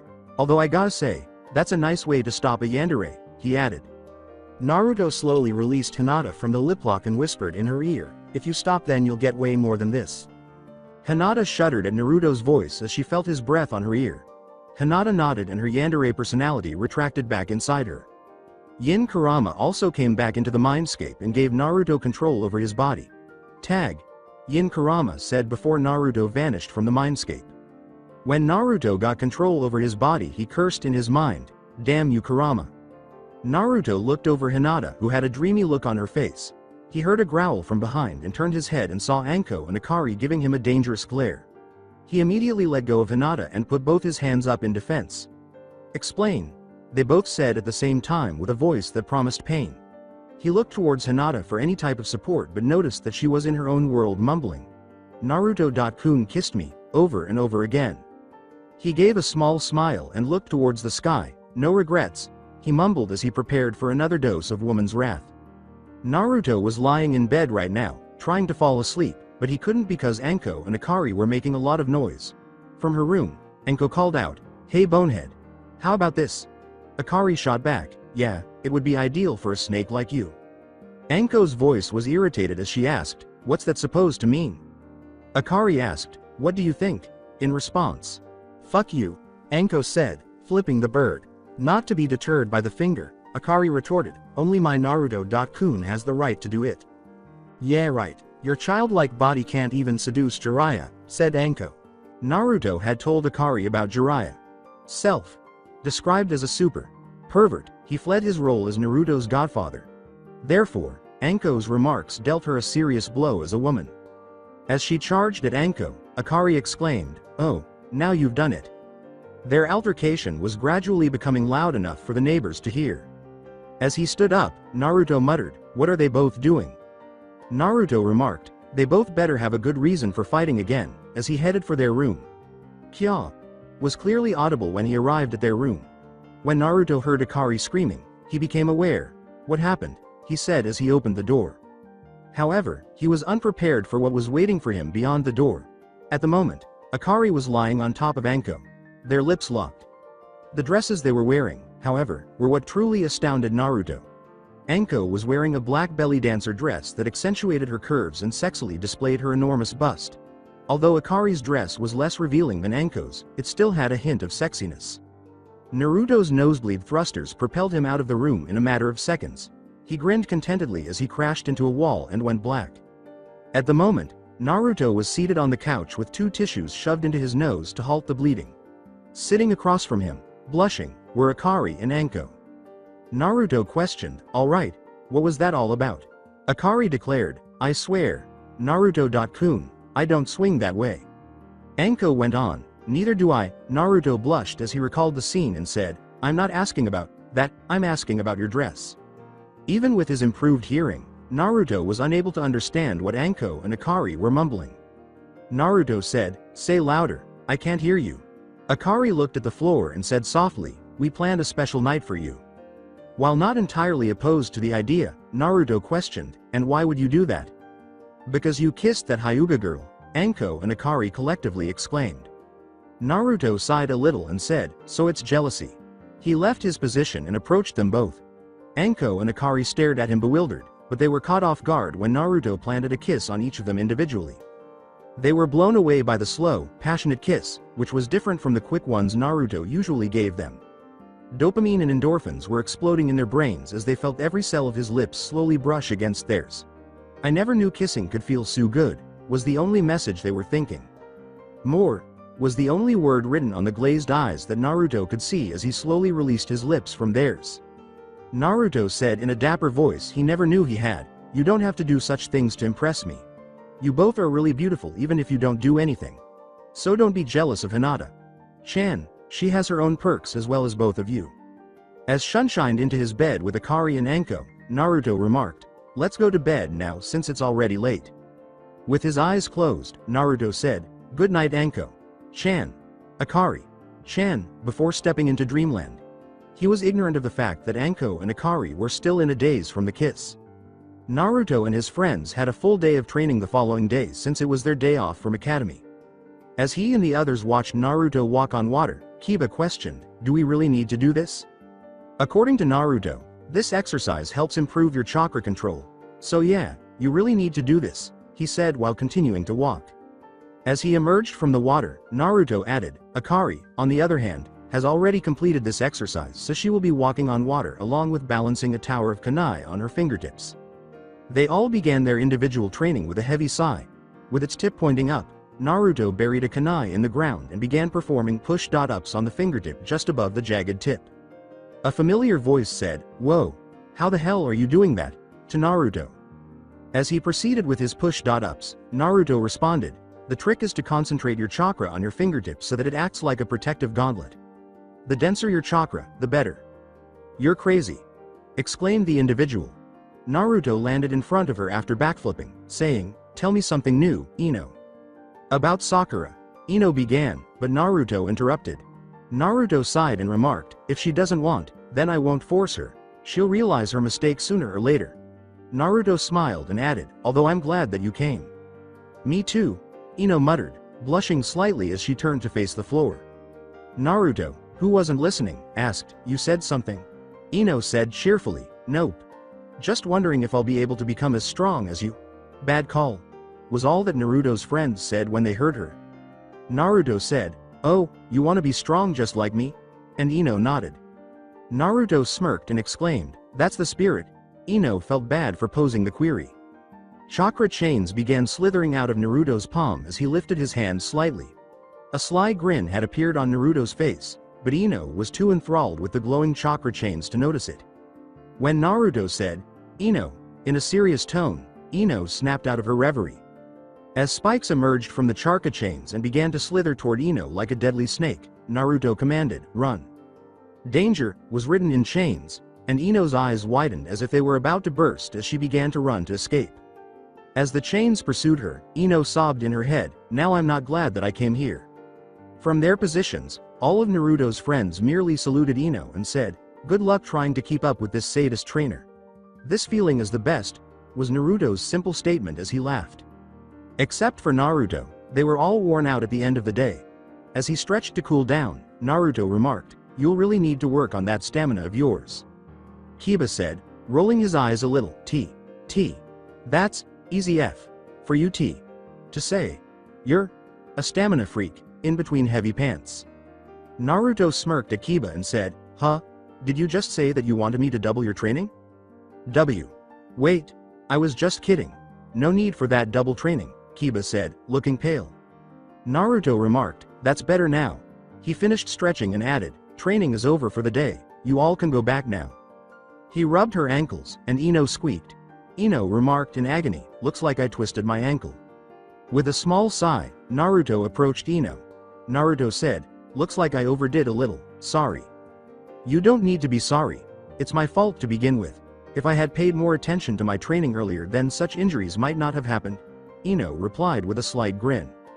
As Akari used medical ninjutsu on Ino, Naruto returned her smile. All right then, let me assist you, Naruto said, grinning and slightly cracking his fingers. To Ino's embarrassment, Naruto picked her up bridal style before she could inquire what he meant. What are you doing? Ino exclaimed, blushing profusely. Naruto uttered the words, leaving you home, as he leapt on the buildings and headed for Ino's house, abandoning his companions. As Akari merely rolled her eyes, Kiba teased, looks like you have a rival, Akari. As her Byakugan gradually came to life, Hinata questioned, rival? As in love rival? Remembering what had happened the last time, Akari went a little pale. Hinata-chan. It's nothing like that. Akari slapped Kiba on the head while speaking in a panic. Kiba scratched his head and said, ow, what was that for? With a glare that caused Kiba to whimper a little, Akari said, shut your mouth if you know what's better for you. Thank Kami she didn't go berserk. Was her sigh of relief as she saw Hinata's Byakugan retract back. Returning to Ino and Naruto as Naruto carried her home, Ino was feeling very hot and uncomfortable. Ino thought, his chest feels so warm, and unconsciously cradled him closer. She didn't realize they had already arrived at her house. Not that I mind, but you can let me go now, we've reached your home, said Naruto. Ignoring that she had sprained her ankle, Ino jumped out of Naruto's arms, blushing in shame. Ino screamed in agony, ow, as she stumbled and nearly fell, but Naruto caught her in time. The words, careful now, came from Naruto. Inoichi Yamanaka opened the door and said, Ino. What was that noise? Even so, he was welcomed by the image of her daughter in Naruto's arms. Inoichi raised an eyebrow and remarked, Naruto-san. I may have let you train my daughter, but that doesn't mean I approve of you flirting with her. Naruto sheepishly rubbed the back of Ino's head, causing Ino to flush a deep red. Naruto defended himself by saying, I wasn't flirting with her, Inoichi-san. She had sprained her ankle and was about to fall, so I caught her. Inoichi turned to face Ino and said, is that true, Ino? Still feeling ashamed of what her father had said, Ino just nodded. Well, then, I apologize for the misunderstanding, Naruto-san, Inoichi said, letting out a sigh as she turned to face Naruto. No need for apologies, Inoichi-san. Any father would have reacted the same way you did, said Naruto. As he said goodbye to Naruto, Inoichi merely grinned. As he watched his daughter make her way to her room, Inoichi remarked, you know, I wouldn't mind having him as my son.in.law. Ino rushed to her room in shame, flushed 50 shades of red. Inoichi just laughed and shut the door. The following day, Naruto and his group of friends, which now included Ino, were making their way to the academy. Naruto, can I ask you something? Ino responded. Sure, lay it out. I heard from my father that you declined Hokage-sama when he was giving you the rank of Junin. You are without a doubt the strongest among our batch, so why didn't you take the offer? Ino responded. But Kiba wasn't the only one who was intrigued. Shikamaru, Choji, and Shino were as well. Naruto sighed deeply and said, you all must be knowing about the treatment I used to get from the villagers, right? Everyone nodded despite their somewhat perplexed expressions. We were told that you were treated as an outcast since the villagers considered you as the Kyuubi reincarnate, replied Kiba. Naruto's deadly serious voice sent chills up everyone's spines as he said, that's only the tip of the iceberg, you'll probably get nightmares if you knew the real treatment I used to get. The point is, do you think the villagers would be able to digest the fact that the person they imagine as the Kyuubi suddenly came back after 6 years and took the rank of a Junin? Naruto inquired. They would probably revolt. Worst case scenario, Konoha will destroy itself. Kiba yelled, their opinion doesn't matter. He was furious and everyone was staring at him. The villagers don't care about you, we all know about it, so why do you care? Asked Kiba. I don't care about them. They can rot for all I care. But there are still a few among them who I care about. If Konoha falls into a tragedy and people lose their minds, they'll surely come after those who I care about, and I can't let that happen. You all are my precious people and it doesn't matter if others don't acknowledge my real strength. Being a Junin or not doesn't matter, it's simply just a rank. If I have the power to protect the ones precious to me, then I don't care even if I remain an academy student for the rest of my life, Naruto said with a grin. All of Naruto's friends were moved by his words. He turned down a prominent position in order to protect his beloved people. Their love, respect, and admiration for Naruto reached a new level, if it was possible. Sasuke and a few council members appeared in front of Naruto's friends before they could respond. Sasuke demanded, "Dobi, I want that katana." Naruto answered, "If you truly want one, go buy your own." "Shut up, Kyuubi." Sasuke. "Sama has told us that you possess a strong katana and such a weapon should belong to the Uchiha clan," said a council member. The words, "Buy. Random.san, were uttered by Naruto. His head hit the floor incapacitated before he could finish his sentence, "What do I?" With the exception of Naruto and Akari, who had already taken their first kill, everyone there paled and some even puked up their breakfast. An Anbu wearing a cat mask jerked to draw blood from her katana and put it away. Anbu.san. W. Why? A councilwoman said, her eyes still shaking as she gazed at the corpse. The Anbu wearing a cat mask retorted, "It appears that you have forgotten about the law that Hokage Sama had put." As he watched Choji, Kiba, Ino, and, surprisingly, Shino throw up their food, Naruto remarked, "Yugo.san, it would have been nice if you killed him somewhere else." The cat masked Anbu retorted, "Rules are rules, Naruto.san. The law stipulates that the individual should be executed right away." Naruto remarked, "Well, I suppose it makes sense." Naruto. "Why are you so composed about it?" Kiba inquired. "Both I and Naruto have already experienced their first kill," Akari retorted. "Before the graduation, I'll make every one of you have your first kill. I can't risk any of you freezing or simply standing like an idiot when the time comes," Naruto stated with a grave expression. After hearing that, Naruto's friends all gulped and appeared somewhat dejected. Of course, that was to be expected given that, despite being children, they were essentially being instructed to kill. "You all shouldn't associate yourself with the brat," said Kaharu. "He'll make your life a hell. Look what he's planning to do with you. He has already killed people and he's planning on making you killers too." Kaharu.san, "It seems that you've forgotten that we all are on the path of becoming shinobi. Killing is like a second nature to us. In the world of shinobi, it only takes a moment of hesitation to get yourself killed. I thought you knew it since you were part of Team Tobirama," Naruto said with a sarcastic tone. "Why you?" Kaharu cried, her teeth clenched in rage. "Oiteme," Naruto said, ignoring her and turning to face Sasuke. Sasuke gave Naruto a scowl. "Do you really think that this katana should belong to you?" replied Naruto. Sasuke snarled, "I will take that katana." Naruto sighed in exasperation and remarked, "You truly are a spoiled brat." Naruto took his katana out of its sheath and stabbed it into the ground. Naruto stated without emotion, "This katana will be yours if you can remove it." "Is he seriously giving me his katana so easily?" Sasuke asked, glancing at Naruto as though he had developed an extra horn. Sasuke turned to face Naruto's friends, but they were all silent except for Ino, who was questioning Akari about whether or not this was truly acceptable. Sasuke smirked as he grasped the katana's hilt and attempted to draw it out, saying, "You really are a dobi." As he tried more and more to move the katana even a millimeter, Sasuke exclaimed, "What the hell?" Kiba laughed with the others and teased, "What's the matter, Teme? Didn't eat your breakfast today?" "Shut up, dog. Face." Sasuke snarled while attempting to draw the katana as forcefully as within his power. Naruto yawned and remarked, "I don't have all day, Teme. Do it fast or we'll be late for academy." It was taking too long, even though it was hilarious to watch Sasuke strike various poses to draw the katana. Kyuubi ended it by blasting Sasuke away because even he was growing irritated with him. Yin remarked, "That will teach him a lesson." Now with several chakra burns on his hands, Sasuke let out a painful scream. Together, the assembled council members yelled, "Sasuke! Sama!"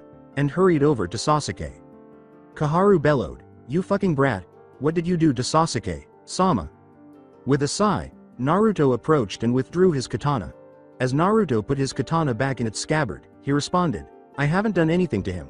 This katana is a sentient one, which means if it really acknowledged your so-called Sasuke Sama's strength, then he wouldn't have been suffering right now."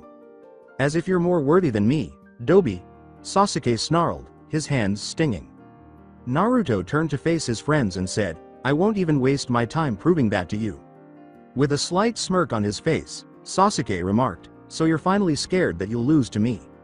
As he and his friends left, Naruto remarked, "Think what you want, but I know that deep down you also know the truth to who's stronger." Sasuke glared at his hands, which were burned by the chakra. Feeling sorry for himself, Sasuke asked himself, am I really that weak? Naruto could sense the feelings stirring inside of him despite being so far away from Sasuke. Naruto sighed and thought, you may be a real pain in the ass, Sasuke, but you're still Itachi's brother, who used to protect me. Perhaps I could train him too if he gets over his egotistical attitude, Naruto thought, grinning slightly. Akari leaned closer to Naruto after noticing that smile. In a whisper that only Naruto could hear, Akari asked, you got any plans for him? The answer was, depends, as Naruto turned to face Akari and grinned slightly. Akari was aware that he would still forgive someone for acting like a complete ass toward Naruto. You're way too kind for your own good, Akari smiled and muttered. But that's the reason I fell in love with you. With a swiftness that would even confuse a Junin, Naruto merely wrapped his right arm around Akari's waist and planted a kiss on her cheeks. Akari blushed a little and burst out laughing, much to the bewilderment of their companions. Time. Skipping graduation day had finally arrived, the day everyone had been looking forward to. Since Sasuke stopped being so rude to Naruto, the third and fourth years of the academy passed without any problems. Nevertheless, because of his pride as a Uchiha, he continued to refuse to be trained by Naruto. However, in the middle of their final year at the academy, Sakura was forced to participate in the training sessions by Ino. Although she initially detested it, she eventually warmed up to it and came out of her fangirl shell. Even so, her pursuit of Sasuke decreased significantly when you consider that Sasuke now views Sakura as a much less bothersome person. The academy was confident that at least 10 students, including Naruto, Akari, Sasuke, Hinata, Sakura, Kiba, Choji, Shikamaru, Shino, and Ino, would pass the test with ease. How, you ask? Naruto also made sure to give his friend their first kill. Well, he had sneaked out of the village a couple of times and caught quite a few bandits. To make them kill those bandits, of course, required a great deal of persuasion and a firm resolve. He and Akari then spent the rest of the day comforting them all. Due to the time seals, they were all now 14 years old, with Akari being 16 and Naruto being 20. Though Naruto never told any of his friends his actual age because Akari already knew it. Everywhere they went, they received bows of respect from the villagers, who already regarded their generation as the generation of prodigies. Despite Naruto's lack of interest in them, even some of the villagers who had previously treated him badly were now showing him the respect he so richly deserved. Being with his loved ones made him happy. At the moment, they were all seated in their class and were being called out individually. Along with their headband, Ino, Choji, Shikamaru, Shino, and Sakura were seated. Sitting next to Naruto were Akari and Hinata, who had also received their headband. Kiba quickly emerged from the exam room wearing his headband and a silly smile. As Kiba sat behind him, Naruto said, "Congrats, Kiba. The exam was easy as pie. The academy really needs to improve its standards," Kiba said with a smile. "Careful about that, Kiba. Don't let the success get into your head or else it'll lead to your downfall," warned Naruto. Kiba rubbed the back of his head sheepishly and said, "I apologize, I forgot." Akari rolled her eyes and remarked, "Mutt, brain." Kiba exclaimed, "What did you call me?" In front of Kiba, Akari produced a small stick from her dress and waved it. "Go get it, Tommy," Akari exclaimed, tossing the stick across the room. Kiba cried out, "I'm not a pet, and my name isn't Tommy." "Shake hand," Akari said, raising her hand to the horizon. When the entire class began to laugh at the scene, Kiba yelled, "Didn't you listen to a single word that I said, once more?" Hinata said, "Akari-chan, please don't make fun of Kiba." With tears streaming down his face, Kiba said, "Thank you for standing by my side, Hinata." Hinata pulled a bone out of her jacket and said, "Here, have this." Kiba just sat there looking shocked, and all the joy he had been experiencing abruptly vanished. After giving him the bone, Hinata caressed his chin. In a sing-song voice, Hinata asked, "Who's a good boy?" Akari rang out, "Nice one, Hinata-chan," and slapped her. The shocked expression Kiba was wearing now caused everyone in the room to start laughing. Shino was also laughing, but it was difficult to tell because he covered it up by pulling his collar up. Shortly after, Sasuke emerged from the room with his Konoha headband, gave Naruto a quick glance, and went back to his seat. For Naruto, that one look said it all. "You better not fail, Dobi. Others might not have noticed." Iruka exclaimed, "Naruto," as Naruto stood up and made his way to the room. When Choji said, "Best of luck, Naruto," Naruto said, "Thanks, bud," as he entered the room. Two sets of documents were arranged on either side of the desk, and Iruka and Mizuki were seated behind it. Naruto recognized the set that contained about 8 or 9 documents and realized it was the application forms of the students who had passed the test. Smiled, Iruka said, "So, how's our top student doing?" As Iruka turned completely red and Mizuki laughed, Naruto teased, "Doing just fine, Iruka. Sensei, how about you? Found someone to butter up your lonely life?" Mizuki enjoyed Naruto's jokes, despite his hatred of him for being the container of Kyuubi. Moving on, Iruka said, clearing his throat first. Iruka said, "Let's start the test, shall we?" "You got it," was Naruto's response. "Okay, do a Henge no Jutsu and transform into me," Iruka replied. Naruto changed into the female Iruka without even bothering to use the hand seals. Her hair was pulled back in a ponytail, and her side bangs adorned her face. In addition to the scar across the bridge of her nose, she shared Iruka's dark eyes. Her attire snugly embraced her small frame and lovely perky C-cup breasts. All in all, she had a cute and lovely appearance. When Mizuki saw his longtime best friend in a female avatar, he was making a concerted effort to regulate his hormones. Mizuki cried inwardly, "Don't think about him like that. He's a dude for Kami's sake." Naruto teased, "Like what you see SENSEI," while squeezing one of the breasts. Mizuki passed out after suffering a nosebleed. Iruka was blushing profusely, but he restrained himself to avoid meeting his friend's fate. Iruka said, "Naruto, I told you to change into me." Naruto said, "I did. I meant me. As in male me," Iruka replied. "Gotta admit though, he has some crazy imaginary power." As he changed once more, Naruto chuckled and said, "Oh, you should have said so." Now that he was Iruka, Naruto questioned, "So, did I pass?" Iruka sighed as he wrote his response, "Yeah, you did." Despite his refusal to acknowledge it, he thought his female version was pretty attractive. Gotta keep such thoughts buried somewhere. "I can't lust after myself," Iruka was thinking. "Now do a Kawarimi no Jutsu," Iruka responded. "What type of surprise will you show me now?" Naruto briefly turned to face the window before closing his eyes. Iruka's next realization was that the village's Hokage had appeared where Naruto had been a moment before. When Iruka realized what Naruto had just done, his mouth fell open. He substituted with the Hokage. "The office is almost 10 miles from here," not to forget the fact that he did it without the use of smoke. Hiruzen noticed Iruka, who had a shocked expression on his face. Hiruzen was interrupted as he vanished and Naruto replaced him, asking, "Iruka, why am I her?" With a slight smirk, Naruto said, "So, how was it, Iruka? Sensei?" Iruka just wrote the remarks and gave Naruto the thumbs up because he was too shocked to say anything. With some desperation in his voice, Iruka questioned, "Why can't I just simply give you your forehead protector?" "You have to be fair with all the students, Iruka. Sensei. Just because I'm the top of my class doesn't mean that I'm exempted from this exam," replied Naruto. Iruka practically whimpered at the end, saying, "But you're seriously making me lose my self-confidence at a rapid rate." "Why's that?" inquired Naruto. Iruka began to cry anime tears and remarked, "Because even though you're only doing the 3 basic jutsu, your control over it is much better than anyone I've ever seen in my entire life. Let alone me, who's probably way behind you." Naruto perspired a little and thought perhaps he should restrain himself. Naruto calmed Iruka by patting him on the back and saying, "Okay, fine. I'll do the last one without any surprises. Please just stop crying, Iruka. Sensei." Iruka used his sleeve to wipe his running nose and nodded. Naruto tried not to laugh at his sensei, who was still wiping his runny nose, but he thought, "That's a lot of discharge." Like a young child making a pinky promise, Iruka asked, "You promise?" Naruto grinned and said, "Promise, looks like the roles of adult and children have been reversed," said Naruto.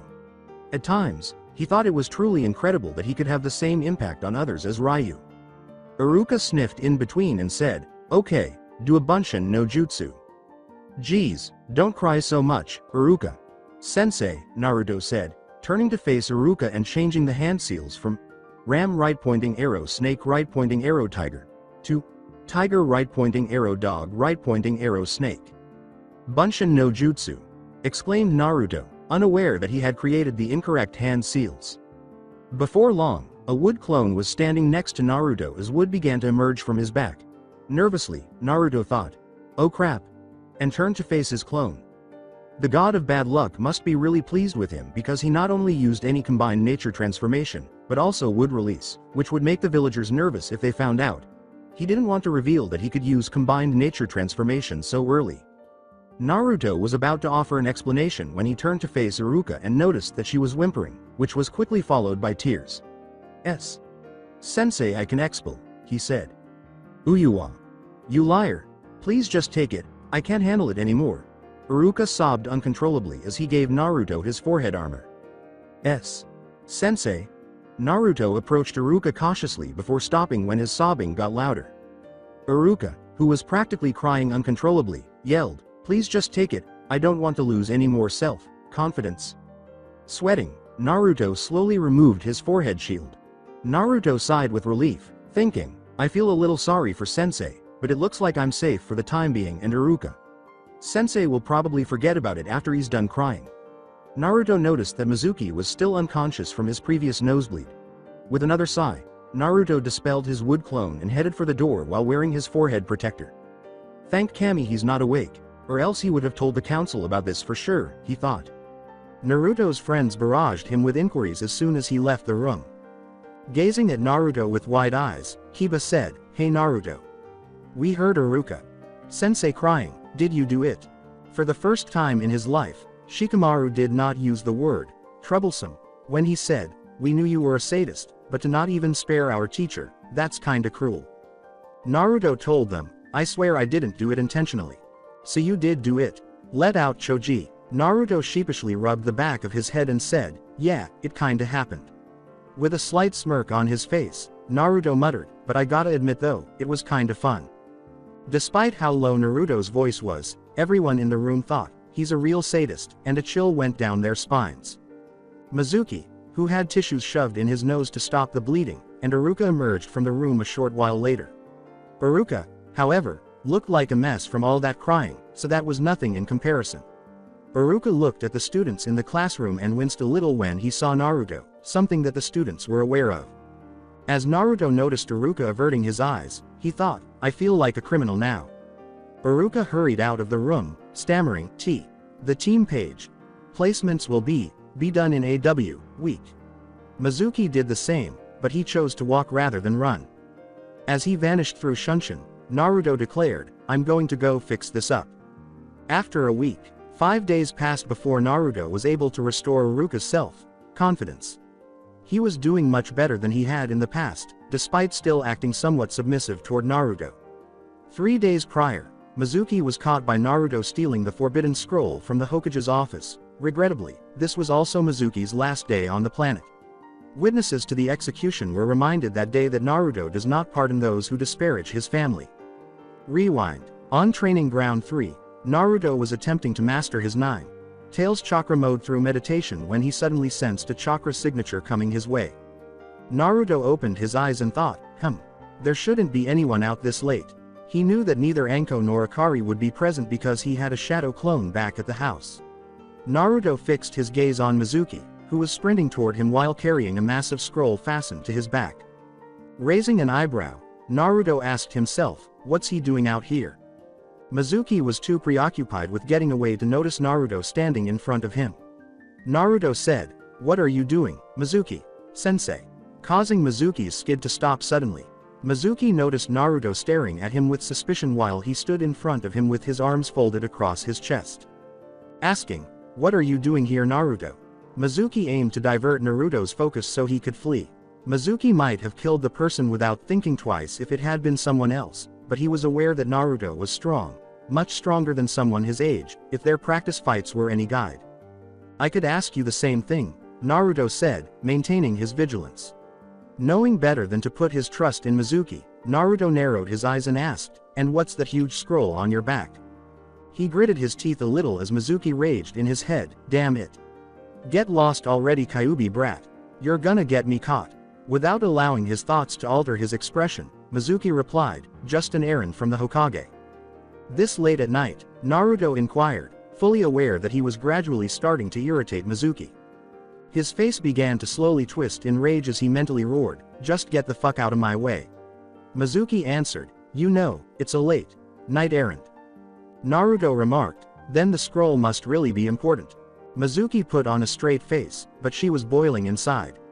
Yes, it is. Now, I would really love to chat with you, but I have a job to finish. Naruto said calmly. I don't know about that. You seem too irresponsible for such an important task.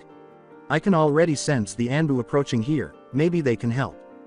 As he carefully removed a kunai from his pocket, Mizuki raged in his head, fuck it. If you won't move, then I'll just have to kill you. Mizuki asked, Akari-san. As he peered off into the distance. Naruto turned around as a smirk appeared on Mizuki's face. Mizuki roared, die, as he threw the kunai with all of his strength. He was certain that Naruto wouldn't be able to avoid it at such a close range, and as he had predicted, Naruto was taken by surprise when the kunai struck his back. Gotcha. Mizuki grinned when he witnessed the kunai becoming stuck in Naruto's butt, but his smile vanished when he heard a poof the second time. Mizuki's eyes widened and he thought, a shadow clone. But when did he? Didn't someone teach you that backstabbing is a bad thing, Mizuki-sensei? When Mizuki heard Naruto's voice, she turned around. Yo, Naruto said, sitting on a branch, wearing a tiny grin that seemed to irritate Mizuki. With his teeth clenched, Mizuki pulled out several shurikens and hurled them in Naruto's direction. Why you? He said. Naruto caught the shurikens with ease, but his left hand briefly blurred. As he hurled the shurikens to his left, Naruto remarked, Mizuki-sensei, you should not play with sharp objects. Mizuki roared and charged at Naruto, blatantly ignoring the fact that Naruto was deliberately provoking him, and a vein appeared on his forehead. And he was the one who taught us to always remain calm as a ninja. What irony, Naruto sighed, watching Mizuki as if everything were moving slowly. As he kicked Mizuki in the upper body, Naruto remarked, Sensei, you should do what you preach. A loud boom indicated the force of the kick, and Mizuki's eyes widened slightly as the air left his lungs and he was launched skyward. Naruto performed a shunshin above Mizuki and delivered a forceful heel drop on his back before he could attempt to balance himself in midair. Mizuki cried in agony as the force of the kick caused his body to bend in an unnatural way. Mizuki was falling toward the ground at a dangerous rate when his senses went into overdrive. Mizuki was in a panic, thinking, shit, I'll definitely die at the rate I'm falling towards the ground. However, his eyes widened as spikes stuck out of the ground, making his fall even more deadly, before he could even think of a way to slow down his descent. When Mizuki said, fuck, I can't land now or else I'll be impaled by those spikes. Its mind was likely working much harder than it would have during its lifetime. A seemingly large log that was kept at a distance caught Mizuki's attention just 50 feet before he was impaled. In his mind, Mizuki exclaimed, praise the log. I'm safe. While performing a kawarimi with it, Mizuki sighed in relief as he stood securely on the spot where the log had been just a moment before. As something hard struck Mizuki's back, he heard someone shout, Rasengan. His scream seemed to get trapped in his throat as he felt everything he had been hit with twist and rearrange his organs. As he coughed some blood from his mouth, his body was hurled forward and collided with a tree. His eyes went from blurry to bloodshot as he fell to the ground and turned to face his assailant. Mizuki roared, how did why, you? Mizuki turned to face Naruto, who merely indicated the direction of the spikes. He opened it so wide that he nearly passed out. The sun was shining on the spikes, which were somewhat shimmering as though they were composed of water. Mizuki grasped its meaning immediately and glared at Naruto, saying, you planned this, didn't you? Of course I planned it. Did you really think that such a huge log was probably kept there by chance? I already knew that you were gonna do a kawarimi with it to prevent your fall, so I just had to wait there and attack you the moment you did the substitution. Although, what I never expected was that I had to use a genjutsu to push you into substituting with the log. Did you seriously think that you would have slowed yourself down in mid-air and safely landed on the ground? Man, you seriously are way stupider than what I thought, Naruto replied with a bored expression on his face. Mizuki kept his hateful gaze fixed on Naruto, who was gritting his teeth. Don't give me that, I'll kill you, look. You deserved this punishment for stealing the forbidden scroll, Naruto said, casting a detached glance at Mizuki. Mizuki's hand attempted to reach for his back in spite of the pain, and his eyes widened. Don't worry, I have what you're looking for right here, Naruto said, revealing the back of his hand to Mizuki. After slightly squinting his eyes to see it clearly, Mizuki was astounded to see a sealing pattern on it. When did you? Mizuki asked, his face displaying astonishment. I didn't throw all your shurikens, you know, I hid one of them between my fingers. So when your attention went towards the thrown shurikens, I flicked the hidden shuriken which in turn cut the rope tying the scroll on your back, Naruto said without pausing. With a pathetic expression on his face, Naruto went on, I honestly expected you to notice it, but hey, not everyone can meet the expectations of others, right? You should have known that you were already checkmated the moment you attacked me, he said. Mizuki clenched his fists until the force nearly caused them to bleed. He had never been so humiliated in his life. Not only had he been outperformed by someone nearly half his age, but he had also been playing into Naruto's strengths the entire time. He was furious on a level he had never been on before. Naruto was relieved that he had sent a clone to pick them up while he dealt with Mizuki, as the Anbu and the Hokage soon arrived at the clearing where they were. Hiruzen questioned, Naruto, why did you call us here? This is what you've been looking for, Gigi, Naruto said, effortlessly opening the forbidden scroll and tossing it to Hiruzen. Despite being caught off guard, Hiruzen managed to catch it. Where did you get it? Hiruzen asked, his face displaying astonishment. Naruto pointed his thumb at Mizuki and said, I just happened to come across the culprit. Hiruzen quickly realized what was going on and gave the order for his Anbu to capture Mizuki. Thank you, Naruto. If you weren't there, then Mizuki might have escaped with it, said Hiruzen. Naruto smiled and said, no need to thank me, Gigi. I just did what was right. Hiruzen couldn't help but smile in return.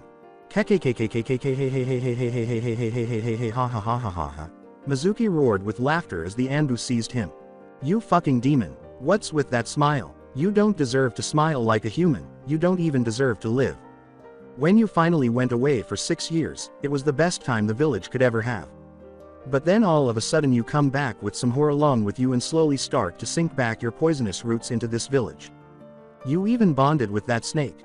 Slut, I guess you were so hungry for love that you didn't care who you're getting it from. You were probably orphaned because your mother might have been some cheap whore who spread her leg for a stranger and then abandoned you. The person who took you might also have been a loser who left you after a while. Mizuki started to shout up random rants which didn't even qualify to be called proper sentences. That's enough. Neko, execute this man immediately. Hiruzen yelled, his blood boiling at the sound of such obscene remarks directed at Naruto. However, a tremendously powerful killer intent swept over Hyuga and everyone else there, including Hiruzen, before she could even reach for her sword. The temperature of their surroundings seemed to fall below sub-zero, and every cell in their body shivered in terror. They were sweating a lot, though, as if it were the hottest summer, even though it felt so cold that one could practically see their breath. The small animals that lived in the forest had fainted from the extreme mental strain on their brains, if one were to pay close attention. Naruto's human, demonic or humanic voice, which could have made Madara scream like Janet Leigh in the film Psycho, said, don't touch him, he's my prey. As Naruto approached Mizuki slowly, the Anbu instantly obeyed him out of fear. The purple color and ripple-like patterns were visible a few times, and his eyes began to sparkle a little. Naruto placed his hand in a snake hand seal and questioned, so? Akari-chan is a whore, As a thin branch emerged from the ground behind Mizuki and tightened around his neck, Naruto muttered, Mokuden, strangulation technique. The branch lifted Mizuki into the air, causing him to choke a little. In front of Mizuki, Naruto repeated, Anko-chan is a slut who doesn't even qualify as a human, Naruto opened his mouth and uttered, Futen, skilled mist technique. Mizuki screamed in pain as his skin began to corrode slowly and painfully due to the release of a highly acidic mist. Naruto closed his mouth and moved away from Mizuki, asking, my mother was a cheap whore, As the ground beneath Mizuki began to steam and eventually turned into lava, Naruto muttered, Yoden, floor is lava technique. Mizuki nearly missed the branch around his neck loosening because he was already experiencing skin necrosis and asphyxia. When the branch finally uncoiled and dropped him on the lava floor, his senses came back to him. As he rolled in agony to escape the lava trap, his pain nearly tripled.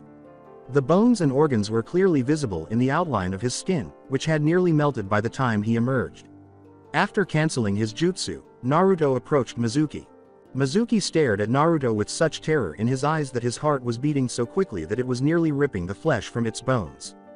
Naruto gritted his teeth and threw Mizuki's body high in the air with his Rinnegan, asking, the one who took me was a loser, Naruto roared, don't fuck with me. As he conjured up several shadow clones that leapt to their feet and formed a dome-like encirclement around Mizuki. Crushing execution, Naruto let out a loud cry. As they raised their hands in a gesture that could only be seen in an a cappella group, all of Naruto's clones nodded and uttered, Shinra Tensei, in unison. That was it for Mizuki. He was finally crushed from all sides, and his body began to take on strange shapes. With a loud thud, Naruto's clones, which had been a human named Mizuki, poofed out of existence as a bloody spherical pulp of flesh. Naruto's rage gradually began to fade, and he began to pant. Without even meeting the Hokage's or Anbu's eyes, he turned around and began to leave the forest. They breathed a sigh of relief as the oppressive pressure they were experiencing subsided as he moved away to a safe distance. Hiruzen ordered his Anbu to dispose of the dead body after gradually regaining his composure. They immediately complied with his brief warning to keep this incident a secret from the others because they didn't want to offend Naruto. The end of the flashback. Naruto, his friends, and a self-described rival were seated idly at his desk. Kiba complained a little, "Dude, I can't believe Shino placed third on the tests." Naruto answered, "It was expected, Kiba. Shino is a really fast learner and if I were to grade his strength on the battlefield then he would be around mid-Chunin level," said Naruto. Kiba moaned and remarked, "It's only because he is good at making those seals." Given how competitive Kiba was and how surprised he was to find out that Shino easily defeated him, Naruto laughed a little. When Naruto learned that Shino possessed a talent for Fuinjutsu, he was also taken aback. For his age, Shino's mastery of the 7th level of Fuinjutsu was pretty impressive. Akari said, "Naruto-kun, what about me?" Akari smiled in response to Naruto's statement that, "You would be around high Chunin level." "What about us?" inquired Kiba. Without missing a beat, Naruto answered, "Somewhere in between low to mid Chunin level with Sakura being the only exception since she's high Genin level." Ino made fun of her best friend by saying, "You might have been on par with me if you had come earlier." Sakura moaned in embarrassment, "Okay, I realize I made a mistake by not accepting his training earlier." She grinned when Naruto reassured her, "But you can only get better from here, so work hard." Iruka said, "Okay, calm down now," as he walked into the classroom. Iruka waved a piece of paper in front of him and said, "Your team placements have finally been done." It took a significant amount of time for each Junin to choose their preferred candidates because only 10 students passed the exam, Iruka added, holding the sheet in front of him. As Kiba moaned and complained about being on the same team as Sasuke, Iruka declared, "Team 7 consists of the following members, Shino Aburame, Sasuke Uchiha, and Kiba Inuzuka. Your sensei will be Kakashi Hatake. Team 8 will consist of the following members, Hinata Hyuga, Sakura Haruno, and Akari Kagaya. Your sensei will be Kurenai Yuhi," Iruka said, ignoring the complaints. With a puzzled expression on the students' faces, Iruka declared, "Team 10 will be made up of Ino Yamanaka, Shikamaru Nara, and Choji Akamichi. Your sensei will be Asuma Sarutobi." Kiba inquired, "What about Naruto, Iruka, sensei?" Iruka recalled how the selection process swiftly descended into a contentious argument. "Well, since Naruto is considered a prodigy among your generation, all of the Junins wanted Naruto on their team and none were backing out. So we decided to keep Naruto as a single support unit, which means that he can join any team in their missions," he said. "You know Naruto, if you simply took the rank of a Chunin or possible a Junin, you could have avoided what happened during the selection procedure," Iruka said with a sigh. With a simple shrug, Naruto responded that he was not interested in achieving that rank at this time. Iruka went on to say, "Well then Naruto, your sensei will be," but was cut off when a ball of cloth flew through the open window and became lodged on the wall, which was pinned by a kunai. The banner that read, "The hot, sexy and Naru-kun's future wife," was revealed when the cloth opened up. "It's Anko Mitarashi." Anko stood in front of the banner, grinning broadly, in a tiny cloud of smoke. "Now if you don't mind I'll be taking my student," Anko said before anyone could respond. With haste, she rushed forward and embraced Naruto. Anko whispered into Naruto's ear, "Now you're mine," as she quickly shunshined. The entire class took about 3 seconds to realize what had just transpired. "That slithering snake," the envious Akari screamed as she got up to look for Naruto and Anko. As Akari complained and stomped her feet before settling back on her desk, Iruka remarked, "Akari, don't leave just yet. Your sensei will likely be here in a few minutes." Though they didn't express their feelings like Akari did, Hinata and Ino were also extremely envious of Anko. Iruka rubbed his forehead and thought, "I'm really going to drink sake after I get out of here." 43 Training Grounds. Naruto and Anko were having a passionate makeout session while Anko was lying on top of him. As Anko rubbed her covered nether region on Naruto's thigh, the moist sounds of their lip smacking reverberated throughout the silent forest. A thin, blistering thread of saliva formed between their lips as the need for air finally broke their kiss. Naruto smirked and said, "Aren't you getting a little too excited, sensei?" Anko responded with glassy eyes as she locked lips once more. "I've waited so long for this moment when we both are completely alone and I'm not wasting a single second of it." Naruto pressed his tongue to Anko's lips and gave a slight growl in response to Anko's display of assertiveness. As Naruto's pink member entered her oral cavity, Anko felt his tongue prod her soft lips and parted them. As Naruto's tongue teased her delicate palate and played with its sensitive spots, she let out a little groan. Pushing her tongue against his, Anko made the decision to play with him. As though doing the most exotic salsa, they danced in their mouths, their tongues coiling and flicking one another. As Anko gradually withdrew, the need for air returned, but Naruto caught her by the head and held her there, surprising her. Anko just let her Naru-kun do as he pleased because she knew he would never do anything to harm her. Naruto's hot tongue began rubbing against all of her sensitive spots, which he had discovered earlier, as she was gradually losing herself in a sea of pleasure. Her nerves around those locations didn't seem to be able to send the signals correctly because of the oxygen shortage, which only heightened her impending orgasm. The sudden sharp intake of oxygen forced all of Anko's blocked signals into the brain at once, and Naruto abruptly pulled her back. Anko let out a silent scream as the force of her orgasm doubled and she opened her mouth. As Anko's face twisted into a look of pure pleasure and she opened her dam to let her fluids flow, Naruto could only watch in utter bliss. Naruto was certain that she would have thoroughly soaked his thighs if it weren't for her own bodysuit. Anko emerged from her orgasmic ecstasy and collapsed into Naruto's chest, panting heavily and wearing a contented expression. The words, "that was amazing," were spoken softly by Anko between pants. Naruto gazed into Anko's pale brown eyes and said, "Ready for more?" With a, "maybe some other time," response, Anko allowed her sleep to take over. Despite his desire for more, Naruto laughed and planted a kiss on her forehead, recalling that Anko had just returned from a mission late the previous evening. Naruto made a shadow clone and gave Anko to her, saying, "Lay her off in the bed, will ya?" The clone nodded as it vanished through Shunshin.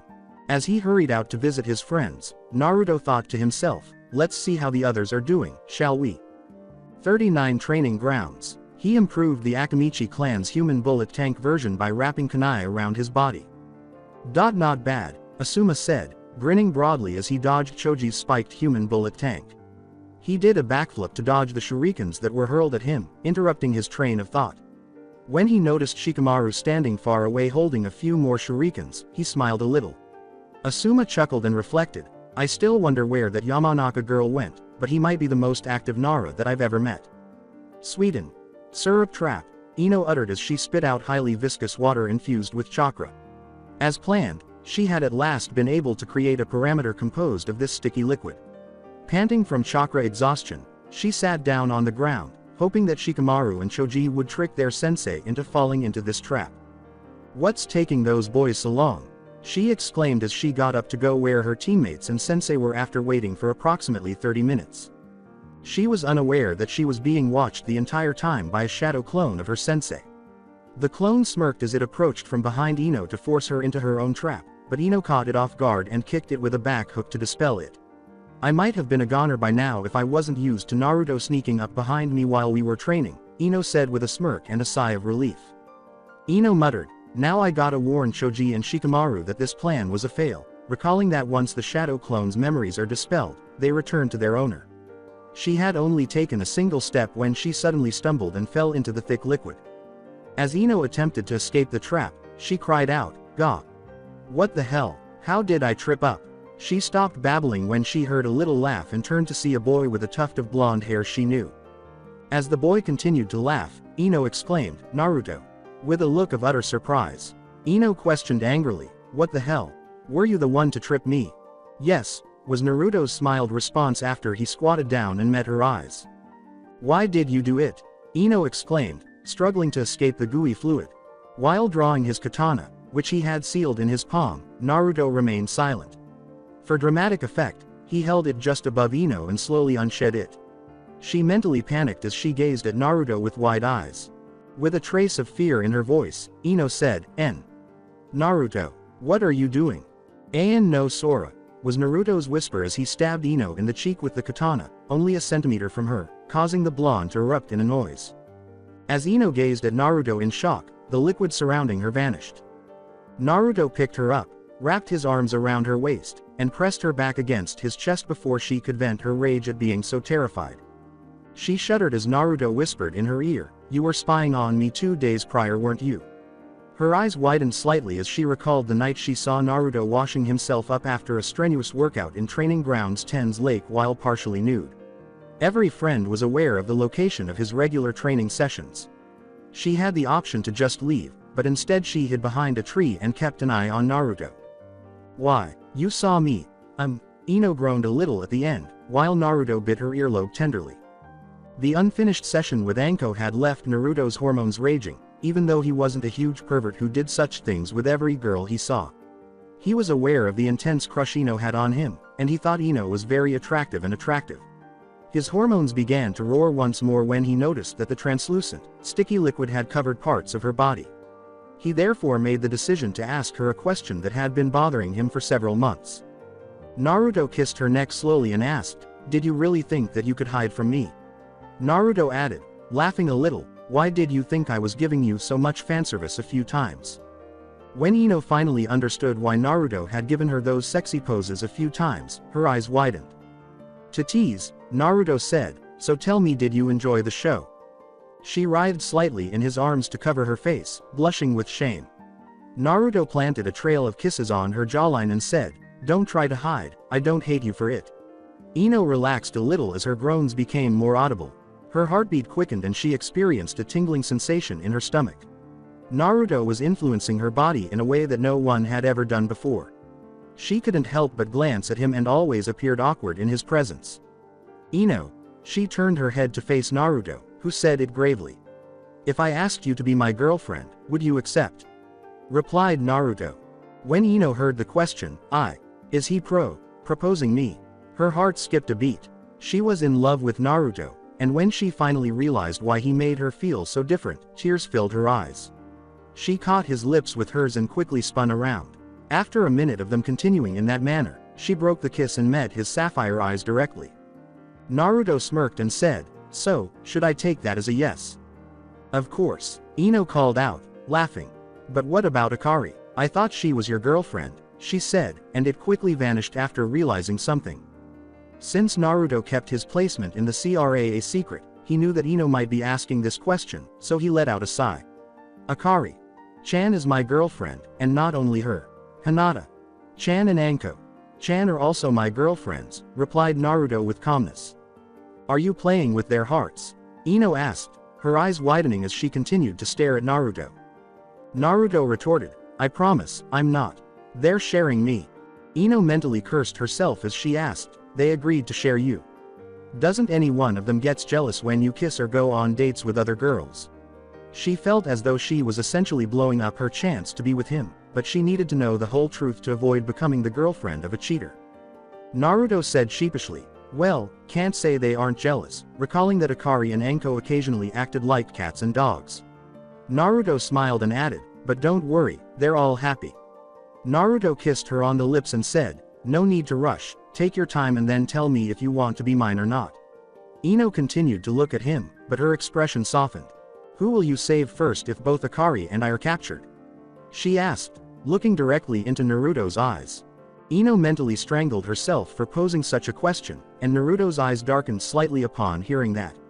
She thought Naruto would abandon her, even reprimand her, but instead he held her closer, as if to tell her to never let go. At the end of the sentence, Naruto snarled, "There would never be such a situation. I'll kill anyone who dares to hurt those precious to me." She felt Naruto's warmth and protection, and her eyes slightly welled up. "Tell me you'll love me the way you love all girlfriends," she whispered, pressing her head against his chest. "I swear," Naruto said, stroking her hair. As she turned to face Naruto, Ino uttered the words, "Assure me that you will never desert me." As he cupped her cheek and leaned in to give her a kiss, Naruto answered, "Promise." Ino closed the space between their lips after hearing only sincerity in his voice, and she gave into the passionate and loving kiss. Naruto looked into her azure eyes and broke the kiss after a few seconds.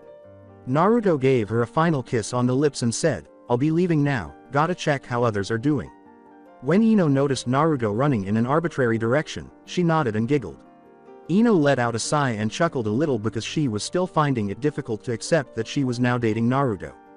Naruto kissed her all over her face and neck, and she blushed a little as she recalled how it all began. Ino chuckled and remarked, "I guess tripping in my own trap turned out to be good." "Wait, trap, sensei, the test." When Ino recalled the test, her eyes grew wide. In the hopes that they hadn't failed the test, she ran in the direction she had last seen her teammates. Before he tripped her by sending a shadow clone dressed as Ino, who nearly kicked Asuma's ass, she had no idea that she was in for a reward because Naruto had already taken care of it. When Naruto arrived at Training Grounds 21, where Sakura, Akari, and Hinata were taking their test, it appeared that he had already passed. Kurenai was breathing a little heavily as she observed the three newly graduated Genins standing motionless, seemingly in a daze. Since she was a Junin for Kami's sake, Kurenai had never anticipated that they would put any pressure on her. As Kurenai watched Sakura fall to the ground, Hinata follow, and Akari stand for the longest, she thought, "These girls are way stronger than a Genin." Now I understood why they were called the generation of prodigies. Forcing me to use one of my strongest genjutsu on them. I have to admit though their efforts really are. Kurenai sighed in relief as she finally relaxed. However, she was interrupted in the middle of her statement. "Praiseworthy," was the last word she said before Naruto leapt directly in front of her. Unprepared, Kurenai instinctively delivered a roundhouse kick, which Naruto easily caught. As he released her leg, Naruto remarked, "Easy there, sensei. I bring no harm." Kurenai drew back her leg and exhaled a sigh of relief. "It's your fault to begin with. You shouldn't have sneaked upon me," said Kurenai. Naruto rubbed the back of his head sheepishly and apologized. Kurenai asked, "But what are you doing here? I thought you were with Anko." She was expecting her friend to be smitten with Naruto at the moment because she was aware of her friend's intense crush on him. Naruto smiled slightly and said, "Well, Anko-chan needed rest after returning from a long mission yesterday." Kurenai nodded slightly and closed her eyes. "Say, my students would take a while to get up, so why don't we have a little spar in the meantime? After all, you'll be working with our team too. I just want to test your strength," Kurenai said as she stood guard. Naruto cracked his neck several times and just shrugged. "Sure," was Naruto's smirking response. Kurenai knew from experience that she should never undervalue her opponent, even though Naruto was a recently released genin. This was especially true when her best friend Anko advised her to always be on guard around Naruto. A small group of shadow clones appeared and charged at her as Naruto performed these hand seals: ram right pointing arrow, snake right pointing arrow, tiger right pointing arrow, ram. Kurenai drew a kunai and wondered, a group attack. Naruto yelled from behind the clones, "This is my newly developed technique to counter a kunoichi." As another puff of smoke appeared. Orokyuku Haremu no Jutsu. As Kurenai struggled to stay conscious due to her nosebleed, a group of attractive naked men stood in front of her, giving her the "I want you" look. Kurenai had a healthy libido and, like all healthy women, wasn't repulsed by sex, despite the widespread belief that she detested perverts and was repulsed by the mere thought of having sex. She was therefore about to faint when Naruto showed her the dream that all women desire, also known as having their own harem. As she closed her eyes to prevent any unclean thoughts, Kurenai chanted in her head, "Clam down Kurenai, they are merely an illusion." One of the clones stroked her cheeks and remarked, "You shouldn't be like that Kurenai, Heim." Another one put her hand on its chest and said, "Let us serve you." "Forever," was uttered by every clone, being the last straw. When Kurenai hit the ground and finally blacked out, her nosebleed blasted her back. Naruto grinned and said to his clones, "Good job guys." Naruto.kun. When Naruto turned his head slightly, he saw Hinata staring at him bewildered, but her bewilderment was not as great as Naruto's when he saw Sakura and Akari still on the ground, their noses bleeding. Given that both of the girls were grinning a little, Naruto wondered, did they see my technique? But if they did, then why didn't it affect Hinata? He thought about. As they hurried forward and began slickly conversing with Hinata, the clones may have recognized their creator's bewilderment. To the surprise of Naruto and his clones, however, she used a kunai to dispel them all. "This technique doesn't affect Hinata," Naruto exclaimed, shocked because he was fairly certain that this technique was flawless. In actuality, Young Kurama stated, of course it won't affect that yandere girl. Naruto questioned, what do you mean by that? Young Kurama said, Yin, could you please elaborate? As he adjusted his fake reading glasses, Yin remarked, well, according to this book on yandere, it seems she only has her eyes on the person she loves, other boys are worth a penny in front of her. What's a penny? Naruto inquired, as he was unfamiliar with the term. Ignore the penny part, the point is that your technique won't affect her since she only has eyes for you, said Yang. If she only has her eyes for me, then this might work against her, Naruto said after giving it some thought and coming up with a strategy. Another cloud of smoke engulfed Naruto's newly formed group of shadow clones as they raced in Hinata's direction. Oroku Naruto Gyuku Haremu no Jutsu. When the smoke eventually cleared, Hinata was surrounded by only naked Naruto rather than a variety of males. She immediately blacked out with a strong nosebleed that left everyone else he had ever seen in the dust, just as Naruto had predicted. Naruto was a little worried about the blood loss and thought, that's a lot of blood, hope she's okay. He sighed, thinking, Kakashi will probably keep his test tomorrow, given his personality. Naruto shunshin to his house and muttered, well, I guess I'll go see Anko then. So that's it for today. I hope you guys enjoyed it. Don't forget to like, share and subscribe to the channel for more awesome stories like this. Thank you. See you all in my next video.